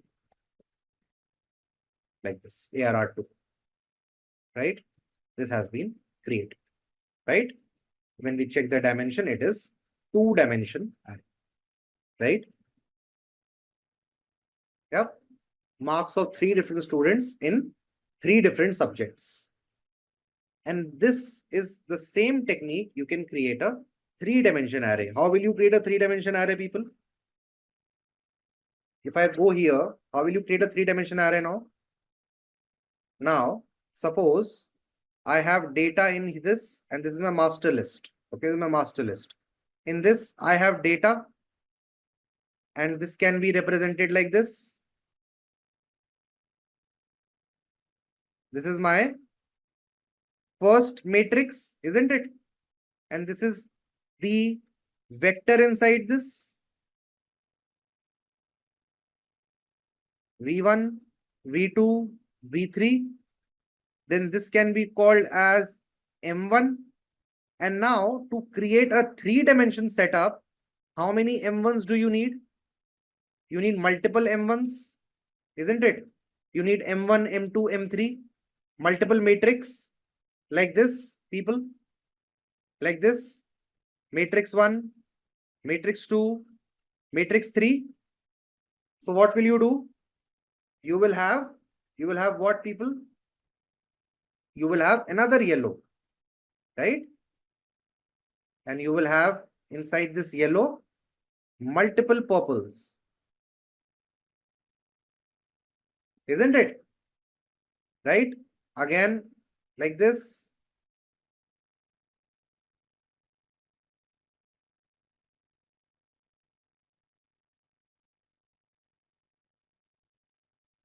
Yeah. Like this you will have it, people. So can I say, people, can I say that as I am increasing the dimensions, as I am increasing the dimensions, I am putting 1D, sorry, 0D, right? And okay, again in this V1, do you think you will have multiple scalars, people? Can I say that? Can I say multiple scalars create a vector, multiple vectors create a matrix, and multiple matrix create one 3-dimensional matrix? Can I say that? Let me talk to you about an image, right? Image, right? What is an image made up of, people? What is an image made up of?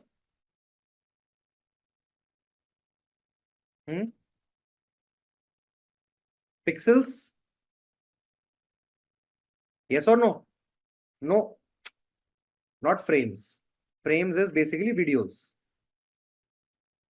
Pixels are creating an image, right? So we have how many pixels here? 1, 2, 3, 4, 5, 6, 7, 8, 9, 10, 11, 12, 13, 14, 15, 16, right?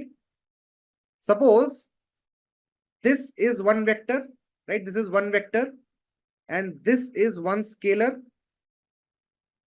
right? Scalar 1, scalar 2, scalar 3, scalar 4, and this will make vector V1.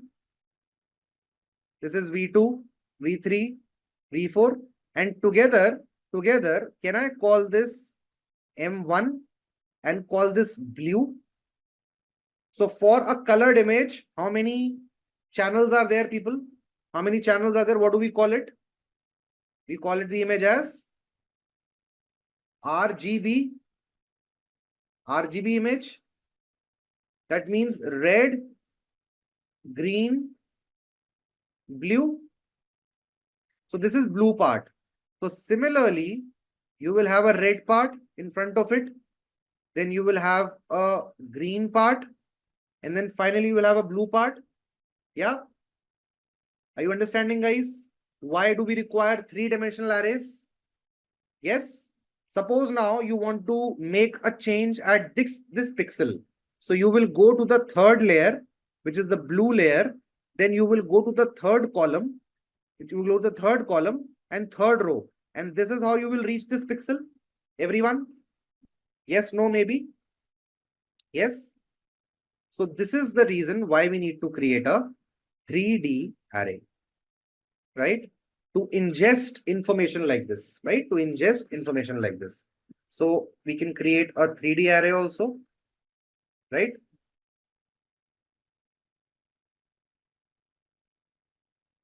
Right? And how did I tell you? How many brackets will I have? Squared brackets? I will have 3 squared brackets. So now this is just one student, right? Now I'll put a comma here, right? I'll put a comma here and I will start.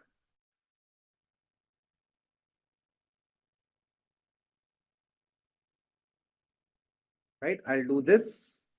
I'll say this list 3, ARR 3, list 3, ARR 3, ARR 3, ARR 3. Right? And now you will see that there is a 3-dimensional array. Right, guys?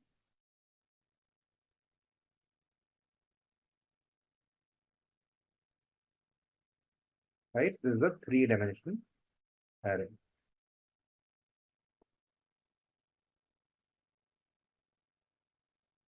Yep. Moving on, there are multiple ways to create arrays, right? The first one we have done. So we have done from lists. From list we have done. Then second will be from we can create a 0 array, right? We can create ones array, right? Then we can create custom array, right? I will show this all to you, right? I'll show this all to you. So let's start with the ones array, sorry, zeros array, right? What do you have to do? You have to write, so let's say 0 underscore ARR 0, okay, a 0-dimension 0 array. So you say np dot zeros, right? And you create a 2, right? A 2, right? And if I say 0 dot endim, right? You will see it is a 1-dimension array, right? It is a 1-dimension array, right? So 2 is by default taken as, so let me just show this to you. It will look like this, right? It is taken as horizontal. What is the dimension of this, guys? A vector. What is the dimension of this vector? No. It's 1. It is basically 2 cross 1, right? 2, 1. Sorry, 1, 2. My bad. 1, 2. Isn't it? Now, what if you had to create a 2 cross 1? What if you had to create a 2 cross 1? Right? So let me just show that to you. So I say, wait. Like this, okay? Now when I do this, I say ARR 1 and I say here 2, 1, right? I say 2, 1. Now you will see, people, what will happen to this. Now, because you have created, right, specified 2 dimensions, right? What will this be converted to now? What will this be converted to? This will be converted to a two-dimension vector. By default, it was this, right? Which was this vector, right? By default, it was this vector, right? What is the dimension of this vector? 1 cross, how many values you put here, right? 1 cross 2 like this. So we call this only one dimension. We call this only one dimension. But now when I will run this one, you will see, yes, 2 cross 1. And now you will see this is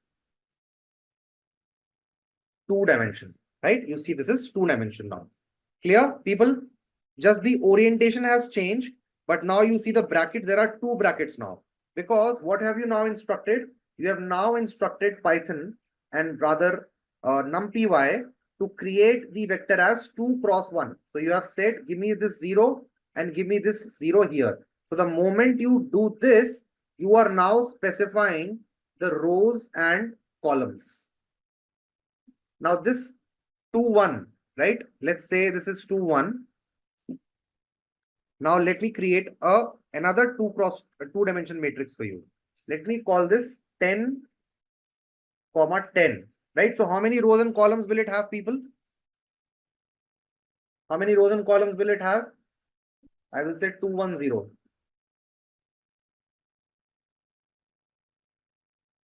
It will have 10 rows and 10 columns like this. You saw this? Yeah, 10 rows and 10 columns, right? By default, it is 1 cross 2 like this. It is a 1-dimensional vector and this is a 2-dimensional vector. What about a 3-dimensional vector? 0 dot 0 underscore ARR3 is equal to NP dot zeros, right? NP dot zeros, right? Should I just write 3, 3, 3 and I should check for this? Yep. You will have a 3 cross 3 vector, 3 cross 3 matrix with 3 matrix stacked behind each other, right? If I say 4, this will be 4. So how do we read this? Number of layers, number of rows, and number of columns. So can you help me with a syntax? Can you help me with a syntax which can create me a 3D matrix of 5 layers, 3 rows, and 3 columns? What will I write? 5 layers, 3 rows, and 3 columns. What will I write?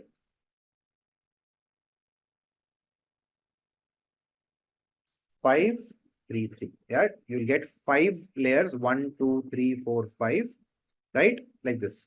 Suppose you have to represent an image with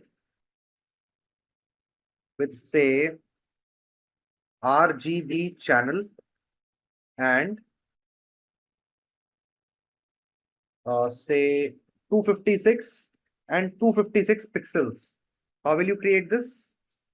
So I'll say img, right, image is equal to np dot zeros, and I will say inside this 3 channel 256 cross 256, right? And when you will just run this image, it will be like this, right? It will be like this.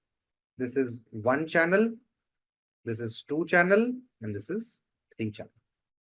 And we understood that numpy is a fundamental package for data science in Python, right? This package gives us a new data type to work with, which is called as n-dimensional arrays, right? Now, what are arrays? What are arrays? Arrays are nothing but vectors, right? Which are stored in a contiguous block of memory, which means they are stored continuously one after another, and they do not get converted into the object, unlike the list, and they are way faster. They are more memory efficient than list. I will prove this fact to you today with the help of example, through the help of code, right? So why numpy arrays? Because numpy is a package which is built on top of C language, which is compatible with Python, and C, being a middle level language, interacts directly with the hardware. So whatever operation you run, in a fact that is getting directly executed on the hardware itself, right? That is the reason why the performance is way better when we try to use the n-dimensional arrays. Along with this, these syntaxes, the type of syntaxes we used to type in list, I will show that to you also today with the help of example, are way simpler when you try to do them with ND arrays, right? So arrays are basically vectorized operations, right? And they're also very convenient to deal with as compared to lists and other native data types in Python, right? And the most important part is that in our data science journey, whatever other packages we will use, right? Again, what are packages? They have predefined things stored for you so that you can leverage them and focus less on code and more on logic, right? You need to be aware about the logic more than the knowledge of the code, right? So we have packages for that, which contains methods inside them, which you can use, and without any further calculations, you can work with them directly, right? So that is how we started with numpy, right? And the syntax to import numpy was import numpy as np, where np was an alias, right? You could do pip install numpy if someone did not have access to numpy, if numpy was not coming by default, you can use pip install numpy, which is Python index package, right? And this is like Play Store, App Store, Windows Store for Python. All the packages are stored in pip, and you can call pip, you can ask pip to download that package for you so that you can use that, right? It's basically the package manager.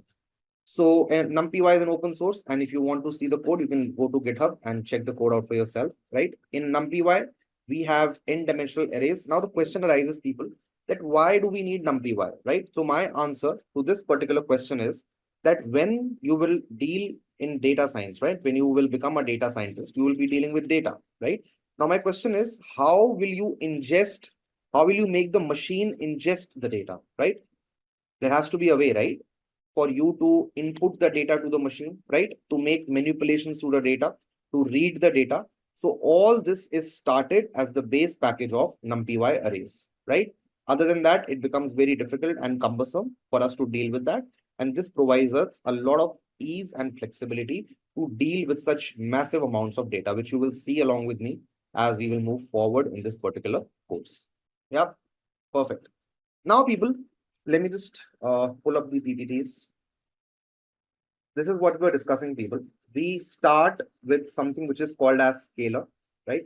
We start with something which is called as scalar, which is a quantity which only has magnitude, right? In numpy language, this is also called as 0D, right? It is called as 0 dimension.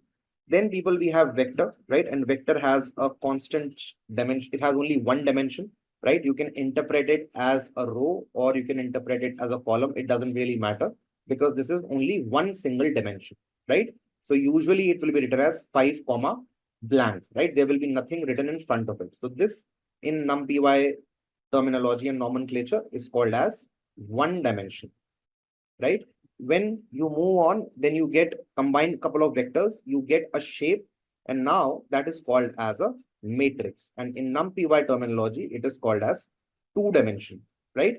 And when you try to stack multiple two-dimension matrices, one after each other or one before each other, then they become something called as three-dimensional. And now in my capability, I don't know what four-dimension looks like, but there is a high possibility that you have n-dimensional data, right? We are dealing with n-dimension data, right? Suppose with this, I also add time, right?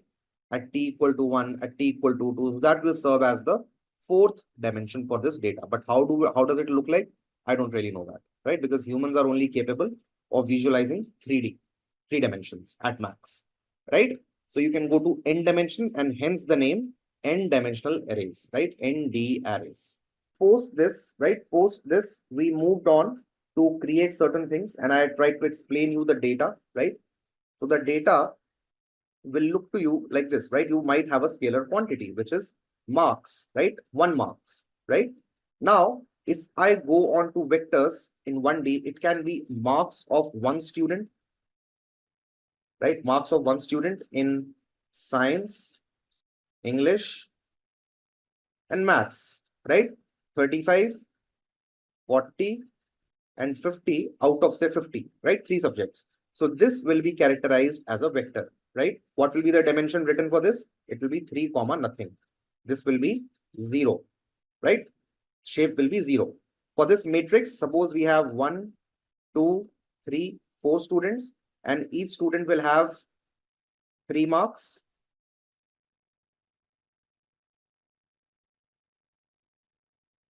Right? Each student will have 3 marks. So what will be the shape of this? We have 4 rows and 3 columns, right? So this will be the shape, right, of this 2D matrix, right? And now if you stack images, right, one behind each other, then it will be like this, right? RGB image, I give you an example. So this has 4 cross 4 pixels. So the shape will be 3 cross 4 cross 4, right? This will be the shape for this particular 3D matrix, right, guys? So this is how you input the data. Just to tell you a little bit more, since generative AI is very popular these days, right? So what if I tell you the fact that the chat GPT, which you use or you might have used, right, has never seen a single word in its lifetime, right? All it sees is numbers, right? Only numbers. How do we see numbers? Suppose I say my name is Raghav. Raghav is a nice name, right? So these are two data, right? These are two data points. Now we all know that computers do not understand these, right? Computers do not understand these, right? There is nothing, no understanding for computers to know what text is, right? It only knows 0 and 1. Yes, Dharmika, right? It only knows 0 and 1. So see how we will convert this. So there is something called as vocabulary, right? So vocabulary are nothing but the unique words, right? How many unique words do I have in this? My name is Raghav 4. This is not unique. This is repeating. This is repeating. 5, 6. And this is repeating. So I have 6 words. So now, guys, I will do something called as word to vec, right? Where I will convert these words into vectors. How will I convert them? Look at this.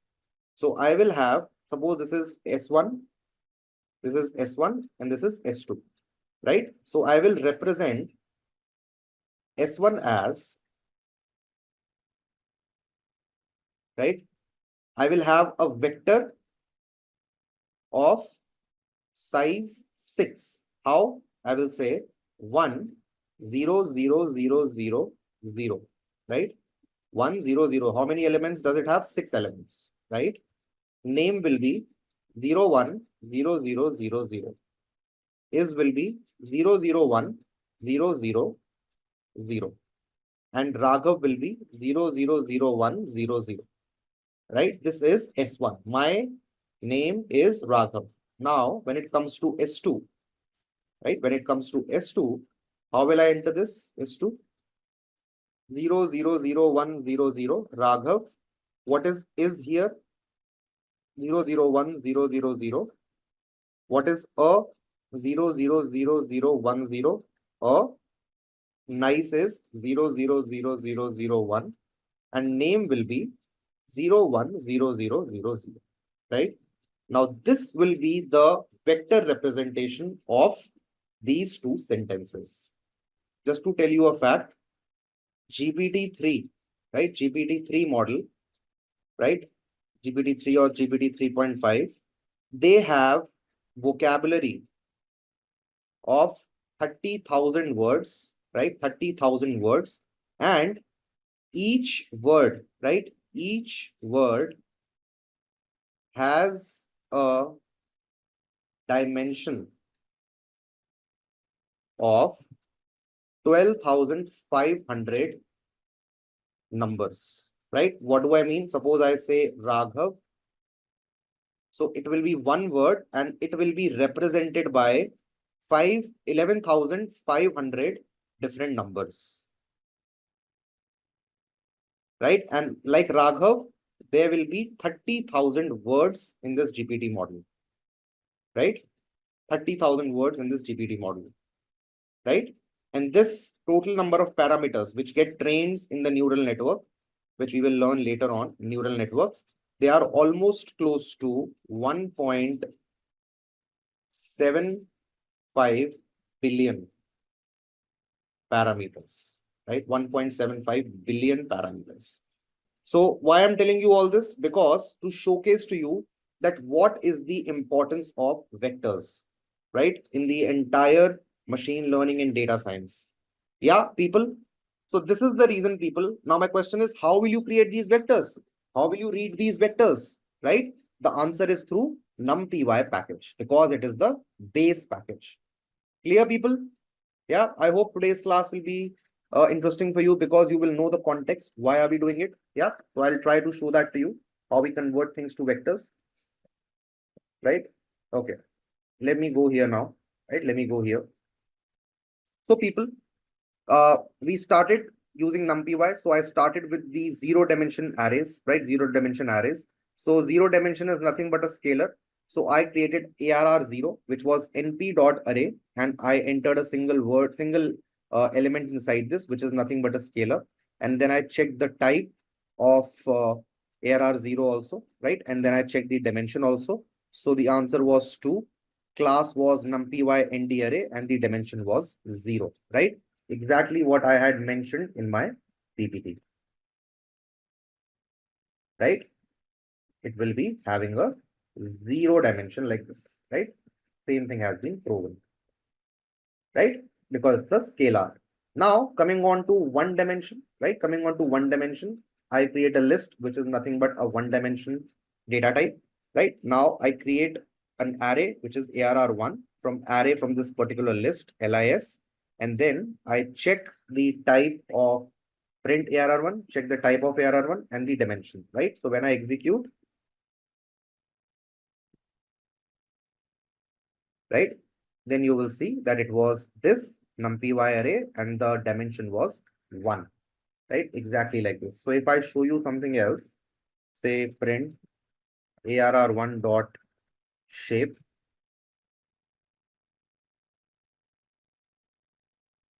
you will see it's 4 comma empty, right? And I show it to you here.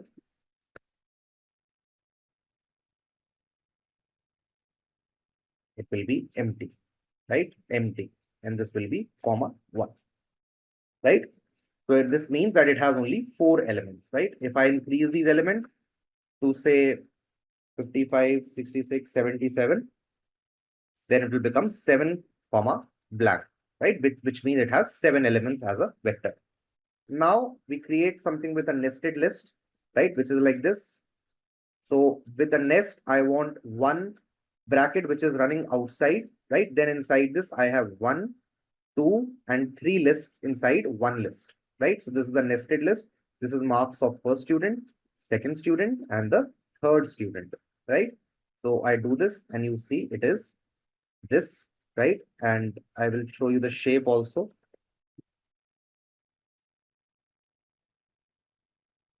Right? It will be 3 cross 3, 3 rows and 3 columns, 3 rows and 3 columns, right? Now, similarly, we can also create a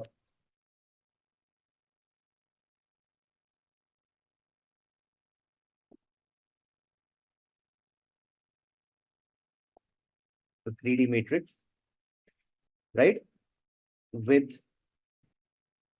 2 levels, right? Level 1 and level 2 and 3 cross 3. So the shape will be what, people? Can someone guess the shape? What will be the shape of this? I've shown you here, right? If this is 3, 4, 4, then what will be this? 3 rows and 3 columns, right? So when you will execute, you will get 2, 3, 3, right? 2, 3, 3, right? Right now, people, there are multiple ways, right? There are multiple ways to create arrays, and we should know them because all of these comes very, very handy. Not right now. I don't have enough context to give you right now, but later on, you will see with me or with some other trainer that how these will be used in deep learning specifically, right? They are the key of deep learning algorithms, right? Where we initialize some weights, we initialize some biases, and those initializations are nothing but multi-dimensional numpy arrays, right? Numpy arrays. Okay. Right. For example, suppose I have this. I have to multiply this with some random numbers, right? So how will you generate these random numbers? You will generate them through numpy, and you can generate them in a specific kind of shape, right? Which is 2 cross 3, and then you can multiply them. You can multiply the matrices, and you can get your output for yourself, right? So this is the way they are used. So we saw the first thing from list we have already covered. Then now we are moving on to creating zero arrays, right? So I create a zero array of one dimension, right? Of one dimension, which is 0, 0. They are represented in floats, right? They are represented in floats, 0.0, right? Now you can create a two-dimensional zero array, right? You can create a two-dimensional zero array, which is you have to mention just the shape inside, 2 cross 1. So it will have 2 rows and 1 columns, right? 2 rows and 1 columns. The difference here is that these are 1 dimension and these are 2 dimensions, right? You have explicitly mentioned the rows and columns. So you can expand this to 10 cross 10 also. Right? You can expand in 10 cross 10 or 10 cross 6, whatever you feel like yourself, right? It will have 10 rows and 6 columns, right? Now you can also create the 3D arrays, 3D zero arrays, right? Which is 5, 3, 3. What does 5 means? What does 5 means? First element represents the number of layers. So you have 5 layers, right? It's 5 layer deep. Then you have 3 rows and 3 columns, right? So it will look something like this.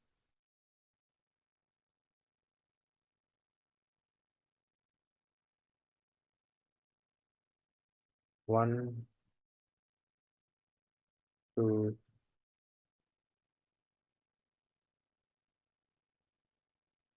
one, two, three, four, five, right? Like this, something like this, right? It will look like this. Start 1, 2, 3, 1, 2, 3, 1, 2, 3, right? 5, 3, 3.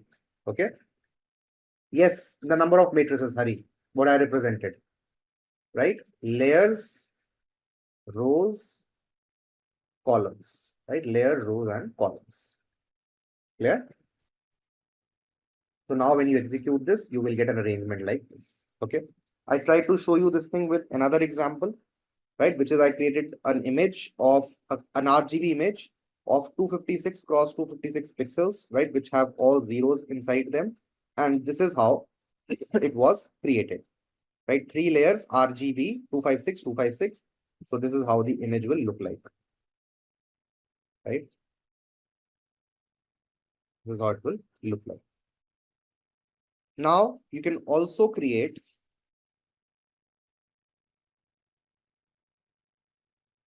arrays with ones, right? Exactly the same way you created it with zeros. I'll give it to you. I'll give you 5 minutes time to create them. I'll show you one. So I say A1 is equal to NP dot ones, and inside I pass 2. I check A1. So this is a array like this, right? It is an array like this. Now you create 2-dimension and 3-dimension arrays of 1. It is basically as a float. Hari, it's represented as a float, right? It's represented as a float. Okay. Right. Perfect. Right. Also, guys, with this, right? Also with this, you can create the custom arrays, right? You can create the custom arrays, right? How do we create custom arrays, people? How do we create the custom arrays?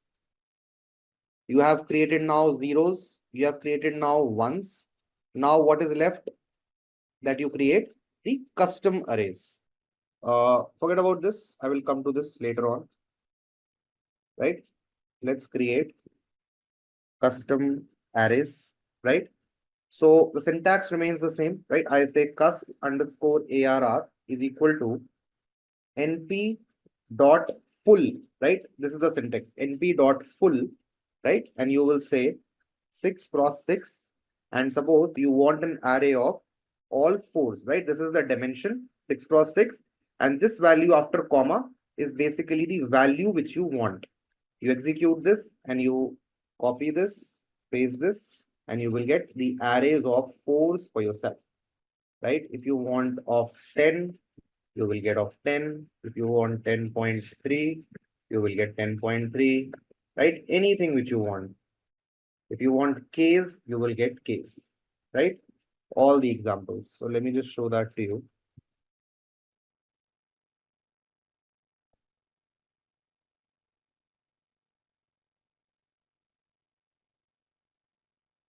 Yep, like this. Now, guys, how did we create or how did we use range in Python? Can you use range to generate numbers between 20 to 50? Right, 20 to 50. Can you give me the syntax quickly? How did you do that in range? How do we do that? We said R is equal to range 20 to 51, right? And then I said I in R, print I, right? And this is how I got the numbers, right? So similar to range in Python, we have a range in numpy, right? How do we use a range? I say a range underscore arr is equal to np dot a range, right? And then same syntax, I will say 20 to 51, right? 20 to 51, and that's it. And when I will check my arr range arr, you will see I have generated myself numbers between 20 to 50 and a range in numpy, right? A range in numpy. Yes, if you want a interval, so you can use this, say a range 1, and after comma you pass the third argument, suppose it's 3. So now it will jump 3 times, right? 20, 23, 26, 29, 32, 35, like this, up till 50.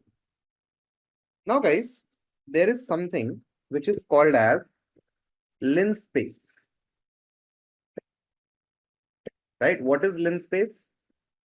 It stands for linear spacing, which means between two given numbers, this function will fit the required number of numbers, right? For example, suppose, we need to create an interval from 0 to 1. People, there are infinite numbers I can have between 0 to 1, isn't it? Infinite numbers I can have between 0 to 1. 0.0000000000001, 0.00000010101, right? I can go in the infinite manner, right? Now, for example, you need to create numbers between 0 to 10, right? And you want to create and want to have 10 numbers in it, right? So how will you do this? It's not float, it's about the number theory, right? Between 0 and 1, you have infinite numbers, right? So you say linspace is equal to np dot linspace, right? np dot linspace. You mention from 0 to 10, you want to have 10 numbers, right? And when you will create linspace, you will see that these are the numbers are there which have been created, right? These are the numbers which have been created, right? 9 numbers. Now I say 100 numbers I want. Evenly spaced 100 numbers, right? Evenly spaced 100 numbers. How are they even?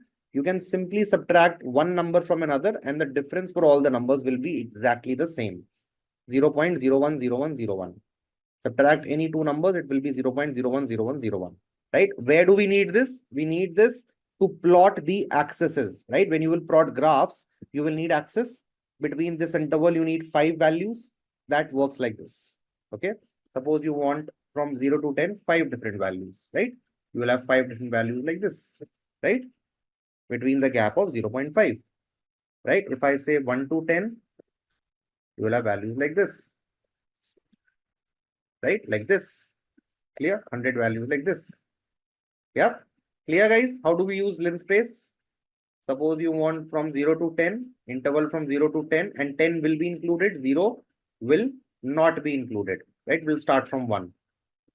So I go to 1, it will be from 1. Why is 0 not included then? Yeah, 0 is included, right? 0 is also included and 10 is also included. 100 numbers between them, right? Clear? This is what linspace is. Now, guys, now, suppose you, Logeshwaran, linspace is basically used if you want to create n numbers between the range of numbers, right? Between 0 to 1, right? Suppose between 0 to 1, you are trying to plot a graph, okay? And your values are 0 0.2, 0 0.3, 0 0.6, right? And you want to draw a graph. So you will have to mark the axis, right? The x-axis and the y-axis. So you can use linspace there. And what will it do? It will take the range, it will take the interval. In between, you want to add the equal space numbers. And then the third argument here will be that how many numbers do you want between them? So this syntax tells you that from 0 to 1, give me 100 numbers. How are these numbers? Equally spaced numbers. Equally spaced numbers. Right? So when you will execute this, you will see that there are 100 numbers which have been generated, right? 100 numbers. And all the numbers are equidistant from each other because difference of every single number from the next number is 0.010101.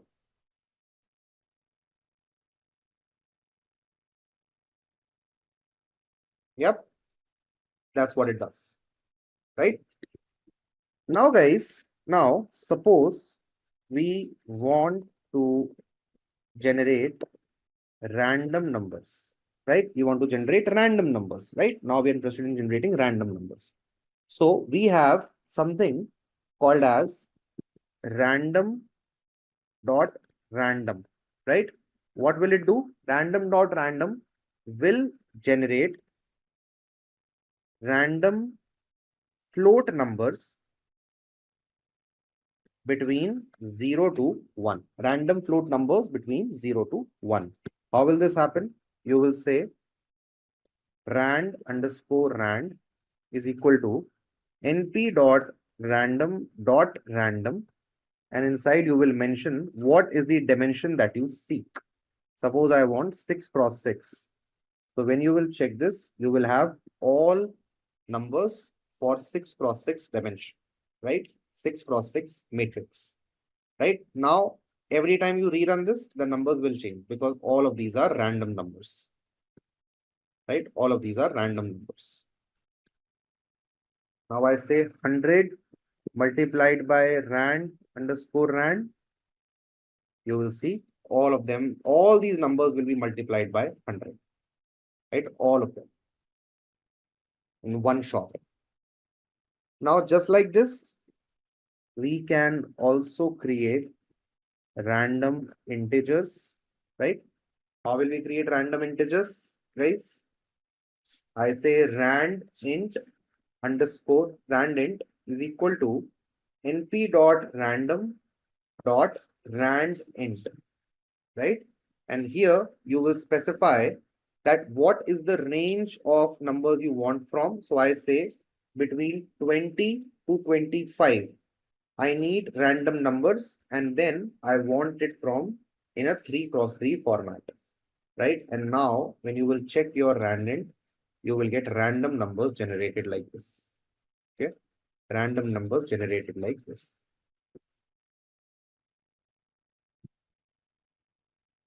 Right? If you say 3x3x3, you will get a 3x3x3 matrix. Even if you will only say 3, you will get a 1D. Right, guys? You can change the dimension. So this is the range from which you want to choose the random numbers, and this is the dimension you want this matrix or vector to be in. Now, guys, we'll move on to the next part, which is basically properties. And again, there are a lot of operations. You'll have to see it yourself, right? Properties and attributes of numpy arrays, right? Property and attributes of numpy arrays. Okay.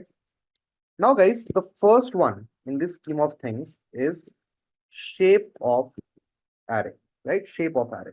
What is shape of array? It tells you the dimensions of the array stored in a tuple, right? For example, I say ARR 0, right? ARR 1, ARR 2, ARR 3, right? And then I say print this dot shape, right? Like this. And you will see that it will give you the shape of each array, right? 0D, 1D, 2D, and 3D, right, people? Shape of the array. Please try it out. We have used it 1 or 2 times, but this is what shape of array actually means. Second is, people, endim, right?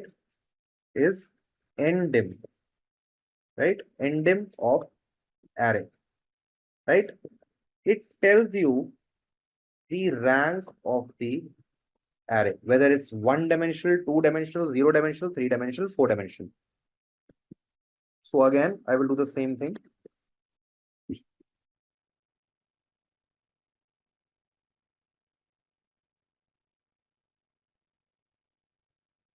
Right, I'll say endim, and you will see it will give you 0, 1, 2, 3. 0 dimension, 0 rank, 1 rank, 2 rank, and 3 rank. And it can go all the way up to n rank. Right. Before this, I should have also printed these arrays. Right, these are the arrays.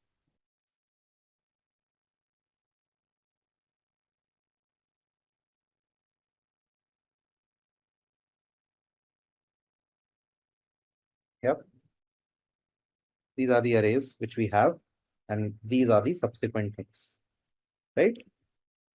Rank of the array. Then, guys, the third thing is the size of array, right? It tells you the number of elements inside. How many elements do we have inside this array? In ARR1, how many elements do we have? 1, 2, 3, 4, 5, 6, 7. How many elements do we have in this 2x2 AR2? 1, 2, 3, 4, 5, 6, 7, 8, 9, which is rows multiplied by columns, 3 multiplied by 3, right? And how many elements do we have in this 3D? Which is 2 multiplied by 3 multiplied by 3, which is 18, right? So now, when you copy this, right, you can use this and say size, right? So it will say 1, 7, 9, 18.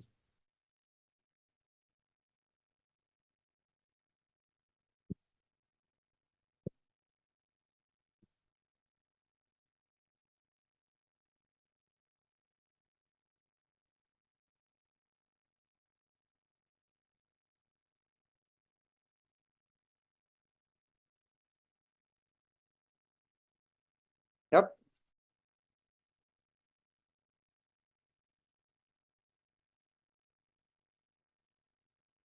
Fourth is people. The D type of array tells you the data type of the array, right? And I've told you we place only homogeneous data in array, right? What will happen if we don't do this? I will show that to you also, right? So we do this, right? And we say D type, and you will see in 64, all of them are integers, right? All of them are integers. That's the reason we are getting in 64, right? Suppose I create a new array, ARR underscore new, right? Let me say head, right? Heterogeneous.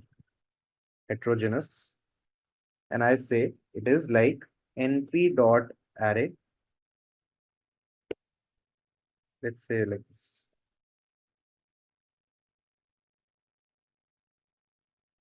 Right? Like this. Now, people, when you will check ARR dot D type, you will see it will give you float. Just because of one floating point number inside this entire array, it gets converted to float.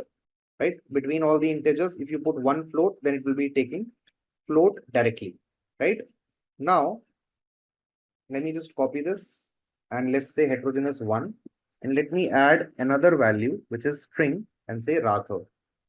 Right? And when you will execute this, it will give you U32. U32 here is representing strings, right? It is all called as objects, right? These are all string values, right? So precedence is strings, greatest, then float, and then your integers, right? If you place the heterogeneous data inside the numpy array, right? You only need to put homogeneous data in the array. Now, fifth is the item size of array, right? What is item size? It gives you the byte occupied by each element of an array, right? Because we assume that elements will be homogeneous, it will give you the byte occupied by each element of the array, only one element, okay? So how will it happen?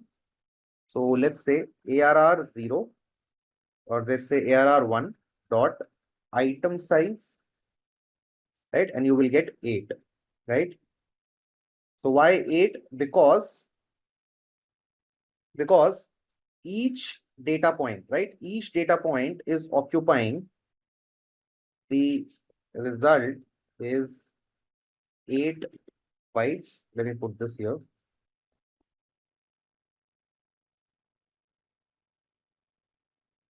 Right, 8 bytes, because each element in ARR1 is occupying 64 bits, which are equivalent to 8 bytes, right? 1 byte is equal to 8 bits. So 64 bits will be equal to 8 bytes, right? That is how it is giving me the result. Now, if you are interested in knowing the entire bytes, right? Entire bytes, then you say n bytes will give you the total bytes occupied by the elements of the array, right? You say print ARR1 dot n bytes, right? And write bytes. It will be 56 bytes, right? Why? Because how many elements do we have in our ARR1? 1, 2, 3, 4, 5, 6, 7, right? 7 8s are 56, right? 56 total bytes are being occupied with by ARR1. Now, guys, the seventh one is as type, right? in array. This will help you change the data type of the array, right? Change the data type of the array. Suppose I have arr1 dot d type, which is so I say print d type, right? This is int 64, right? And now what I do is I say print wait, let me give you a structured way. Print arr1, right? Let me say array arr1,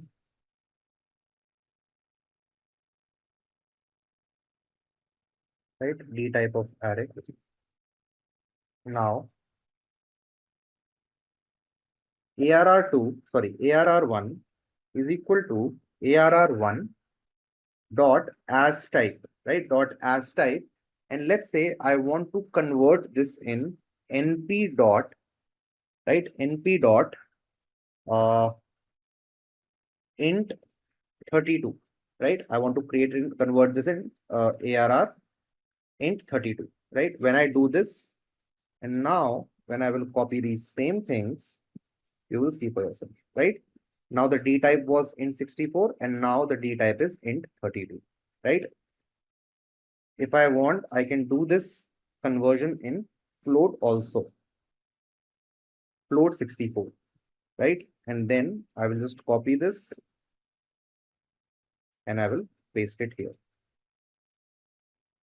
right? And now you will see now the floating point has been activated, right? It has been now activated.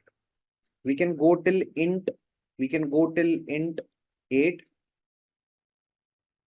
right? I can go to 16, right? And I can do this. I can go to int 8 also. Yep, like this. Int 8 also. 64, 32. So first one has to be, yeah,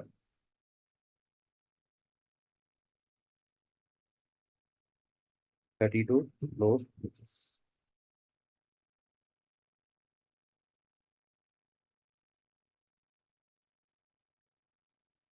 Whatever, right?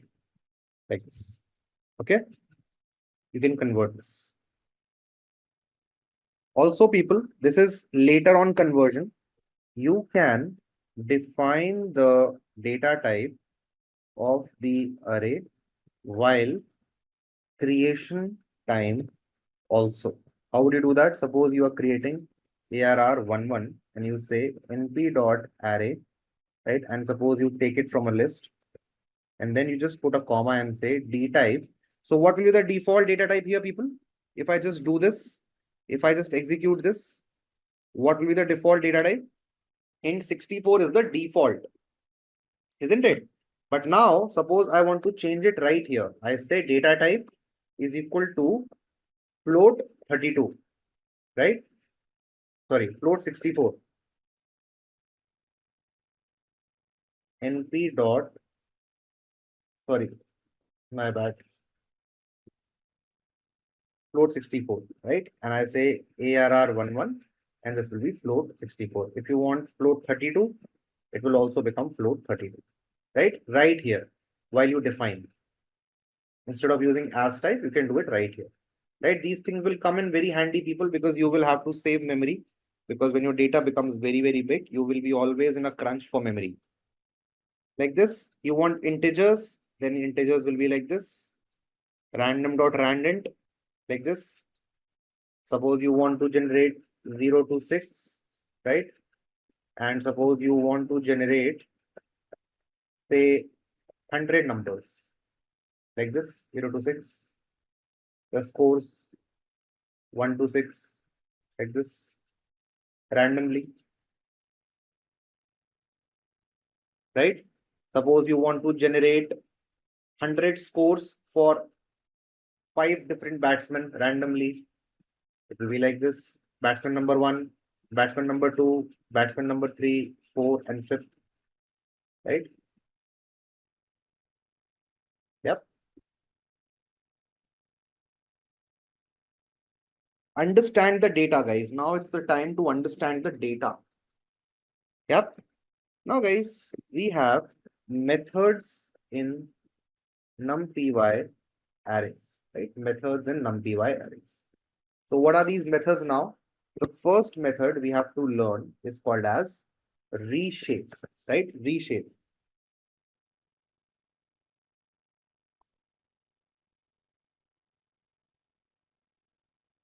Yeah, so reshape is you can use this to create a new shape of the array. Very, very powerful, guys. Very powerful. One of the most powerful methods in NumPy is the reshape, right? And how do we use reshape? Suppose we have a 1D array of 20 elements, right? Now to reshape it, we need to find the factors, right? Factors of 20. They are what? 1, 20, 4, 5, 2, 10, right? These are the factors.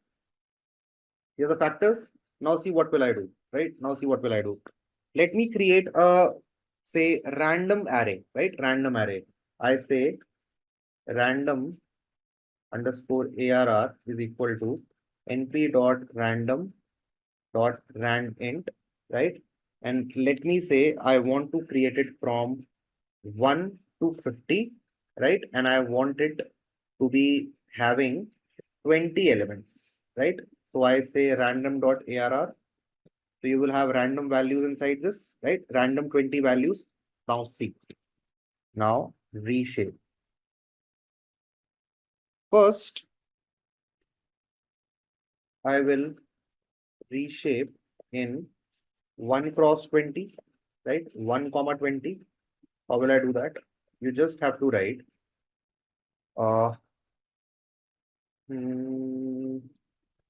print arr, sorry, random dot arr, random underscore arr dot reshape, and you just pass in the dimension. I say 1 comma 20, right? And when you will do this, you will see it is coming now in 1 comma 20 format, right? So let me just also write print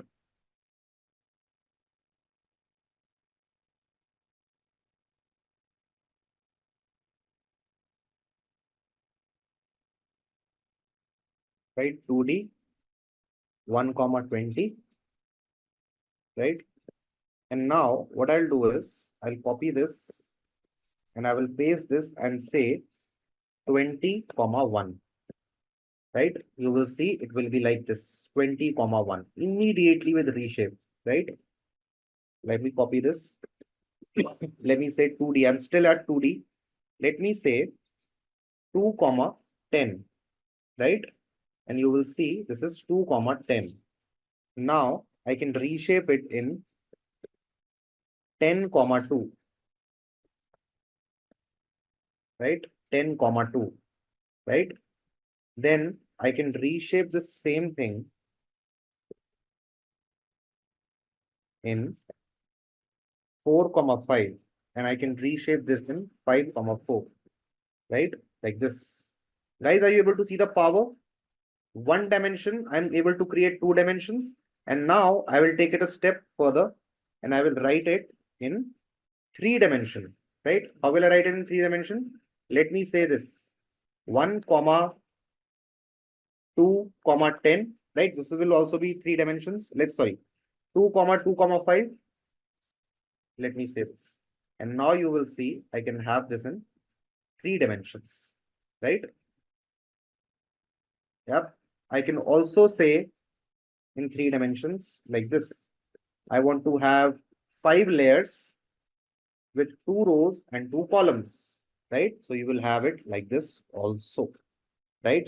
So this is how people, we can reshape the array very powerful, very, very powerful, right? Very, very powerful, right? And you can take this and say print random dot this, and you can say print dot shape, right? So this was the first one.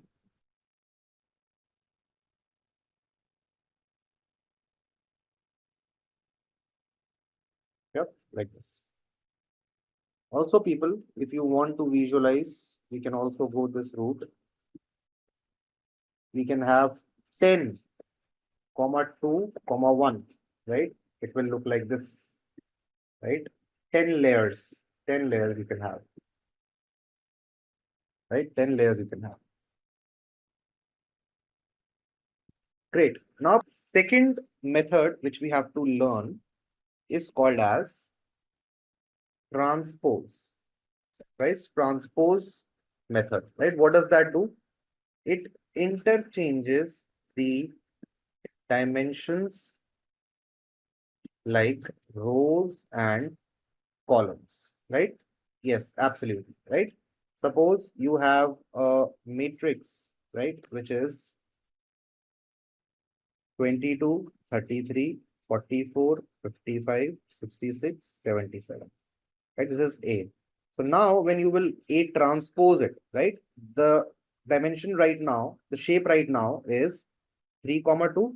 Now this will become 2, comma 3. And how this will happen? Rows will now become columns and columns will now become rows, right? So let's make column the rows, right? Sorry, columns the rows.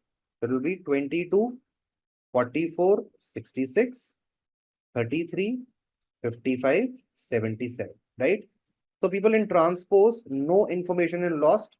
It is just a change in the view, right? Which is happening, right? 22, 44, 66, 33, 55, 77. Why do we need transposition? Suppose we have two matrix. This is 11th class mathematics, right? One has a dimension of n cross m, and the second has dimension of a cross b. If you want to multiply these two matrices, say m1 and m2, right? There needs to be a satisfaction of condition. M should be equal to A, right? M should be equal to A, right? M should be equal to A. This should be equal to this. And the resultant vector, the resultant matrix which you will get will be of n cross B dimension, right? So oftentimes, suppose this is n cross m. This is n cross m, right? M cross n. And you know that m is equal to A. So what will you do? You will transpose this matrix, right? You will transpose this matrix. Then it will become n cross m, and then m can be equivalent to A, right? For example, what I'm saying, we have one matrix which is 2 cross 3, and this matrix is 2 cross 5, right? So can you multiply these matrix, people? Is 3 equal to 2? The answer is no, right? The answer is no. So what will you do? You will just transpose this, and this will become 3 cross 2, and this is 2 cross 5, and now you can multiply this, and the resultant will become 3 cross 5 matrix, right? So for operations like these, we need transposition, right? So how do we transpose it? How do we transpose it? So let's say again, ARR2, right? This is ARR2, and I want to transpose it. So I say ARR2 underscore T is equal to NP dot transpose. Sorry, ARR2 dot transpose, right? And now when you will see ARR2 underscore T, you will see rows and columns have interchanged, right? Rows and columns have interchanged with each other. Or let me give you one more example. If this is not clear, let me pick up this again.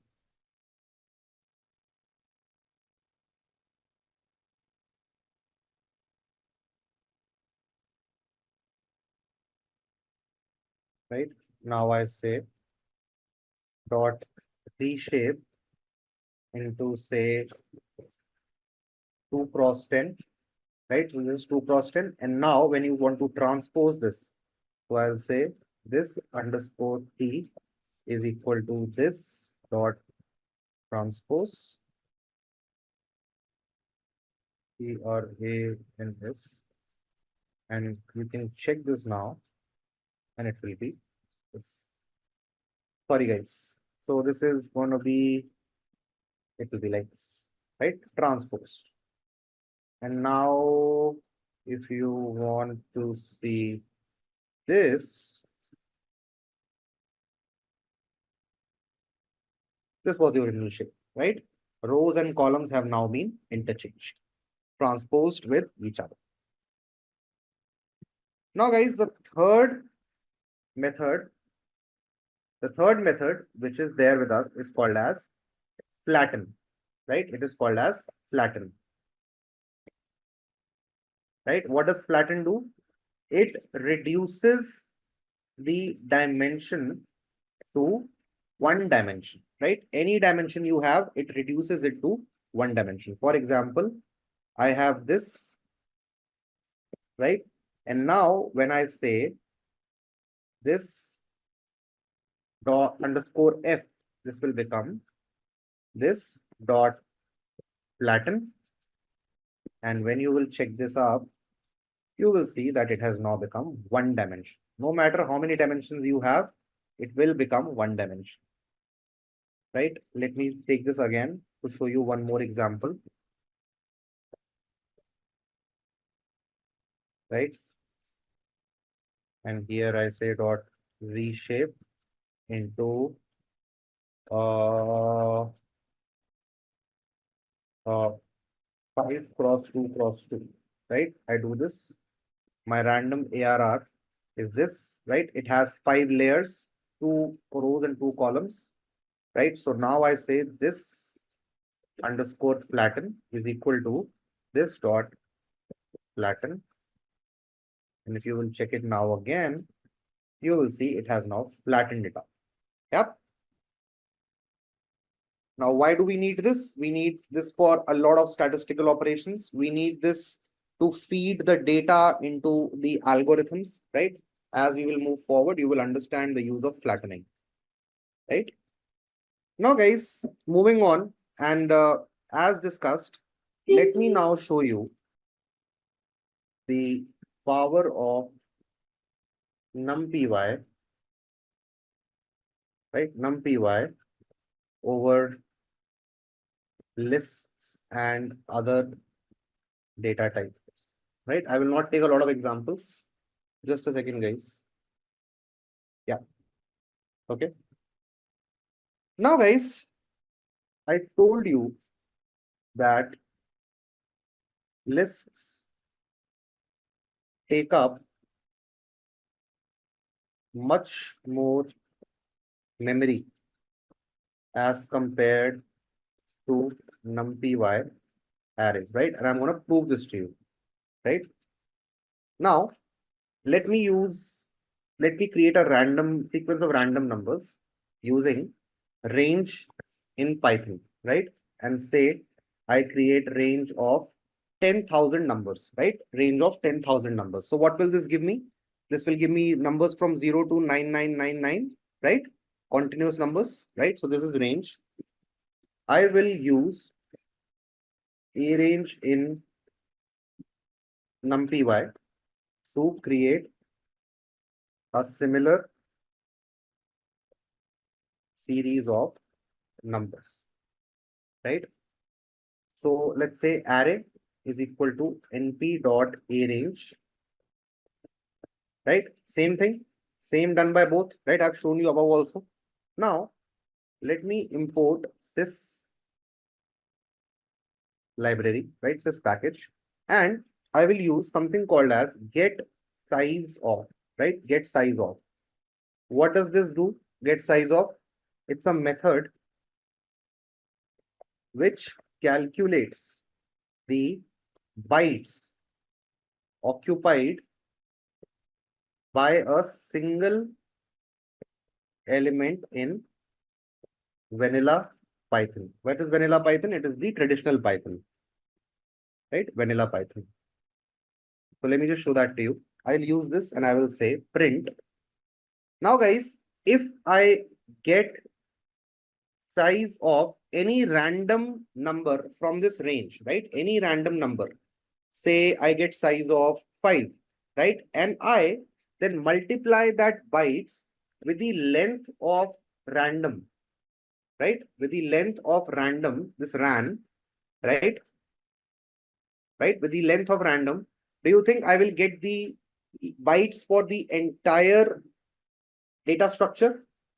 What am I saying is, suppose I used range 5. So what will this give me? 0, 1, 2, 3, 4, right? This will be the output. So now I say get size of, say I say 2, right? So suppose 2 is x. And then I multiply this with the length of this series, which is 5. So do you think I will get 5x, which will represent the number of bytes occupied by the entire data type? Anything randomly, any random number. This can be 3, right? Why not, Hari? Why not?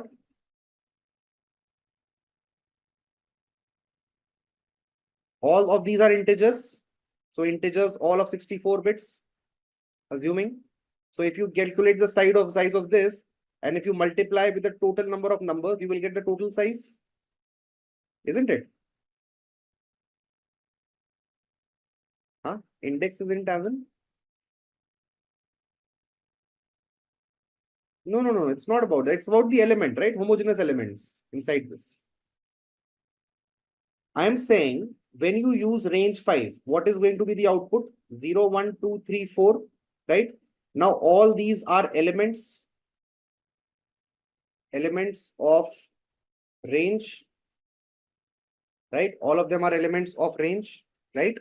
Now I'm saying if I fetch the size of one element and multiply it with the length of the entire range, will I get the bytes occupied by the entire range?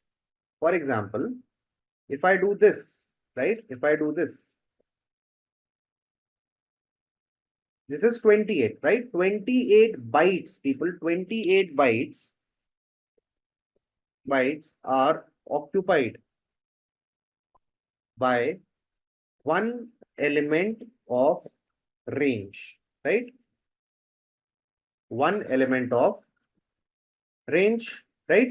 Now, if I just, I'm just saying, if I multiply to find how many numbers range has, how many numbers range has equal to 10,000, right? So total memory occupied will be how much? It will be 28 multiplied by 10,000, which will be equal to 28,000. Yeah. And how will you find this? You will say print this multiplied by length of RAM, right? 28,000 bytes. Clear now? Yes. Now this is for the range. Now let me use another thing. So how will you calculate the length of this array? What property and attribute will you use, people? N bytes, right? N bytes will give you total bytes occupied by the elements of the array, right? We will use N bytes here. So I come back down and I say using N bytes for arrays, right? And you will see what the result comes. Print array dot n bytes, right? And I say bytes. Are you ready to see the result? Do you see what has happened? How many bytes this was taking? It was taking 28,000 bytes. How many bytes this is taking? This is taking 80,000 bytes. This was taking 2,80,000. This is taking 80,000. 2 lakh extra bytes of memory is taken by range. RAN is range.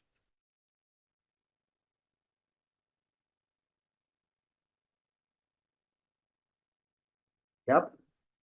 And if I just go to million numbers, right? Million numbers in both. See the difference it becomes, right? This is now 28 million bytes it is taking, and it is taking 8 million bytes. 20 million extra bytes are occupied, right? Now, people, do you believe me?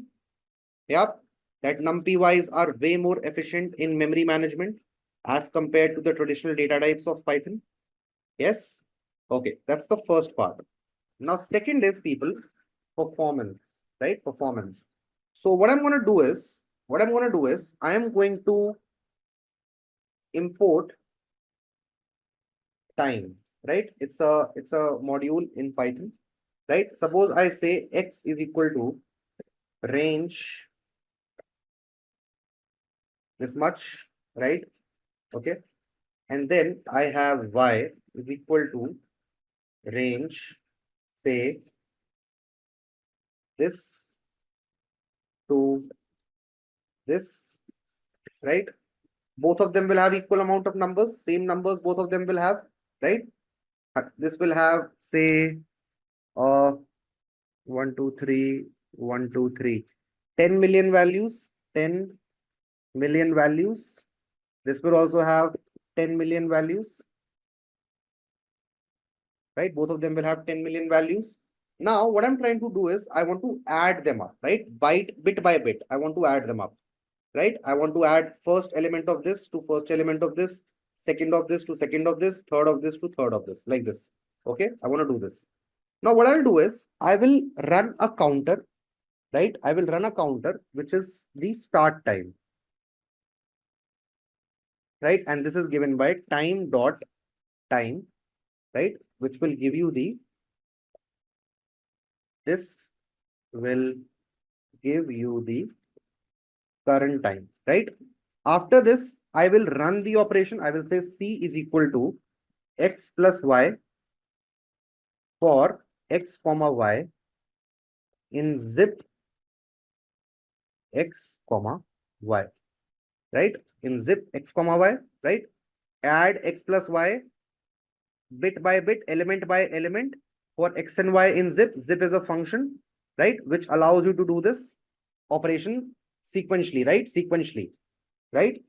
Add the elements of x and y element by element, right? Element by element,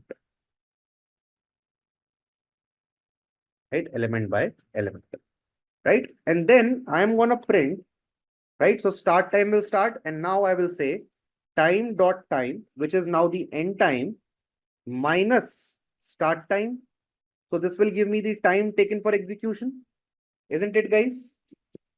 Will give me delta of time, which is equal to time taken for operation, seconds, right? These many seconds will be taken, right?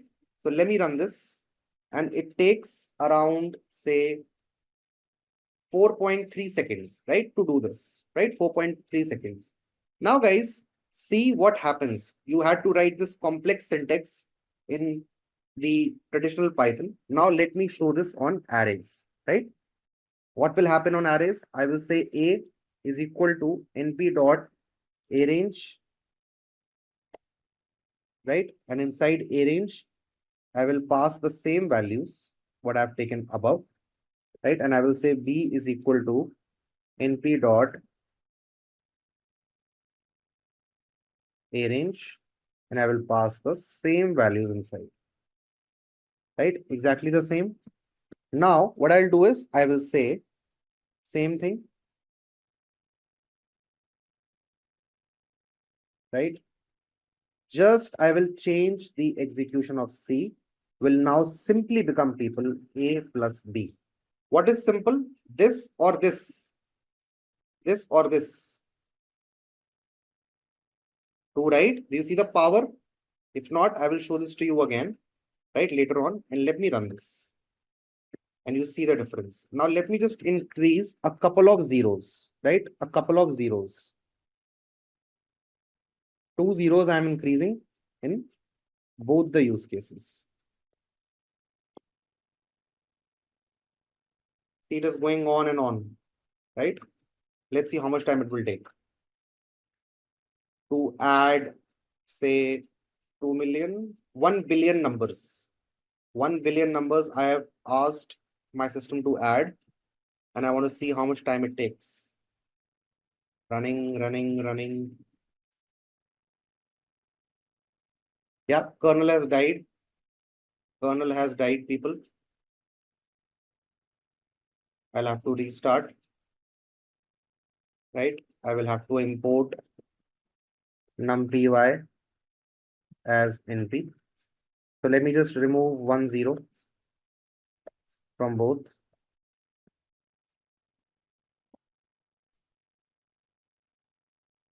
It is taking 4 seconds, removing 1 0 from here also, right? And when I do this, it takes 1 second. Do you see, guys?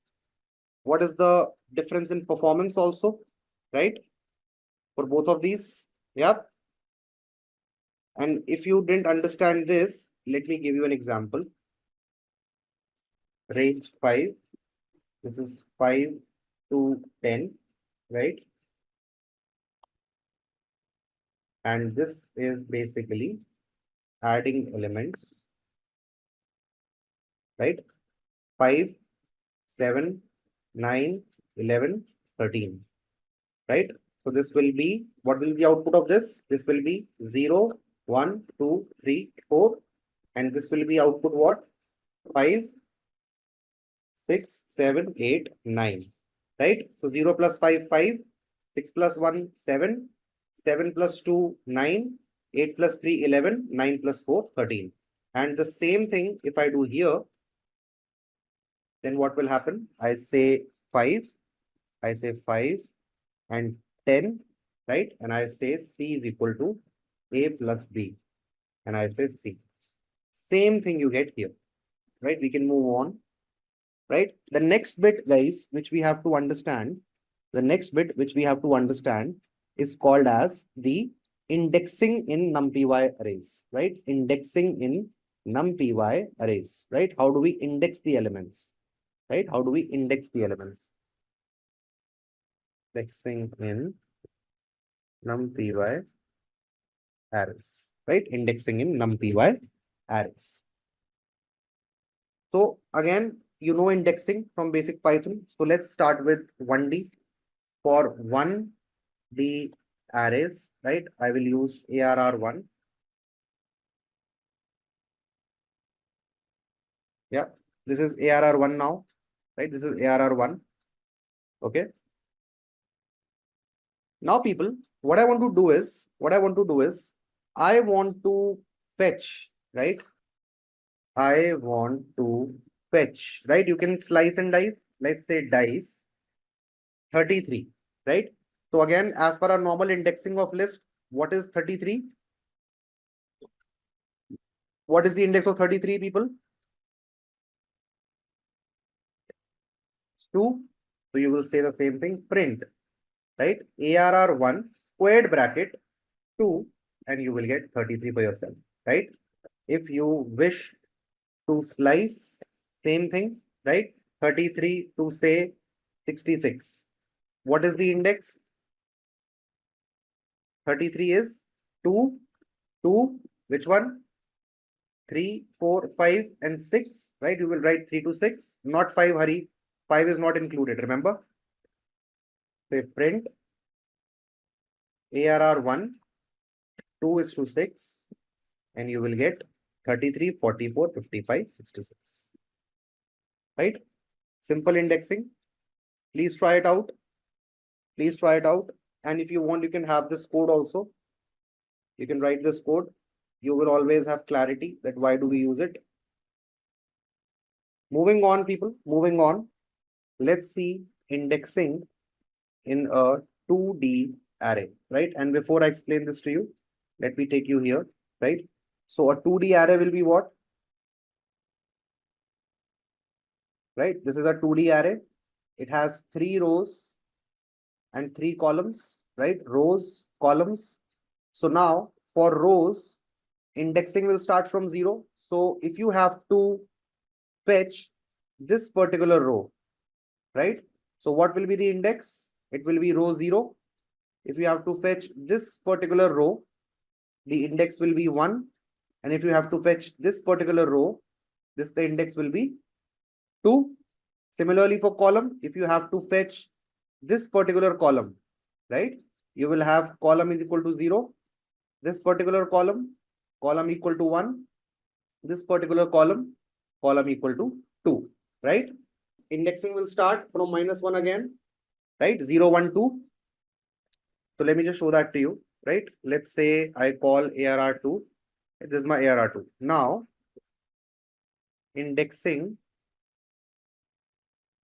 first row, right? How will I do that? I will say print ARR2, and I will write how? How will I write this? I will write row 0, right? Row 0. So what will this give me? This will give me this, right? The syntax is row space column, right? So now if you just pass 1, it will give you only rows, right?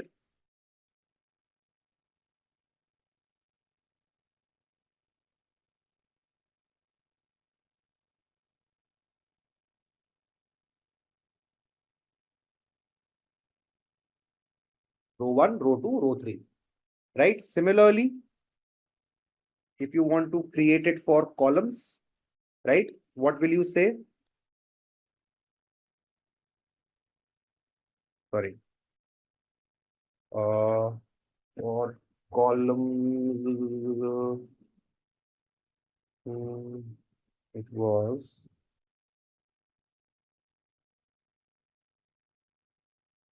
zero.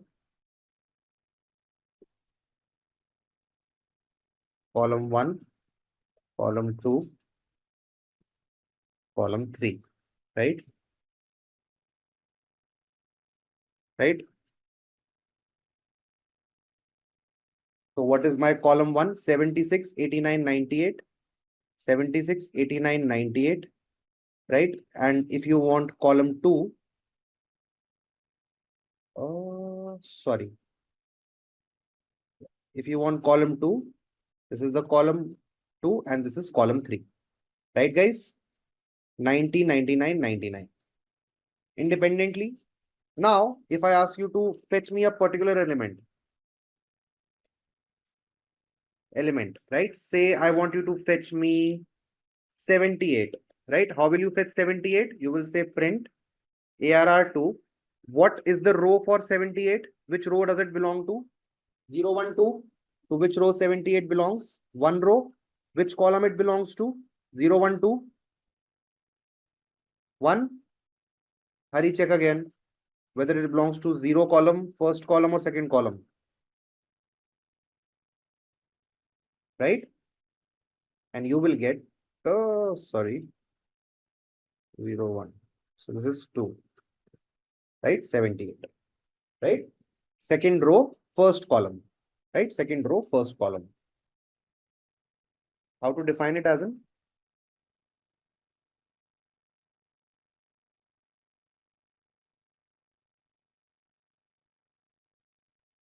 Right? This is your matrix, right? Now, what are the index positions for this? This row is 0 row, first row, second row. This is your 0th column, first column, second column. Yeah. Yes, no, maybe. Are we understanding this? This much is clear. The indexing of rows and columns. Now, if you have two, so the syntax is, say this is matrix A. So you will say A, in this A matrix, you will write row, comma, column, right? Suppose I want to access only 0th row. So there will be no column. So what will you get? Row number 0, right? Row number 0, and you will just put it like this, or you can put a comma and put colon. Colon means what? Take everything. So I want all three columns together, 0 row and all three columns. So this will be your, let me show that to you.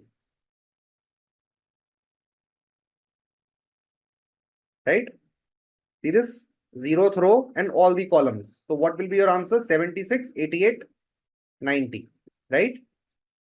Then if you want to access the second row, 89, 90, 99, 89, 90, 99, 1 and like this. Clear? Now similarly for columns, what will happen? You will take all the rows, comma, which column do you want? If you say 2, what will be the result for this? What numbers will you get for this? Colon, comma, 2. You will get 33, 66, 99. Now, coming to the element, right? Suppose now you want to fetch 55, right? So what will you write? You will write which row does it belong to? Follow this syntax. It belongs to the first row. Which column does it belong to? First column. So what will you get? 55. Come to this example. Now you want 78 in this particular array or matrix, right? Where is 78? Which row does it belong to? Is it first row? Check carefully. 0th row, first row, second row. Yeah. So I put 2 here. Now which column does it belong to? First column, second column, sorry, 0th column, first column, second column. Belongs to the first column. So I put 1 here. So when you put this syntax, you will get 78. Clear? Now, the third thing is slicing through the array, right? Now, for this, I want 90, 99, 78, 99. That means what? I want this, this, this, and this. Let me take you to the PPT first. Now, what I'm asking you to fetch me? I'm asking you to fetch me these 4 numbers, right? These 4 numbers. So here, what will you write? Which rows are included in this, people? Which rows are included in this? Row 1 to all, right? 1 to all. Yep. Not 2, 1 to all, right? And you leave everything like this. If you have the last row, you leave it empty after the colon, comma. Which columns do you want for this? 1 and 2, right? And when these will intersect, you will get this area, you will get this shaded area, green shaded area. So I will say, I need from column 1 to all the columns, right? So what will this fetch you? What will this fetch you? This will fetch you 44, 55, 66, and 77, 88, 99, right? What will this fetch you? This will, right? I say print ARR2, right? And this I say, I need row 1 to empty, and then column 1 empty, and you will get 90, 99, 78, 90. Indexing. Yeah. Now guys, let's check it for 3 dimensions, right? 3D. I say ARR3, right? This is my ARR3, right? So let me just put an example here.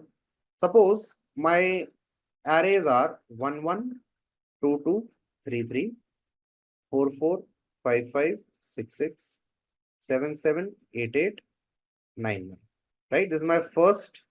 Then behind this, I have another matrix, which is 1, 1, 1, 222, 333, 444, 555, 666, 777, 888, 999, right?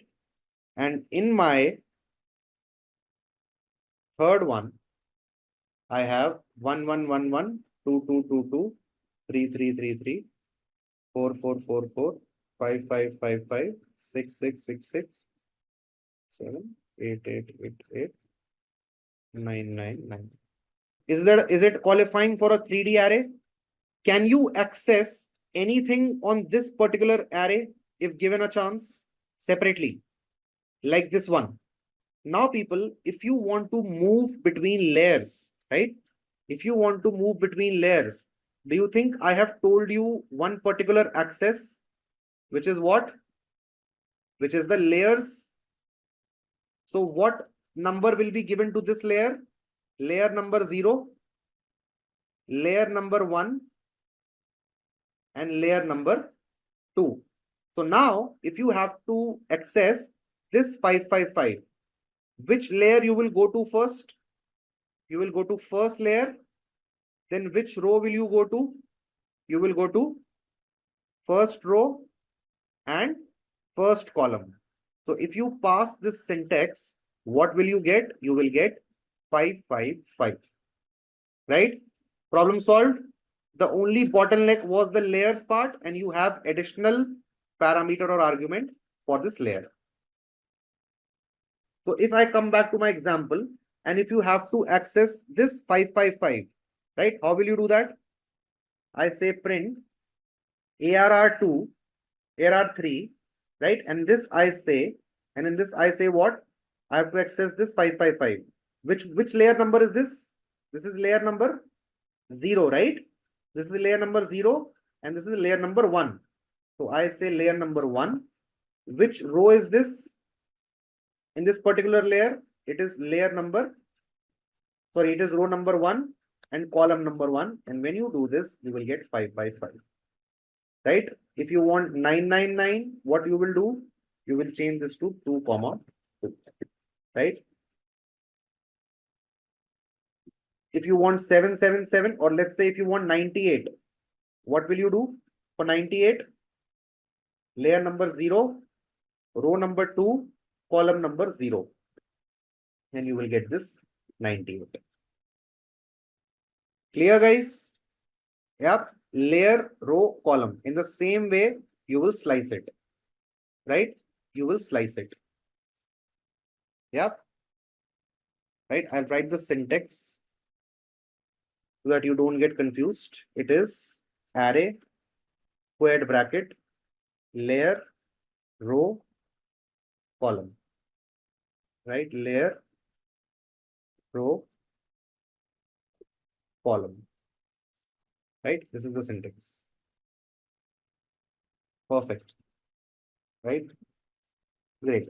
We can also perform some operations, right?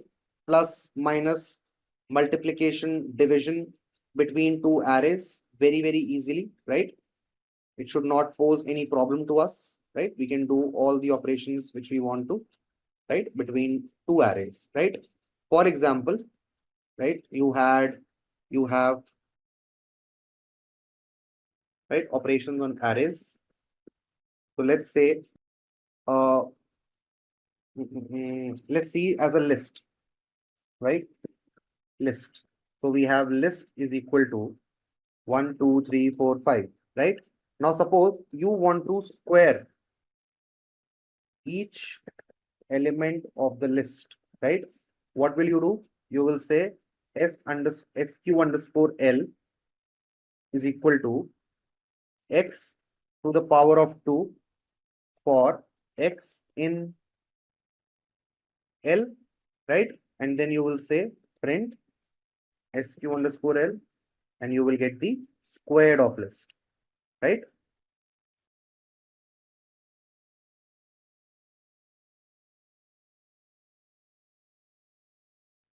Original list, squared list. Now, in array, what will happen? Suppose I say A1 is equal to np dot array and L. I create the same array out of this list. I say print original array, right? I say A1, right? This is my original array, same as this. Now I want to square it. Square the elements of arrays. Very, very simple. Nothing you require. You just say sq underscore A1 is equal to sq underscore A1 is equal to A1 to the power of 2, right? A1 to the power of 2, right? And then you print the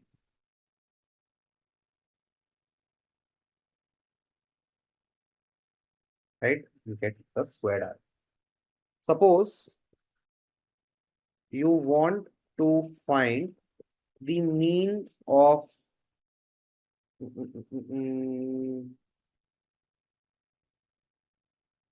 the mean of numbers using list, right? So what will you do?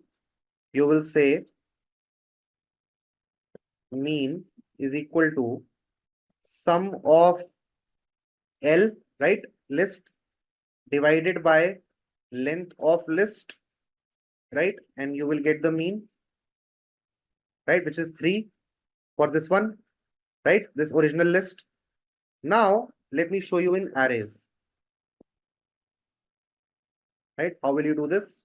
You will say mean is equal to np dot mean, and you will just pass A1, right? And when you will check mean, you will get 3.2, right? Nothing like this, direct, right? Direct like this, right? I've already showed you add, I've already showed you square, and then I believe you can understand that what all operations are possible using the arrays, right? Leveraging the power of arrays, right?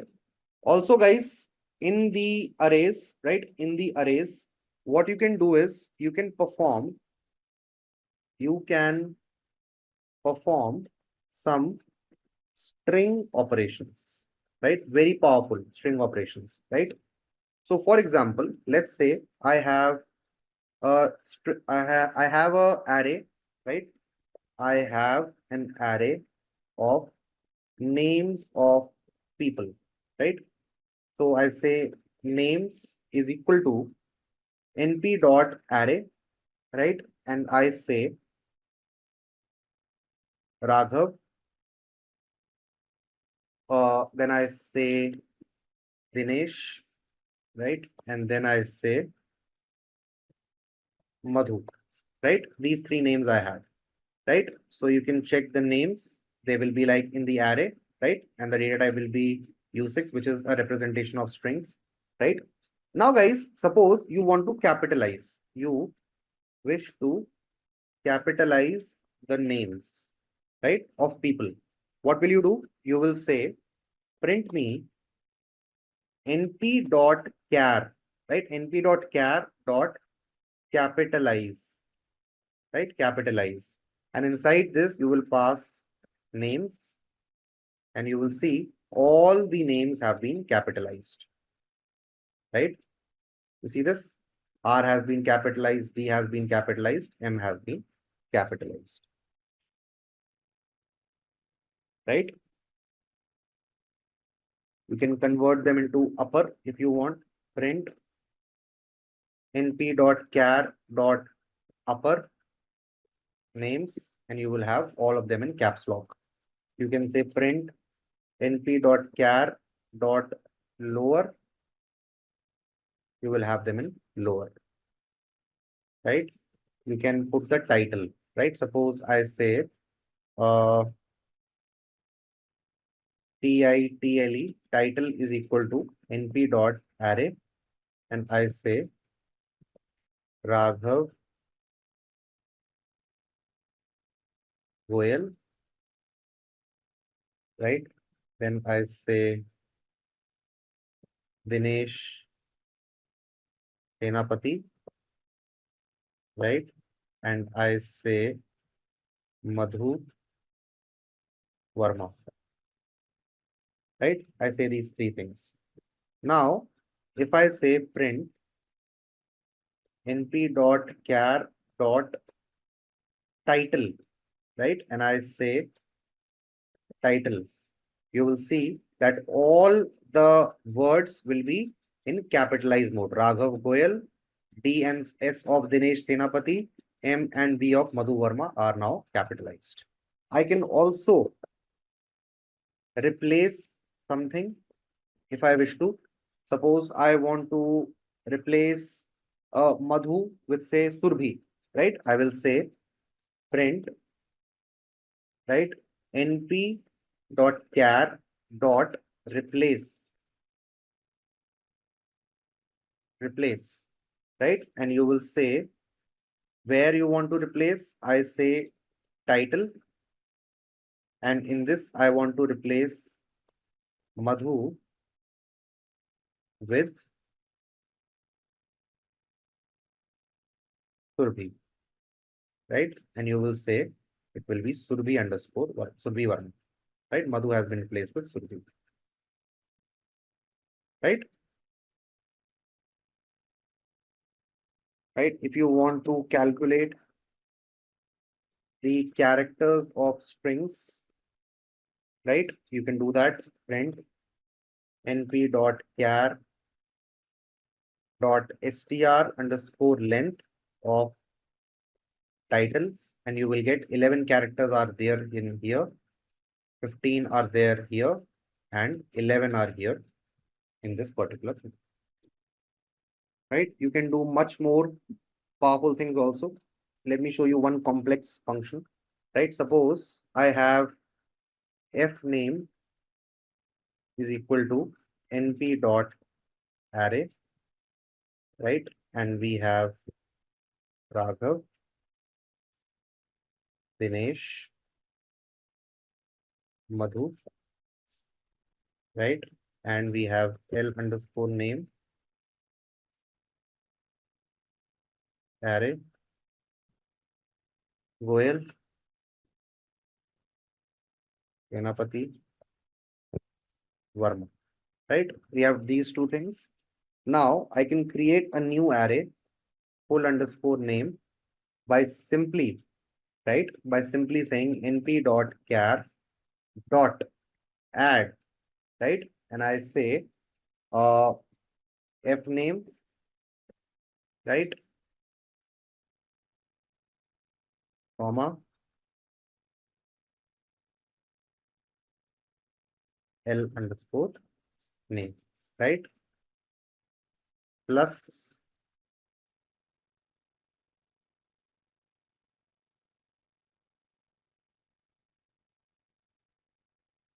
yep.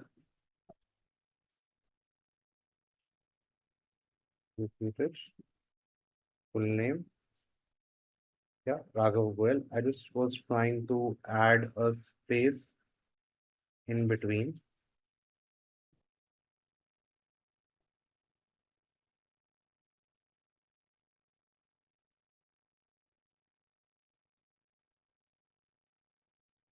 Anyway, right? We can do that. Right? You can also people search in arrays, right? Very powerful again. Search in arrays using where, right? Right? You can say suppose A2 is equal to np dot array, right? And I say 1 1 2 2 3 3 4 4 5 5 6 6, right? And now you have to say A is equal to np dot where, right? And in this you say A2 greater than 20, right? And when you will check A,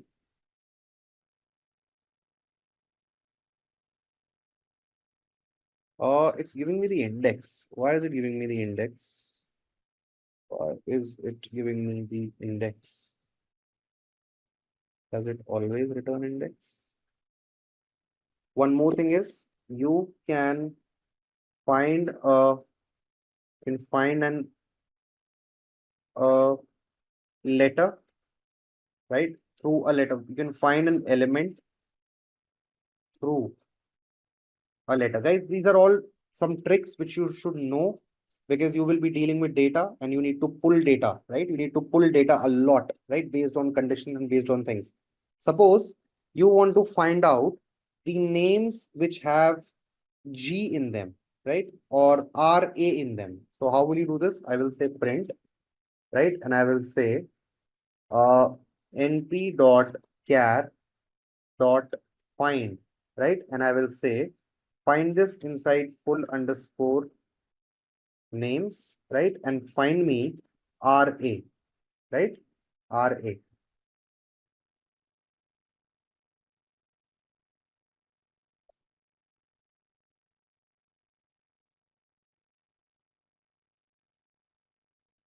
True, false, false. Right? It returns true because it has found it here, right? So I don't want to tell you indexing through this, but anyway, you should know this. Just assume this, that I am telling you to write this, okay? Because this is much easier when we will go to pandas, right? Just write it as a syntax, okay? Greater than or equal to 0. I hope this is clear. So let's start with the data science interview questions and answers. And the number one problem we would be facing is real world problem solving. And the question one is handling missing data in predictive modeling. So imagine you have given a data set where 30% of the data for a key predictive variable is missing. This variable is crucial for a predictive model. How would you handle this situation to ensure the integrity and performance of a model? And please describe your approach step by step. So starting with the answer, you can start with handling missing data set is a common challenge in data science, and it's important to address it carefully to maintain the accuracy of your model. And here's how you could approach this situation. The number one point could be identify the missing data. So first you need to understand where the missing values are in your data set. You can do this by using a simple code in Python with libraries like pandas. For example, you can use the data.isNull.sum function that will show you the count of missing values in each column. Then you can analyze the pattern, determine if there's a pattern to the missing data. Is it random or is it missing for a reason? This can affect your approach. If the data is missing at random, the methods you use might be different than if the data is missing systematically. So choosing a method for imputation. Let's see the next method, that is choosing a method for imputation. So if the missing data is numeric, you might replace missing values with the mean or median of that column. This is simple and effective, but can be used primarily when the data is missing completely at random. Then comes model-based imputation. Sometimes you can use other variables in the data to predict missing values using a regression model. This can be more accurate, but is also more complex. Then we'll use the k-nearest neighbors KN algorithm. But before that, we have a code snippet here that could be used for the implementation of imputation. You could use Python or R. And now moving on, we'll see the k-nearest neighbors algorithm. So this method predicts the missing values based on how closely related the data points are to each other. So after imputation, it's crucial to check how your changes have affected the overall dataset and model performance. Sometimes filling in too many missing values can introduce bias. And then we have visualization. To help understand before and after the imputation, you could visualize the distribution of the variable using histograms or box plots. This helps in seeing how the imputation has changed the statistical properties of the data. And by following these steps, you can handle missing data thoughtfully and maintain the integrity of your predictive model. Now moving to the question number 2, that is based on evaluating model overfitting. So the question is, you have developed a predictive model, but you suspect it might be overfitting the training data. How would you test and address the issue? Please explain your steps and the techniques you would use. So you could start the answer by explaining what is overfitting. So overfitting is a common problem where model performs well on training data but poorly on unseen data, indicating it's too closely fitted to the training data's specific details and noise. So now we'll see a step-by-step guide on how to address this. The number one step is cross-validation. So one effective way to test for overfitting is by using cross-validation technique. Cross-validation involves splitting your training data into multiple smaller sets, that is folds, and then training your model on some of these sets and validating it on the others. So this helps you understand if the model's good performance is consistent across different subsets of data. For example, in Python, you can use the cross_value_score function from sklearn.model_selection. So this is the code, and this is the code snippet of Python that you can use for the cross validation. And here we are importing from sklearn, that is the module, and we are importing cross_val_score. And here we have used the cross val score function, and then we have printed the average cross validation score. And the next step we will do is running cross validation model. So this is your predictive model that you have already built using scikit-learn. And here's the X train. These are the X input features of your training data, and Y train, these are the output labels of training data. So we are running cross validation model here.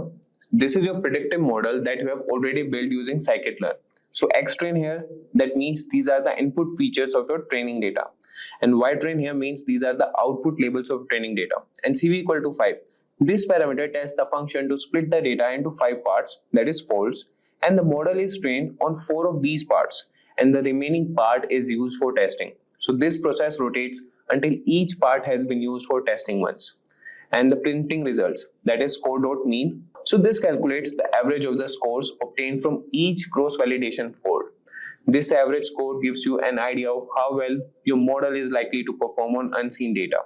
A consistent score across different folds suggests your model is generalizing well rather than overfitting to the training data. So now moving to the next point, that is training versus validation error. So plot the training and validation errors as a function of training epochs or complexity of the model. A model that overfits will show a low error on training data and a high error on validation data as it trains further. Then we have pruning the model. If you confirm that the model is overfitting, consider simplifying it. This might mean reducing the number of parameters by selecting fewer features, using regularization techniques like lasso or ridge, or choosing a less complex model. After this step, we will move to regularization technique step. So these techniques add a penalty to the loss function used to train the model, which can discourage complex models that overfit. Then we have common methods that include L1, that is lasso, and L2, ridge regularization. And here's how you can add L2 regularization in Python. So this is the code snippet here. And what we have done here is we are creating the ridge model, and we have applied alpha equal to 1.0. So this parameter controls the strength of the regularization. A higher alpha value increases the regularization effect, which helps reduce model complexity and combat overfitting. The alpha value can be tuned to find the optimal balance between bias and variance. And now coming for the fitting the model. So model.fit, and in that we have X train and Y train that trains the ridge model on the training data. It adjusts the weight of the feature in X train to predict the Y train while also considering the regularization term. This helps prevent the model from fitting too closely to the noisy aspects of the training data. And then we are re-evaluating the model. After making adjustments, it's important to re-evaluate the model again using the same cross-validation technique to see if the issue of overfitting has improved. And then we have visualization. To help illustrate overfitting, you could create a plot showing the training and validation errors over the number of epochs or model complexity. So by using these techniques, you can identify if a model is overfitting and take steps to correct it, ensuring it performs well not only on the training data but also on new unseen data. So now moving to the next question, that is question number 3, and it is based on real-time data stream processing. And the question is, you are tasked with building a model to predict stock prices in real time. The data comes in every second and you need to update your predictions accordingly. Describe how you would set up your system to handle this type of data effectively, and what tools and techniques would you use and why. So you could start answering this question with handling real-time data. So handling real-time data, especially for something as volatile and fast-paced as stock prices, requires a robust system that can process and analyze data quickly and accurately. So here's how you could approach this. We'll set up such a system and we'll have some steps. So starting with the steps. So the first step is choosing the right tools. The right tool would be Apache Kafka. So this is a popular tool for handling real-time data that streams because it allows you to publish and subscribe to streams of records, that is data. And it can handle high throughput with low latency. Kafka acts as a buffer and manages the flow of data, ensuring that your system doesn't get overwhelmed. And you can also use Apache Spark. Especially Spark streaming is excellent for processing the data. It can process data in real time and perform complex operations like windowing, grouping data into chunks of a specified time period, and aggregating, that is summarizing data. So you can modify it and perform the predicting of stock prices. And then the step is data processing pipeline. And the first step comes here is ingestion. Data first enters the system, typically through Kafka, which collects data sent from the stock market. And then we do the processing. So Spark streaming takes over here. Here you can apply transformations and run your predictive models on the data. For example, you might calculate moving averages or other indicators that feed into your stock price prediction model. And then comes the output. Finally, the predictions are outputted. This could be to a dashboard for traders, an automated trading system, or even stored for further analysis. And then we develop the model. Now comes the model development. You would likely use a machine learning can scale as data volume increases. This might mean adding more servers or optimizing your data processing code. Implement monitoring to catch any issues early, like delays in data processing or model performance drops.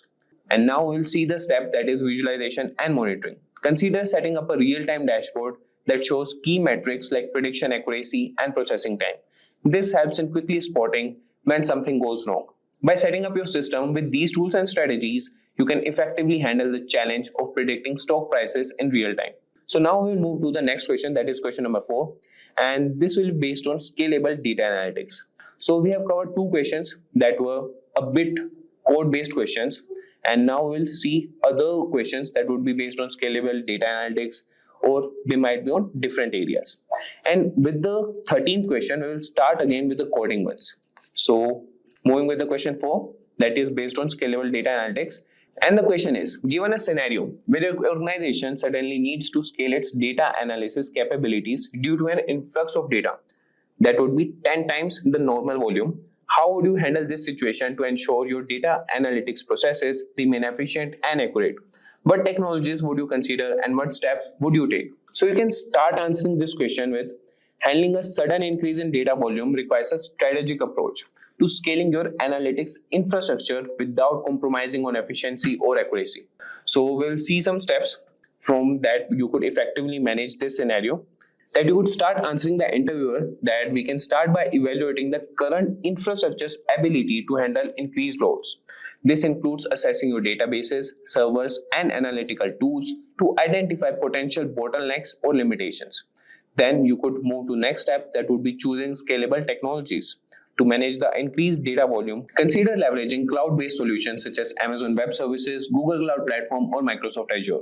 These platforms offer scalable resources which can be adjusted accordingly to the data load, ensuring you only pay for what you use. Integrate big data technologies like Apache Hadoop for distributed storage and Apache Spark for fast data processing. These tools are designed to handle massive volumes of data efficiently and can scale up to meet standard increased demands. Now we'll move to the next step, that would be optimizing data processing. So implement data partitioning and indexing strategies to improve the efficiency of data queries. This will help in managing large data sets by breaking them into smaller, manageable chunks and speeding up search operations.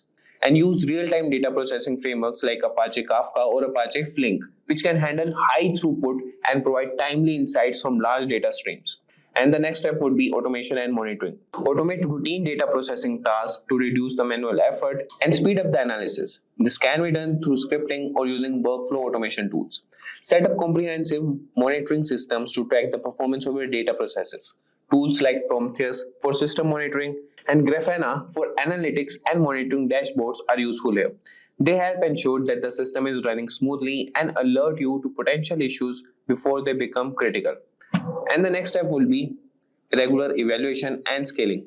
Continuously evaluate the performance of your analytics infrastructure. As your data grows, keep adjusting and scaling your resources to maintain optimal performance. Plan for periodic reviews of your technology stack and infrastructure to ensure they remain aligned with your data needs and organizational goals.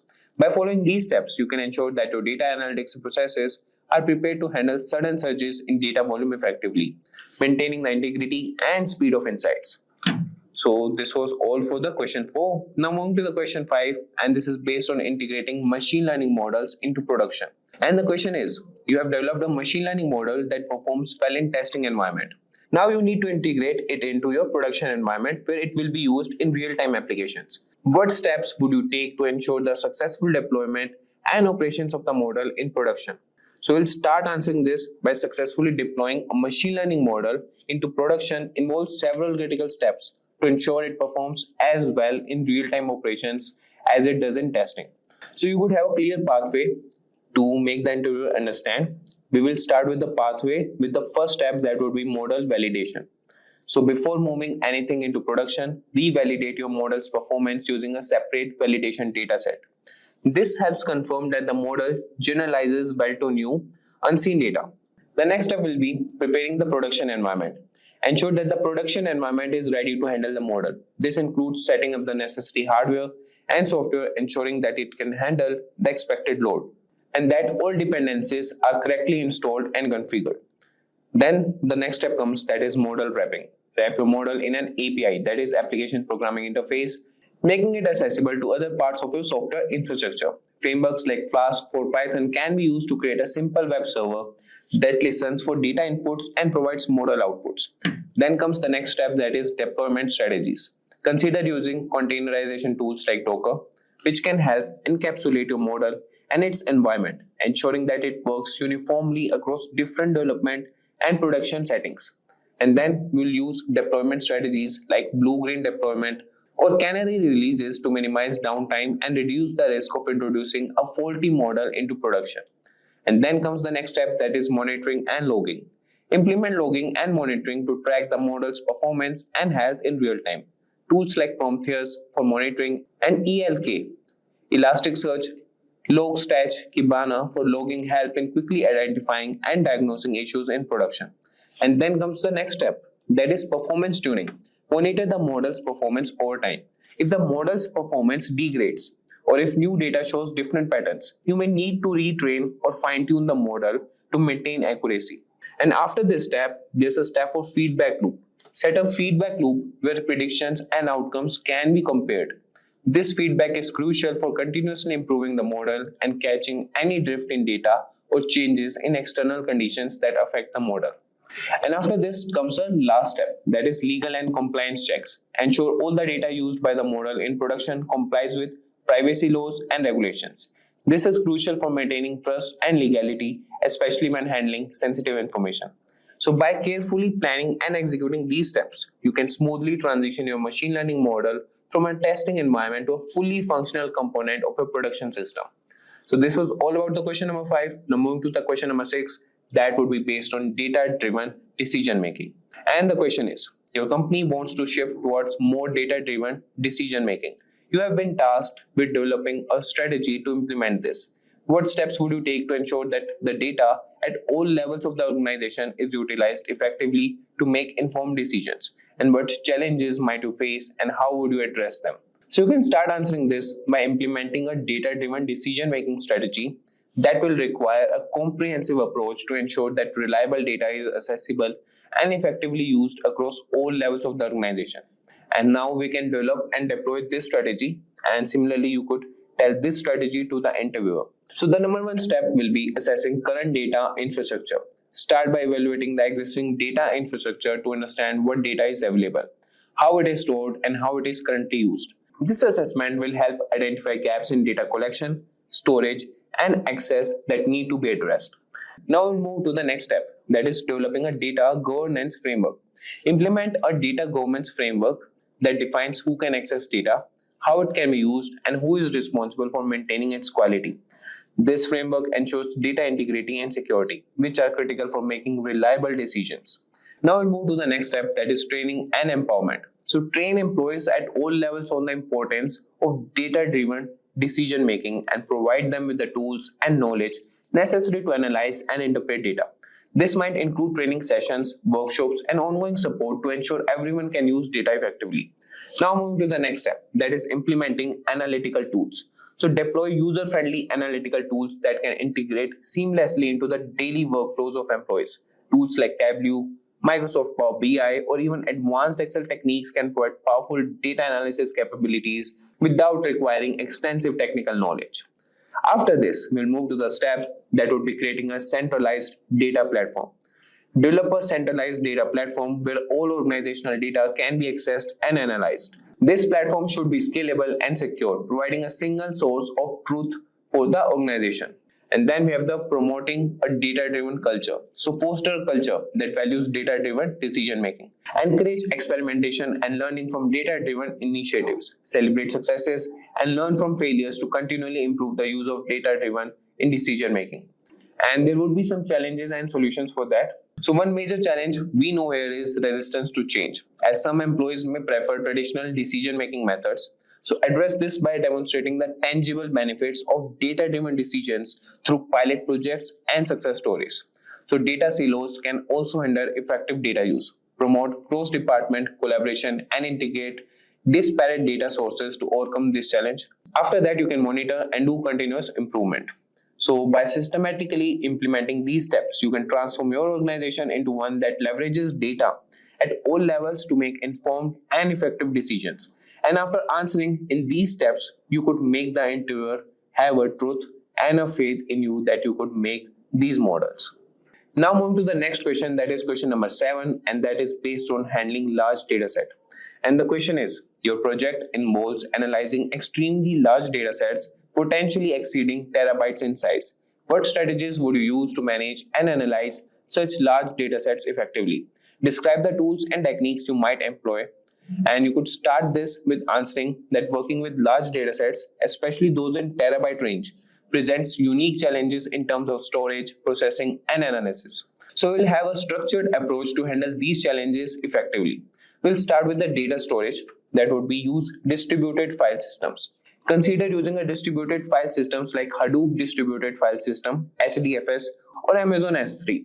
These systems are designed to store vast amounts of data across many servers, offering high availability and fault tolerance. And then comes the next step, that is data processing. Leverage big data processing frameworks. Tools like Apache Spark are ideal for processing large datasets because they handle distributed computing effectively.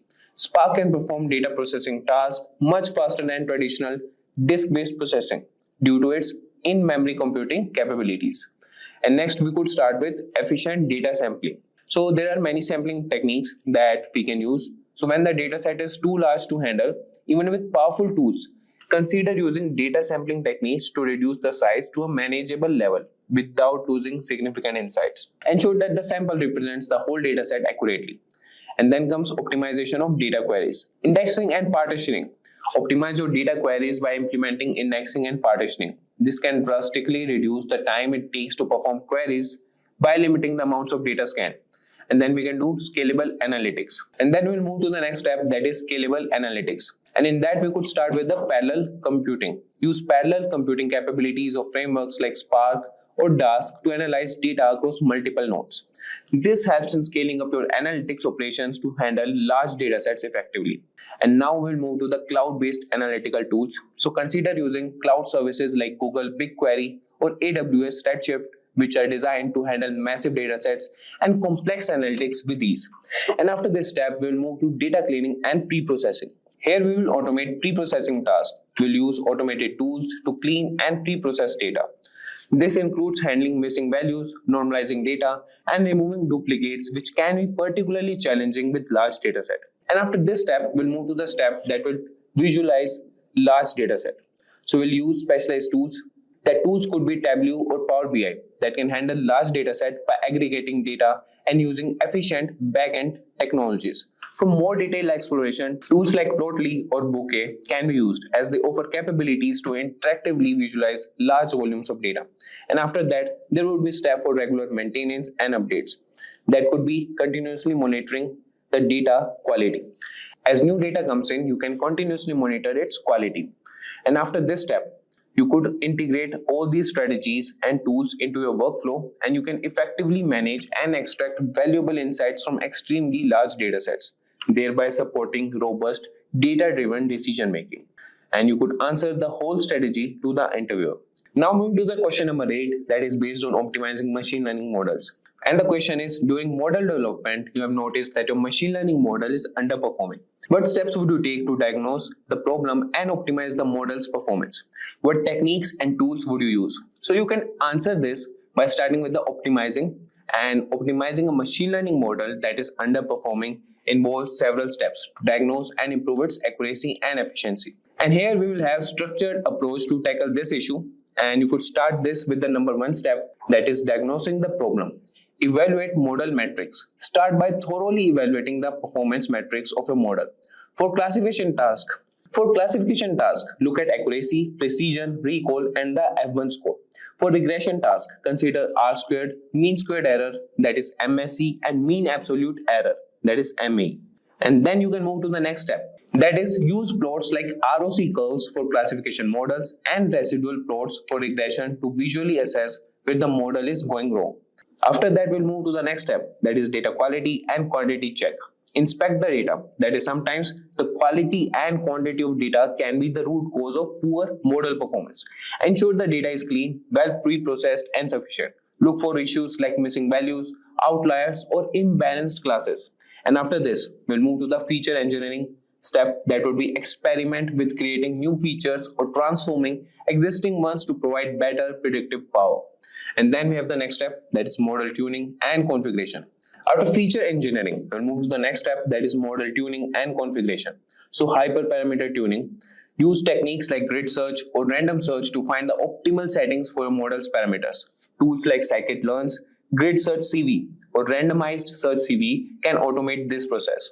And there's a cross-validation that would implement cross-validation to ensure that the model's performance is consistent across different subsets of the dataset. And then we have the next step, that is trying different models. So experiment with algorithms here. If initial models are underperforming, try different algorithms that might be better suited for the problem. For instance, if you started with linear regression and it's not performing well, consider more complex models like random forest or gradient boosting machines. And after this, we have ensemble methods that we can use techniques like bagging, boosting, or stacking to combine the predictions of multiple models to improve overall performance. After this step, we have feature selection that includes reduce dimensionality. Use techniques like principal component analysis, that is PCA, to reduce the number of features, which might help in improving model performance by removing noise and redundancy. And then we have select important features. So use model-based technique to identify and keep only the most important features that impact the outcome. And then comes the last step, that is regular updates and retraining. So here you can monitor and update, that could be continuously monitoring the model's performance over time. As new data becomes available, update and retrain the model to adapt to any changes in underlying patterns. And after that, you could have a consultation and collaboration work with the other teams.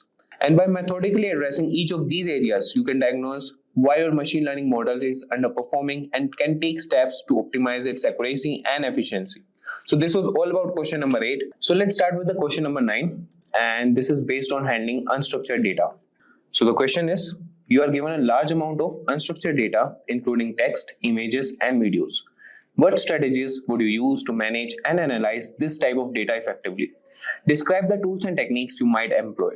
So you can start answering this question by describing that dealing with unstructured data can be challenging due to its lack of predefined format or structure. However, with the right strategies and tools, you can effectively manage and analyze it to extract valuable insights, and there will be an approach how you can do that. So we will discuss the approach here, and starting with the steps. So the number one step will be data categorization and organization. So the number one step in this step will be sorting and tagging. We will begin by categorizing the data into types, that will be text, images, or videos. Use tagging to add metadata, which helps in organizing the data and makes it easier to access and analyze later. Then, and after that, particularly for text data, we'll use natural language processing, NLP. We will employ NLP techniques to extract useful information from text. Tools like NLTK, Spacey, or even more advanced models like BERT can help you perform tasks such as sentiment analysis, entity recognition, and topic modeling. After that, we will do text indexing. We can use Elasticsearch or Apache Solid to index large volumes of text. These tools provide powerful search capabilities and can handle complex queries efficiently. And after that, we'll move to image data. And to structure image data, we'll use image processing. We'll use libraries like OpenCV for basic image processing tasks such as filtering and transformations. For more advanced image analysis, consider deep learning models using frameworks like TensorFlow or PyTorch. And then we'll feature extraction. Apply techniques to extract features from images, such as edges, textures, or key points, which can be used for further analysis or machine learning. And then we'll come to video data. And here we'll do video processing, and we'll use the tools like FMPEG that can be used for basic video processing tasks such as format conversion or extracting frames. For analyzing video content, look at machine learning models that can classify or recognize activities in the video. And after this, we'll move to temporal analysis. For videos, temporal components are important. Techniques like sequence modeling or recurrent neural networks, RNNs, can be useful to analyze sequences of frames for activities or events. And then we'll move to data storage and management. Here we'll use the given volume and complexity of unstructured data and use big data platforms like Hadoop or cloud services like AWS S3 for storage. These platforms can scale up to handle large data sizes and provide the necessary infrastructure to store and retrieve unstructured data efficiently. And then we have visualization and reporting. Custom dashboards that we'll create here. We will develop custom dashboards using tools like Tableau or Power BI, which can integrate different data types and provide a unified view of the analyzed data. And after that, we will do data summarization. Tools that provide summarization capabilities can help in considering large volumes of unstructured data into more manageable and interpretable forms. And after that, we will leverage these strategies and tools and can effectively manage, analyze, and derive insights from unstructured data, which can be crucial for making informed decisions in various applications. And this is the path that you can explore and explain to the interviewer if this question has been asked. Now moving to the question number 10, and that will be based on scaling AI solutions in enterprise. And the question is, your company wants to scale its AI operations from a few initial pilot projects to enterprise-wide implementation. What are the key considerations and steps you would take to ensure the successful scaling of AI solutions across the organization? And what challenges might you face and how would you address them? So you can start answering this question with the scaling AI solutions. You could answer him that scaling AI solutions across an enterprise requires careful planning and strategic implementation to ensure success and alignment with business objectives. And there should be a strategic approach to implement this. So starting with the approach, and the number one step will be strategic alignment. So identify business objectives. Start by identifying the business objectives that the AI solutions are intended to support. This ensures that the AI initiatives are aligned with the company's strategic goals and can demonstrate clear business value. And then comes the stakeholder engagement. So engage stakeholders from various departments early in the process to gather input and build support. This helps in understanding diverse needs and ensures broader acceptance of the AI solutions. And after that comes the infrastructure and technology. So there's an option that is assess and upgrade infrastructure.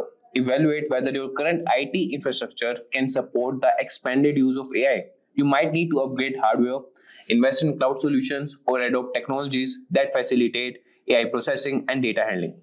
And after that, we have standardization of tools. Standardize the tools and platforms used for AI development to ensure compatibility and ease of maintenance across the organizations. And after that, we'll move to data management. So robust data governance, that is to implement a strong data governance framework to manage enterprise data effectively. This includes policies for data quality, security, and compliance, especially important when scaling AI solutions that rely on vast amounts of data. And after that, we will come to data accessibility. So ensure that data is accessible across the organization, but also secure against unauthorized access. This involves setting up secure data lakes or warehouses that centralize data while allowing controlled access. And then we come to the next step, that is talent and training. So build AI competency, that is develop in-house AI expertise through training programs and hiring. So this builds the necessary skills within the organization to develop, manage, and scale AI solutions. And after that, you can also perform cross-functional AI teams. That could be forming cross-functional teams that include data scientists, IT professionals, and domain experts. So this fosters collaboration and ensures that AI solutions are developed with a comprehensive understanding. And after forming these collaborative teams, we'll move to scalable deployment models. So pilot test and phased rollout. Before a full-scale rollout, conduct pilot tests to gauge the AI solution effectiveness and integration capabilities. Based on feedback, adjust, and then gradually deploy the solutions across the organization. And then we have modular and flexible design. So design AI systems to be modular and scalable, allowing for adjustments and expansions as needs And then we'll monitor and do the continuous improvement.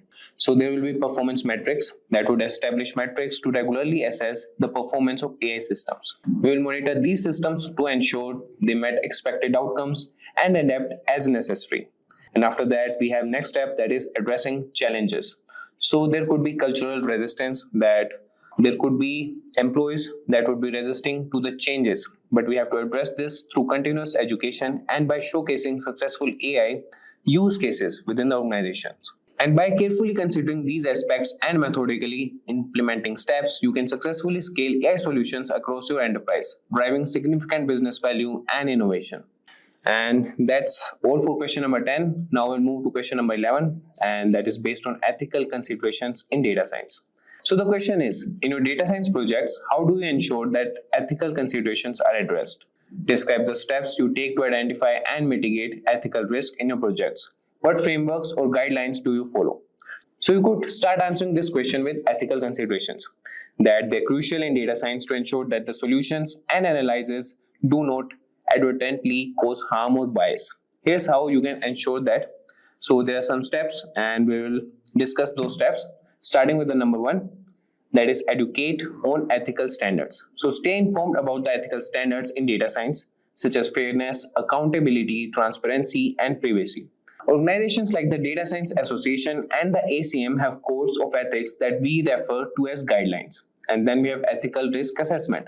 Identify potential ethical issues. That would be at the beginning of each project, conduct a thorough assessment to identify any potential ethical risk, such as biases in data or impact on vulnerable groups. This involves reviewing the source of data, the methodologies used for data collection, and the intended use of the data analytics results. And then we have stakeholder analysis. Engage with stakeholders to understand the diverse perspectives and potential impact of the project. This helps in identifying ethical issues that may not be apparent from a purely technical standpoint. And then we'll move to mitigation strategies. Implementing bias mitigation techniques, we will use statistical and machine learning techniques to detect and mitigate biases in data. This might involve techniques like resampling, reweighing, or using algorithms designed to be fair. And then we have privacy preserving methods. Employ methods such as data anonymization, encryption, or differential privacy to protect individual privacy when analyzing sensitive data. Then we have other methods, that is transparency and explainability. There we have model explainability, and after that coming to documentation and reporting. So we have to maintain thorough documentation of data sources, model decisions, and methodologies. And then we have continuous monitoring and feedback. There you have to monitor outcomes and the feedback mechanism should be applied. And then we have the panels, that is collaboration and advisory panels. Then we have ethical review boards. So for complex projects, setting up or consulting with an ethical review board can provide oversight and diverse perspectives on the ethical implications of project methodologies. So by proactively addressing ethical considerations through these steps, you can ensure that your data science projects uphold high ethical standards and positively contribute to society while minimizing harm. So this was all about question 11. Now moving to question number 12, that is based on time series forecasting for business decisions. So the question number 12 is, you are tasked with forecasting monthly sales for a retail company using time series data from the past 5 years. What steps would you take to prepare and analyze this data to make accurate forecast? What specific tools or techniques would you use and why? So we can start answering this by time series forecasting. And we could address them that it's a powerful tool for predicting future events based on past data, especially in business context like retail sales. So we will have a structured approach here, and we'll start with data collection and cleaning. First, we will gather data and ensure that you have collected all relevant data, including monthly sale figures from the past 5 years, and also considering including external factors that might affect sales, such as economic indicators, holidays, and promotional activities. And then we'll proceed to clean data. We'll check for and handle any inconsistencies or missing values. And then we have data visualization. Here we will plot the data. We'll use plotting libraries like matplotlib or seaborn in Python to visualize the data. This will help in identifying patterns, trends, and seasonality. And then we have decomposition of data. So there's a seasonal decomposition, and we'll use statistical techniques to decompose the data into trend, seasonally, and residuals. So this can be accomplished with tools like the seasonal decompose function from the stats models library in Python. and we'll understand these components separately and can improve the accuracy of our forecast. And then the next step is model selection and forecasting. So there are two models, that is ARIMA and SARIMA models. So we have to choose appropriate forecasting models based on data's characteristics. For instance, ARIMA, that is autoregressive integrated moving average. It is effective for non-season data, while SARIMA, that is seasonal ARIMA, that is suitable for data with seasonal patterns. And after choosing the model, we'll move to cross-validation. We will implement time series specific cross-validation techniques like time-based splitting to evaluate model performance. And this will ensure your model generalizes well on unseen data. And then we have model fitting and diagnostics. We will fit the model, that is by using the Cinimax class from stat models that will fit your model to the data. And then we will carefully select parameters based on AIC, that is Archaic Information Criterion, that scores or thorough grid research technique. And then we can do the diagnostics and forecast and validation. And after forecast validation, we'll move to iterative improvement. So there's a feedback loop that should be mandatory, and there should be a regular update for the model with new sales data and refining the model as needed. So this continuous improvement cycle helps adapt to changing patterns in sales data. And by following these steps and using these tools, you can create robust forecasts that help the retail company plan better and make informed decisions. So this was all about question number 12. Now moving to question number 13, that is based on customer segmentation using machine learning. So the question is, you are given a data set containing demographic and purchasing behavior data for a group of customers. Your task is to segment these customers into distinct groups based on similarities in their purchasing behavior and demographics. So what steps would you take to perform this segmentation, and can you provide a sample Python code snippet to illustrate the initial stages of data handling and model application? So we can start this by explaining customer segmentation, that it's a powerful approach to tailor marketing strategies and improve customer service by identifying distinct groups based on their behavior and characteristics. And here also we have a detailed approach for this task. So we'll start with number one step, that would be data exploration and pre-processing. So there will be initial exploration, that is beginning by examining the data set to understand the features available such as age, income, purchase frequency, etc. Then we will look for missing values or anomalies and decide how to handle them. That could be using imputation. And then we'll move to feature engineering. We will create new features that might be useful for segmentation, such as customer lifetime value or average transaction amount. We will also use normalization, that is normalize the data to ensure that one feature doesn't disproportionately influence the model due to its scale. We'll use standard scaling or min-max scaling as appropriate. So then we'll come to the next step, that is choosing the segmentation technique. And here we have k-means clustering. So this is a popular method for customer segmentation. Here we will decide on the number of clusters by using techniques like the elbow method or silhouette analysis to determine the optimal cluster count. And then we have model implementation. And in that we will use data preparation, and we'll prepare the data by selecting the relevant features and applying any final transformations. And then we have model fitting. We'll fit the k-means clustering model to the data and evaluate and interpret analyzing clusters. And after analyzing clusters, we'll move to the next step, that is strategic insights. We'll provide actionable insights based on cluster characteristics such as targeted marketing strategies for each segment. And then we have iterative refinement, that is feedback incorporation, and we'll use business feedback to refine the segmentation. If additional data becomes available, incorporate it to enhance the model. And now we'll see the sample Python code. So for this, first we'll import the libraries and modules. As you can see on the screen, we have imported pandas, random forest classifier, train test split, standard scaler, classification report. And after that, we'll load the data. And for that, we have used the pandas to read the data, that is read_ssv. And after that, we are processing the data, that is data pre-processing. We are handling missing values and using the forward fill or FIL to fill missing values in the data set. And then we are featuring scaling, that is normalizing the selected features, that is feature 1, feature 2 and feature 3 using standard scaler.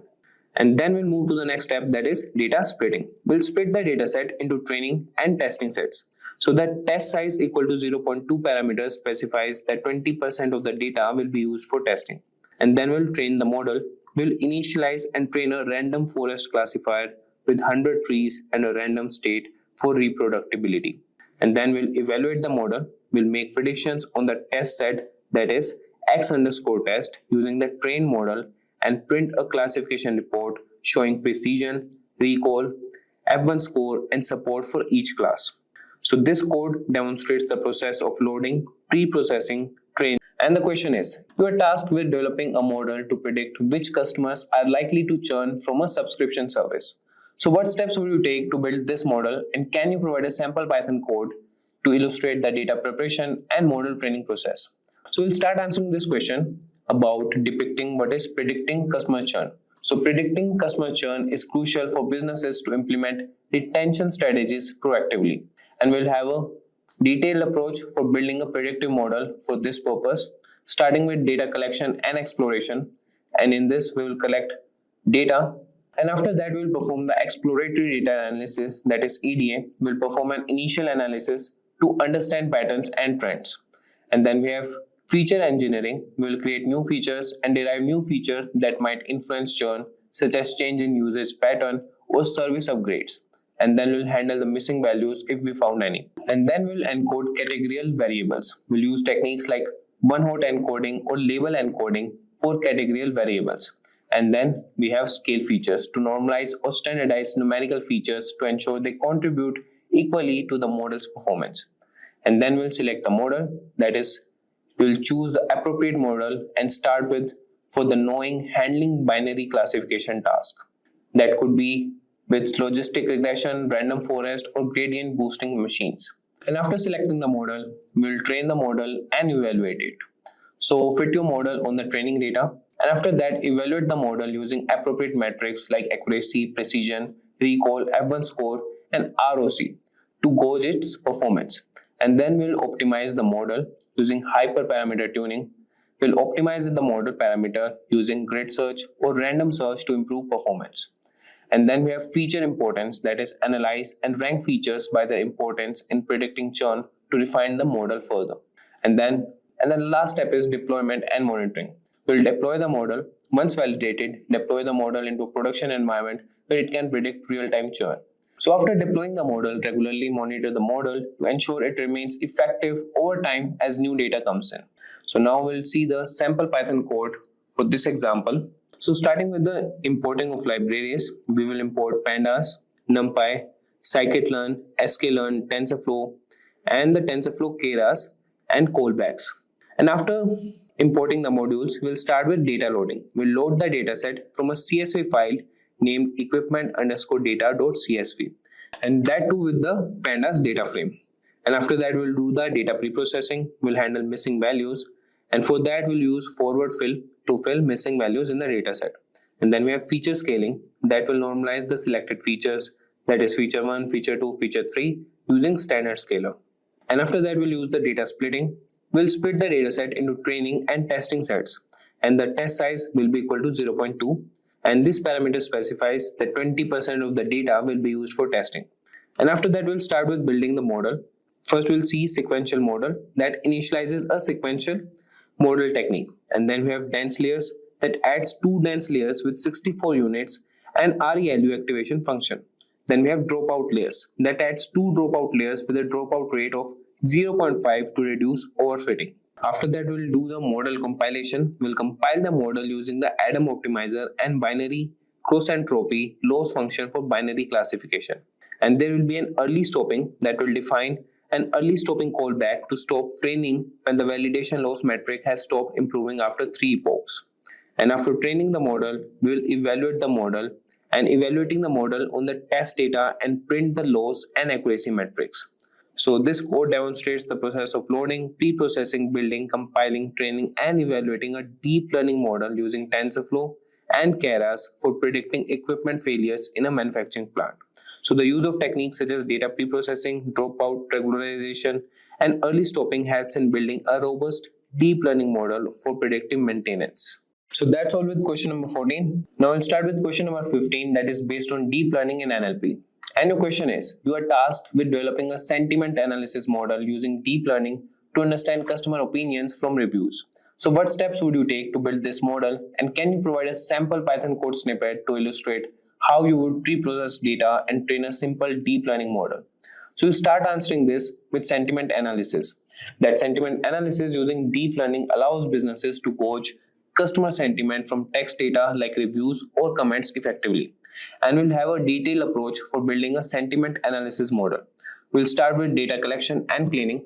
We will collect the data, gather a substantial data set of text reviews and their associated sentiments, typically labeled as positive, negative, or neutral. And then we'll clean the data, pre-process the data by removing noise such as HTML tags, special characters, and stop words. And we'll normalize the text by converting it to lowercase. And then we have text pre-processing. We'll convert text into tokens, words, or phrases. And then we have vectorization that transforms tokens into numerical format using techniques like word embeddings or TF-IDF, that is term frequency in words document frequency. And then we'll use the padding.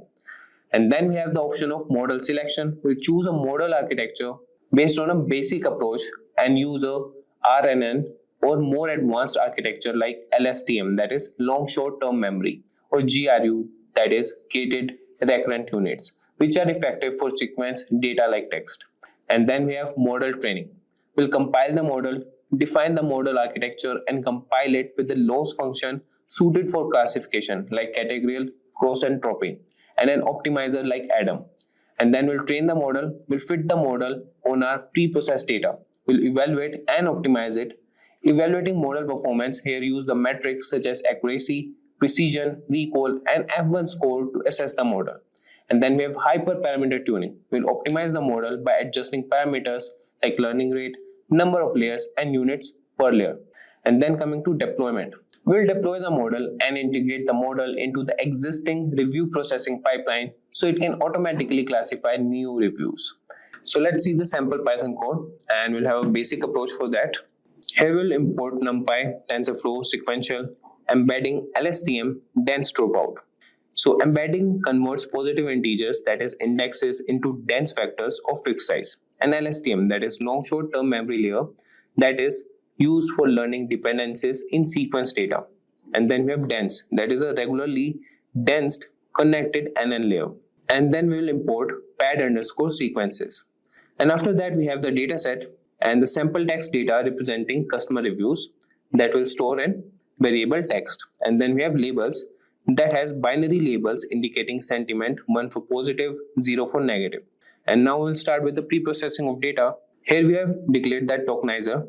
We will initialize a tokenizer that will help only the top 1000 most frequent words.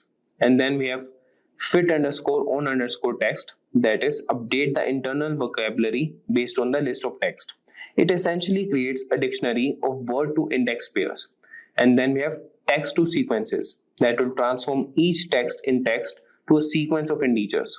And then we have pad sequences that will ensure all sequences have the same length by padding shorter sequences with zeros up to the maximum length. And then we'll start building the model. Here we have sequential model that will set up a linear stack of layers.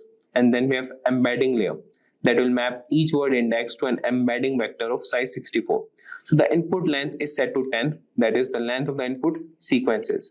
Then we'll start with LSTM layers. So 2 LSTM layers are added. The first one returns sequences to allow the next LSTM layer to process these sequences. And after that we have the dropout layer that applies dropout with a rate of 0.5 of the first LSTM layer to reduce overfitting. And after that we'll come to dense layer that has output of a single scalar that represents the predicted sentiment and using sigmoid activation to output a probability. And now we'll start with model compilation and training. So we'll configure the model for training and we'll use binary cross entropy as the loss function that is suitable for binary classification, and the Adam optimizer and tracks constantly accuracy as a metric. And then we have the fit that trains the model for a specified number of epochs, that is iterations or the entire data set. And then we'll predict the model, that is after training the model can predict the sentiment of the reviews in the data set. This is useful for checking how the model performs on the training data itself. So this breakdown explains each step of the coding process, detailing how the data is prepared and how the model is configured. And then we'll compile it and use for training and prediction. So it's detailed explanation should help in understanding how to implement a simple LSTM model for sentiment analysis in TensorFlow. Now moving to the question number 16. So let's start with question number 16, that is based on anomaly detection in transaction data. So the question is, you are tasked with identifying unusual transactions in a company's financial data that might suggest fraudulent activity. So what steps would you take to develop an anomaly detection model, and can you provide a sample Python code snippet to illustrate how you would pre-process the data and apply an anomaly detection technique? So we'll start answering this with anomaly detection technique. That is, anomaly detection is essential for preventing fraud by identifying transactions that deviate significantly from typical patterns. And now we'll see the structured approach to building an anomaly detection model for transaction data. We'll start with data collection and cleaning, and we'll collect all the compiling transaction data, which should include details like transaction amount, time, user ID, and transaction type. Then we'll move to feature engineering and develop features that capture the essence of transactions, such as time of day and the day of the week. And then we have data normalization. We'll use scaling techniques such as min-max scaling or standardization to ensure that the model is perfectly normalized. And then we have choosing the anomaly detection technique. So here we have to choose the technique which is effective for high dimensional data sets and works for isolating anomalies instead of profiling normal data points. After choosing the anomaly technique, we'll train anomaly identification. We'll fit the chosen model to the data, and the anomalies that would have been chosen will be those transactions that the model identifies. And after this, we come to the last step, that is review and action. Here we have manual review, that is transactions flagged as potential anomalies should be reviewed manually to confirm fraudulent activity. And then we have continuous improvement. That is, we can regularly update the model with the new data and feedback from the review process to improve accuracy. And now moving to the prediction, that is, after training the model, we can predict the sentiment of the reviews in the dataset. And this is useful for checking how the model performs on the training data itself. Now we'll see the Python code to see how you can set up this model for anomaly detection. We'll start by importing the libraries and module, and after that we'll load and prepare data. That is, we'll load transaction data from a CSV file into the pandas data frame. And after that we'll convert the transaction time column to date time format, which allows the extraction of additional time-based features. And after that we'll perform feature engineering that will extract the hour of the day from the transaction time column. This feature can be important as transactions occurring at unusual hours may be indicative of fraud. And then we'll move to the normalization of data. This will apply standard scaling to the amount and hour of the day feature. This normalization process involves subtracting the mean and dividing by the standard deviation for each feature, ensuring that the feature contribute equally to the analysis and improving the performance of many machine learning algorithms. And after that, we'll start with anomaly detection with isolation forest. That's a technique. We'll initialize an isolation forest model with 100 trees, that is n estimators equal to 100, setting the proportions of outliers, that is contamination, to 1% of the data. So this parameter is crucial as it influences the threshold of marking an observation as an anomaly. Then we'll fit the model to the scaled amount and hour of the day data and predict the anomaly status for each transaction. And then we'll start with filter and display anomalies. We'll filter out transactions identified as anomalies, that is anomaly equal to -1. We'll display these transactions which can be reviewed manually to determine if they represent actual fraudulent activity. So this code snippet provides a systematic approach to detecting anomalies in transaction data, leveraging the isolation forest algorithm's ability to handle complex and high dimensional data set effectively. So the pre-processing steps ensure that the data is appropriately formatted and normalized for optional model performance. So this was all about question number 16. Now moving to question number 17, and that is based on integrating machine learning models into web applications. And your question is, you have developed a machine learning model to predict real estate prices based on various features like location, size, and amenities. How would you integrate this model into a web application to allow users to get real-time price predictions? Can you provide a sample Python code snippet to illustrate how you would prepare the model for integration and handle user requests? So starting with the approach, that is integrating a machine learning model into a web application, this will involve several steps to ensure the model is accessible and perform well in a live environment. So here's how you can approach this task. We could divide into steps, and we'll start with number 1 step, that is model preparation. We'll finalize and save the model. So once your model is trained and validated, save it using a format that can be easily loaded into a web application. So Python's pickle module or TensorFlow's save model format are commonly used for this purpose. Then we can use web application backend setup. For this, select a suitable web framework. So Flask is popularly known for its simplicity and effectiveness in integrating Python-based machine learning models. And after that, we'll develop the API. After developing the API within your Flask app, that you can receive user inputs for model features, load the model, make prediction and return the result. And after this, we'll develop the UI. We'll design a user-friendly interface. We'll create a simple and intuitive UI that lets users input the feature like location, size, and submit them for prediction. And after that, we'll move to the deployment phase. We'll use a cloud platform like Heroku, AWS, or Google Cloud to deploy your Flask application. And then we have the maintenance and updates. We'll monitor and update regularly for the performance and use the model as needed based on user feedback. So now moving to the Python code and see how this model can be created. So here we'll start importing the libraries and module, and we are using Flask, Pickle, and JSONify. And we will start with app initialization. We'll initialize a new Flask web application. That would be a special variable which gives Python files a unique name to differentiate between them when they are imported into other scripts. And after that, we'll load the model. So loading a pre-trained machine learning model from the file system. So this model is assumed to be saved in the same directory as this script. So the model is loaded in RB mode, which stands for read binary. And after that, we'll move to API route and prediction function. So we will define an API endpoint at predict that listens for post request. This is the URL that the front end of the web application will call to send data to the backend. And after that, we'll start with predicting the function. And here we have extract features that retrieves data sent into the JSON format from the post request. That is request.get_JSON, and the force we have set it as true here. And forcefully formats the request data into JSON, ensuring compatibility. And then we'll extract the relevant features, that is location, size, and amenities from the JSON object and store them in a list as expected by the model. And after preparing the features, we'll make the prediction. We'll use the loaded model to make a prediction based on the provided feature. And then we have the return prediction method. Here we will convert the prediction result into JSON format using JSONify and send it back to the client, and this will ensure that the response can be easily handled by the client application. So this was all about the question number 17. Now moving to the question number 18, that is based on analyzing. And now we'll move to the question number 18, that is based on analyzing geospatial data. And your question is, you are tasked with analyzing geospatial data to help a city improve its public transportation system. The data includes GPS coordinates of bus stops, ridership numbers, and traffic patterns. What steps would you take to analyze this data, and can you provide a sample Python code snippet to illustrate how you might visualize bus stop location and ridership? So you can start answering this question that geospatial data analysis can provide critical insights into how effectively a public transportation system serves its city and guide improvements. And there's a detailed approach for this, and we can start with data preparation. And in this, we will do data collection and data cleaning.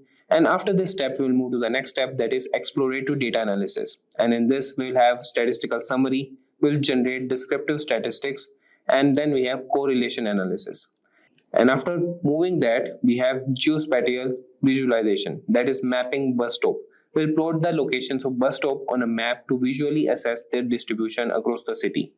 And after that, we have heat maps that will create ridership data to identify hotspots and areas with potential service gaps. And after geospatial visualization, we'll move with spatial analysis. We have proximity analysis that will analyze the proximity of bus stop to key areas like commercial centers or residential areas. And now moving to the fifth step, that is optimization and recommendation. So we'll have a route optimization that will suggest modifications to route based on traffic patterns and ridership demand. And the policy recommendations that will provide actionable recommendations for improving bus frequencies. Now moving to the sample Python code where we can define this model and use it accordingly. And here we will start importing the libraries and modules, and here we will start with importing GeoPandas and matplotlib.pyplot. And after importing, we'll start with data loading. So we will declare a variable bus_stops, and load the bus stops data from a shapefile. So shapefiles are popular geospatial vector data formats for geographic information system software. And then we have the ridership that will load ridership data from a CSV file which includes columns for longitude, latitude and ridership levels.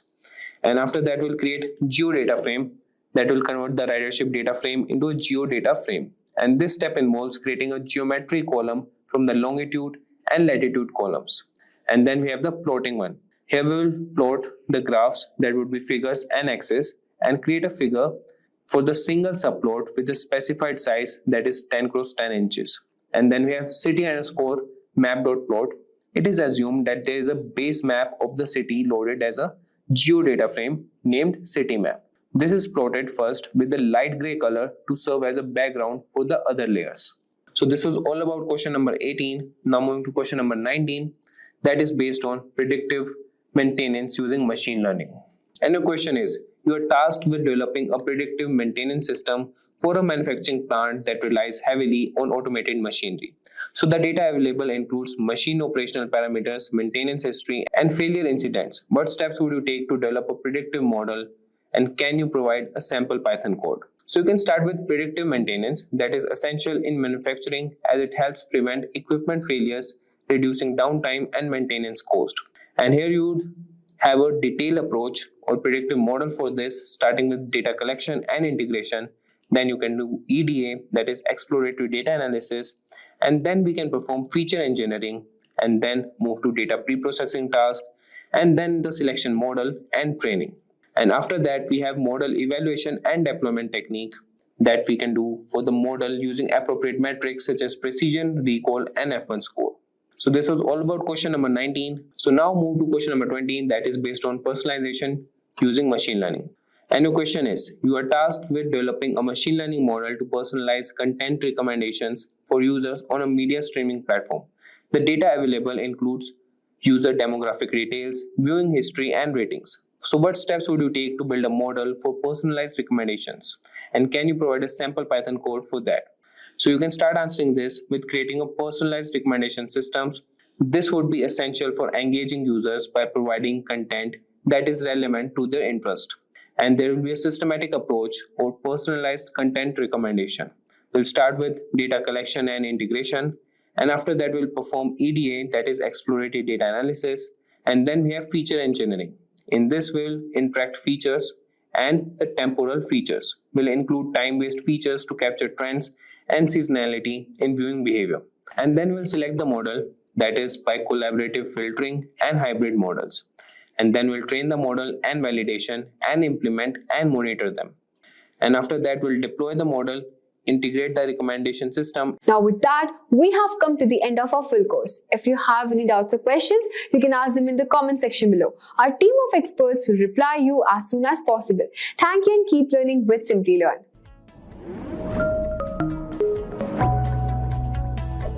Hi there, if you like this video, subscribe to the Simplilearn YouTube channel and click here to watch similar videos. To nerd up and get certified, click here.